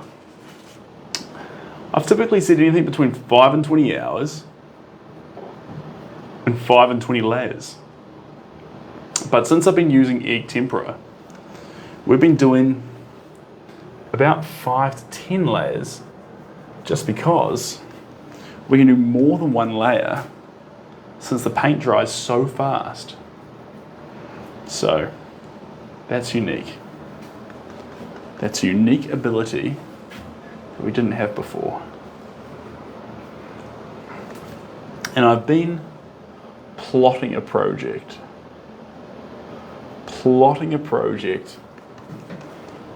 moment by moment. I've told a few of you about this. If you've reached out to me and we've had a conversation on Instagram or TikTok about upcoming projects, I'm thinking about painting a series of waves from all around the world. And so it'll be a series of waves, but each wave would represent another location. So each wave would have its own unique characteristics and colours that match that part of the world in its own way, of the major surf beaches. And I thought that might be a cool way to slowly capture the sea from all around the world. There's just something really special about egg tempera, my style, how therapeutic it is to paint, and just the sea, the reflections in water. Beautiful. Beautiful.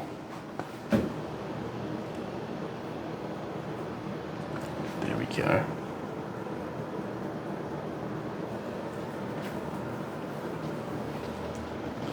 Coming on down low.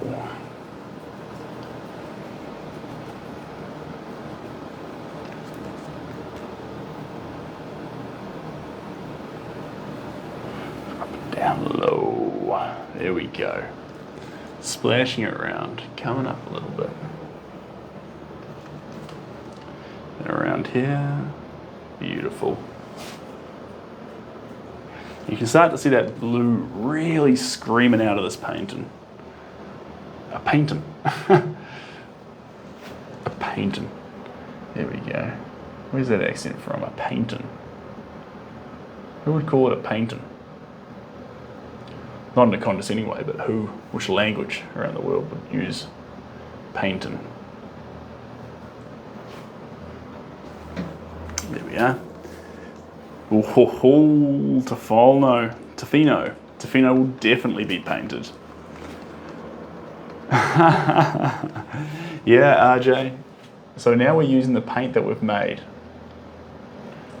We've made some fresh paint, and we're doing small batches this time. So we're not doing a whole bunch of egg paint and then using it all gradually. We're mixing up a few colors at a time to give me more freedom in terms of what colors will be next. There we go. Splashing this around. And speaking of, I've got a canvas with me right now. And we're not far off. See, I've got this one here. This work's got a few more layers to go on it. But I've got the other picture, which is on its stand down period. And the reason I say this is I've got one fresh canvas with nothing on it. And I was planning on finding a wave. But I love letting destiny decide sometimes. So tell me, does anyone here, we've got 131 of us, has anyone here got a picture?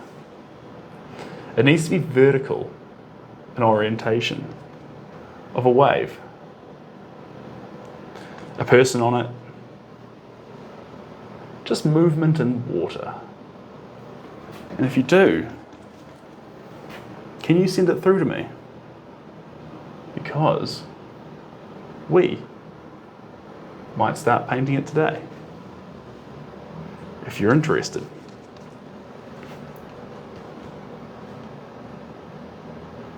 I'll own the painting, obviously, but you'll get the opportunity to see your photo of a wave get painted.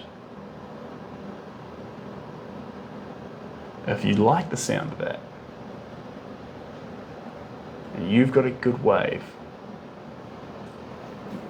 you should send it through. Does the egg yolks do to the paint? The egg yolks are really interesting with the paint. They capture light differently, and they actually allow the paint to be far thinner, to get more pigment. One thing egg tempera I noticed is that the pigments are much, much stronger. They jump off the surface with the tiniest amount of it, aggressively leaping off the surface.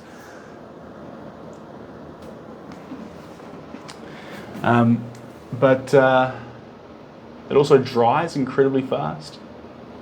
20 seconds. Completely dry in about 20 minutes. And it dries differently.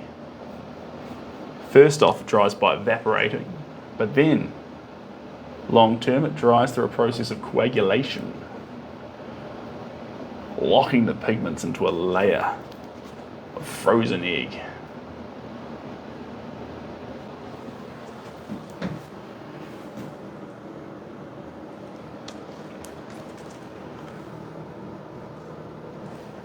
There we go. And that is our blue out of business. Very fun. Now that our blue's out of business, let's see what we do next. First off, we'll wipe this brush off. Give ourselves a fresh start. There we go.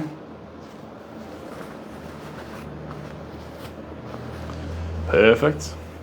Can you do more layers because of egg yolk? Yes, you can. Because it's see-through and it goes on very thin. You can do almost 50 layers, really get thick and layered in there, which is amazing. And you can actually have a lot more of a connection with a painting or intimate connection with a painting as you go through 50 layers. There's more of a process. Even though that process doesn't take time, the layers of film in between each thing can be huge. Doesn't have to take time. You just left New Zealand yesterday. Well, I hope you enjoyed it while you were here. New Zealand's an amazing place. Here we go. This is the yellow ochre. We made this colour together just a few moments ago. And now our goal is to use it wherever we think we see a little bit of yellow ochre. And anything that might be relatively similar to it, it can go in a few spots. Doesn't have to be just for yellow ochre. We can get a wee bit creative with it. Splash around a few different places. We're letting it represent a bit of the hair in there, which is fantastic. It's a powerful colour for that. And it's also going to do a pretty good job around these hands, just like that. Splashing around on the symbols on her shirt. They're these wonderful little fans.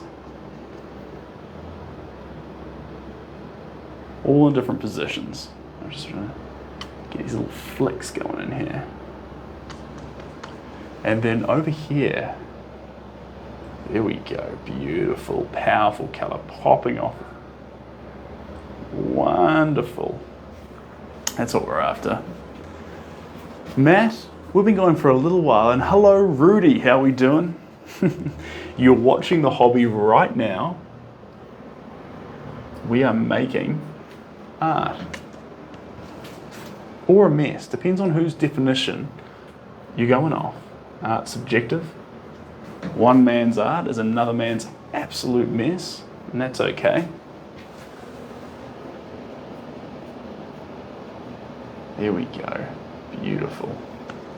Just like that. Just spring a little bit through there. Just like that. And that can come the whole way down there. Beautiful. We've got lots of yellow ochre. Lots of yellow ochre. I'm not sure if we're going to use it all. We've got that much of it. But it's quite fun because it pairs really nicely with that phthalo blue that we've already used. It really wants to play ball with that palette of colour. There we go. Splash a bit more over here. And around here. Beautiful.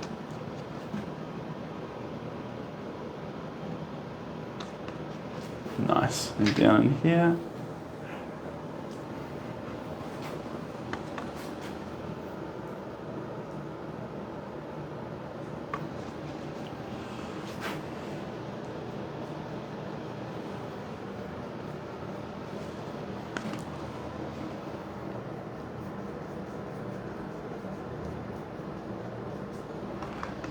Perfect.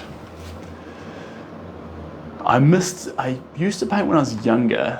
Don't know what made me stop, but I kind of missed the vibe. Well, here's your sign, if you needed it, to pick up a paintbrush again. But the scariest thing about that is a lot of people do it and then put it straight back down because maybe they're not where they want to be or they're not where they once were. And that's okay, you're someone new now. You don't have to make art the way you used to make it. And you don't have to be at the exact same skill level that you left off at. What's really important is that you pick the brush back up and you go for, like you've just said there, that vibe. If you can get the vibe and enjoy yourself, then you're on the right track.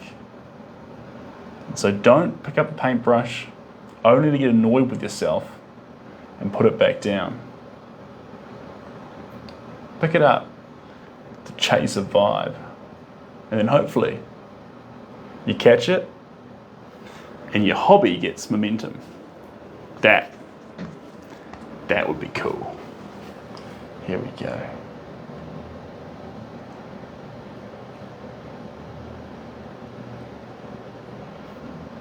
Because only once our hobbies vitalize us do we actually find time for them.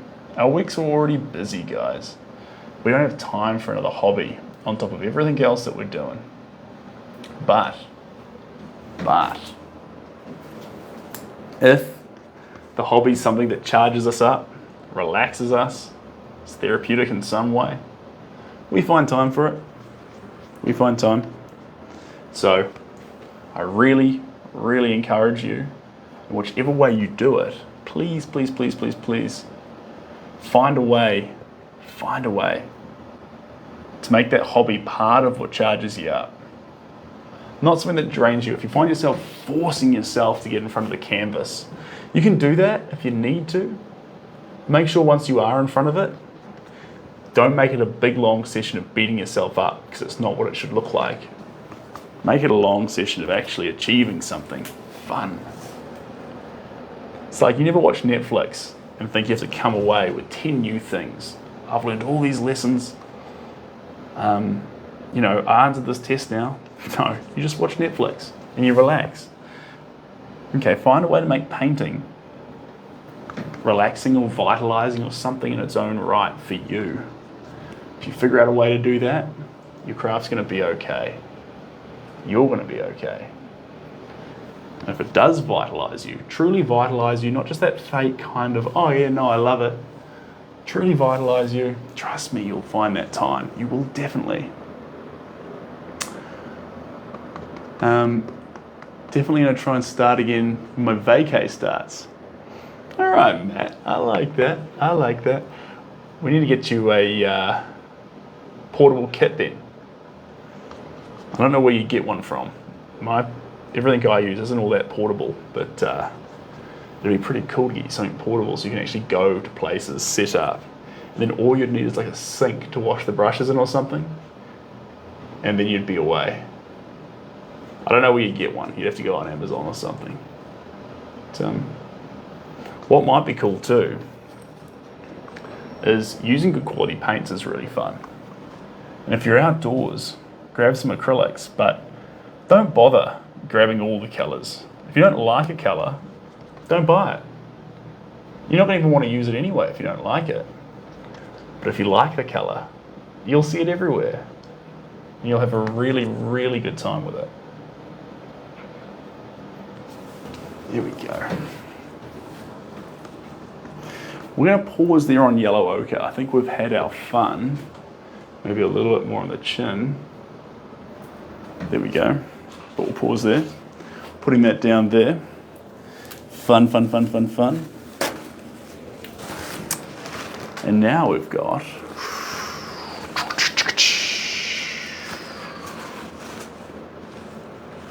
I thought I made 4. Oh yeah, we've already used one of them. Okay, I was like, I thought I had 4 colours. I just see 2 left. And that's correct. There are just 2 left. But that is because we're ahead of the game. We've already used up one of them. I'm just going to grab these. Oh no, we'll leave those out. We'll leave those out because we might use them on the next canvas if we start it. So I won't get too ahead of myself there.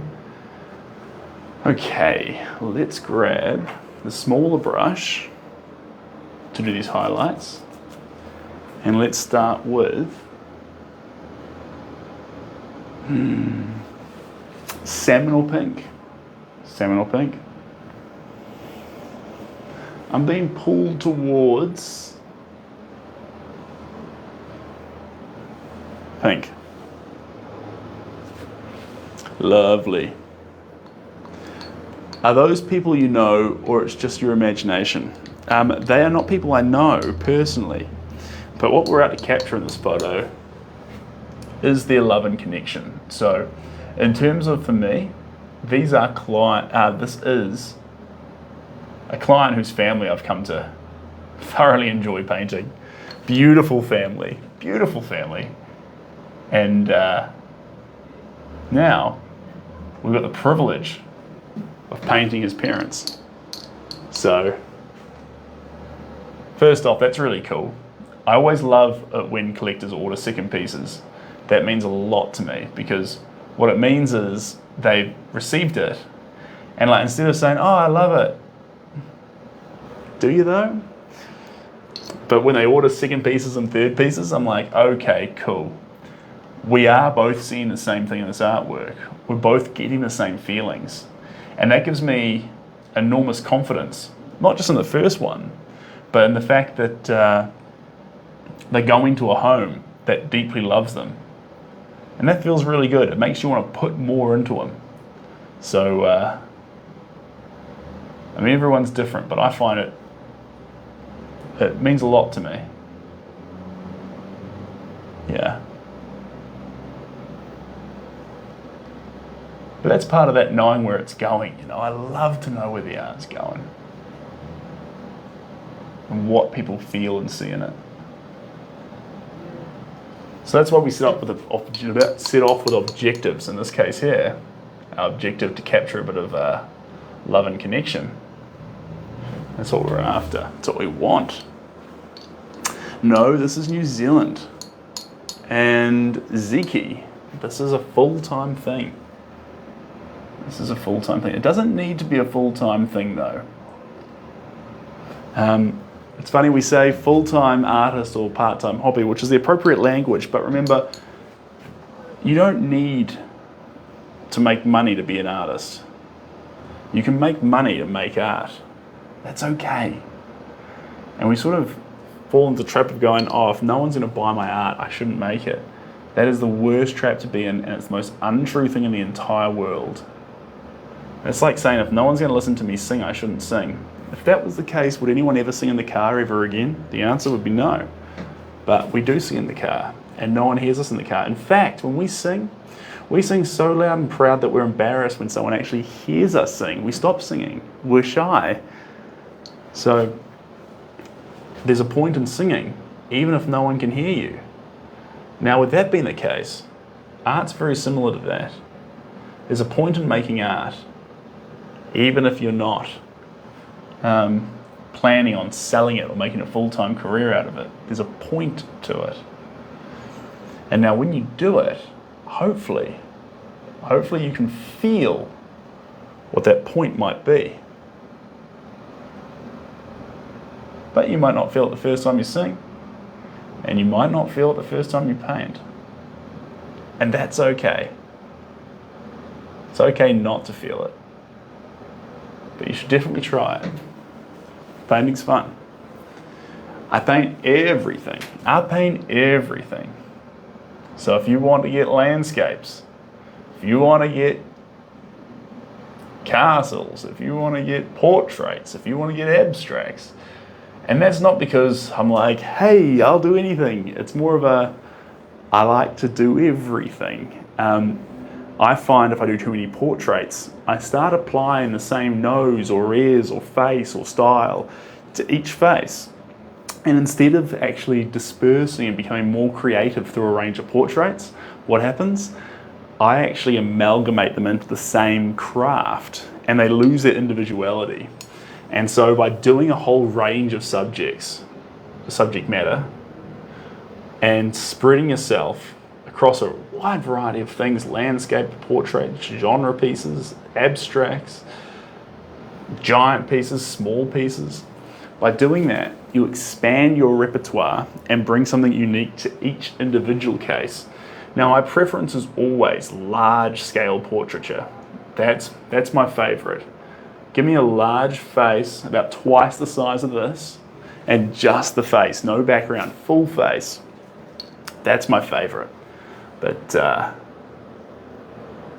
love doing landscapes, small abstracts, where there's just a few splashes of paint. It's all quite fun. Where do you get your inspiration from? When it comes to inspiration, if you mean inspiration to paint, you get motivation to paint, guys. Motivation to paint, and then inspiration comes from the process of painting itself. That's why if you can just motivate yourself to start, it's like running, just to start running. Trust me, it'll start feeling good. And once it feels good, it'll start getting really easy. And once it gets really easy, you're not going to want to stop. You're going to keep going. You're going to build your own momentum. You won't need external factors to charge you up.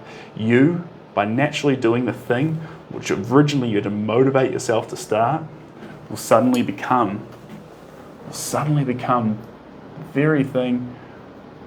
You'll become the very thing that won't let yourself stop. Effortlessly.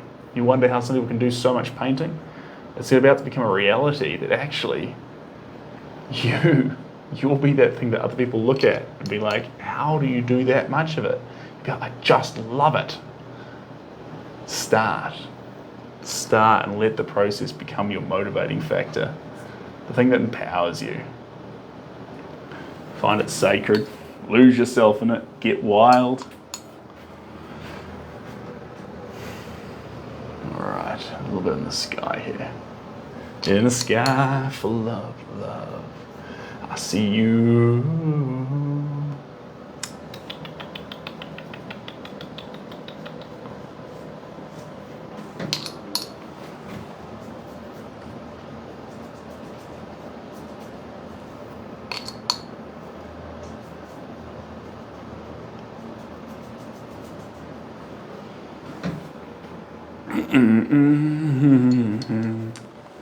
Just a little bit across the top there. There we go. All right, we're going to put down that colour. But of course you need to paint something that people relate to. You're on the wrong perspective. You're on the wrong perspective. I used to do that. Hey Jade, how you doing? It will make your painting more meaningful. Incorrect. No. I'm afraid I can't get on board with that perspective. I appreciate that you've got it, but I believe it's incorrect. And the reason I think it's incorrect is you're saying there that you need to find something that everyone else can relate to. You need to paint something that everyone else will relate to. It'll make your painting more meaningful. The painting's meaning comes from the process, not in who you can show it to relate to it. The painting's meaning was built into it, baked into it while you moved the brush. This made the painting's meaning. If the painting's meaning was made in showing it to people, then every single copyright Monet image, every single copycat Monet image will be worth the same as the original. It's not in the final result that you show to someone.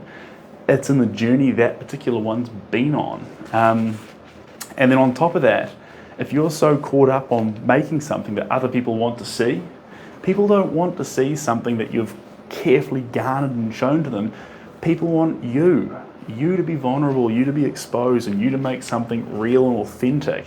And if they can see that actually you're not afraid to show yourself and to make something real, that's when they want to connect with it. So you can't think, it's actually an arrogant thing for artists to do, to think, I know what other people want. I'll make them that and they'll want it. We're smarter than that as people. You can't assume what people want. You have to just be the best version that you can be of who you are, and hope that if you try your best and keep going at it and making yourself everything that you can be, that actually people will see that and be attracted to that. Coach Carter style. If you let your own light shine, you'll unconsciously give other people permission to do the same. And if you are letting your own light shine, if you are doing that authentically and in a real way, they will come and they will love what you've made. And so you'll actually get the result which you initially wanted, which is wild. All right. Let's get a bit more in here.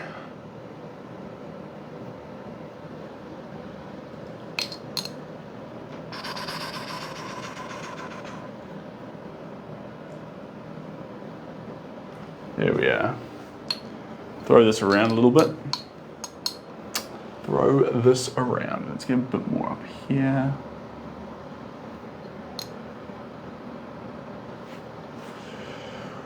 You, I see you.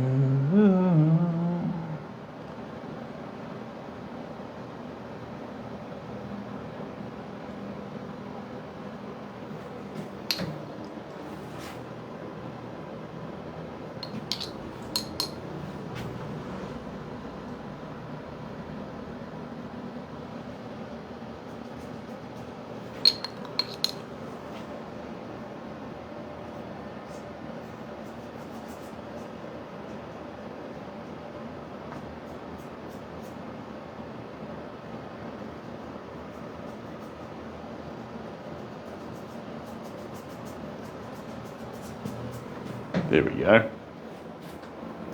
All right. Thanks, Sean. I appreciate you. And I'm doing good, Thompson. Chris, you have to go to sleep. All right, Matt. I'll catch you later. Thanks for joining in.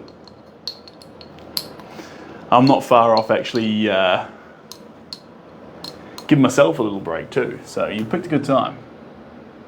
You picked a good time. Good time, good time. Okay, what time is it now? 5:30. Yeah. We'll actually pause there, guys. We'll pause there. I think I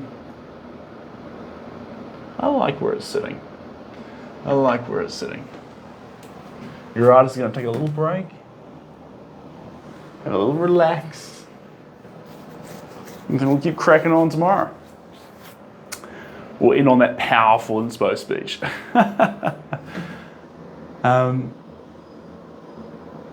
Yeah, absolutely. And you're totally welcome to have your own opinion on it. But please, whatever you do, don't change yourself to be what you think everyone wants you to be.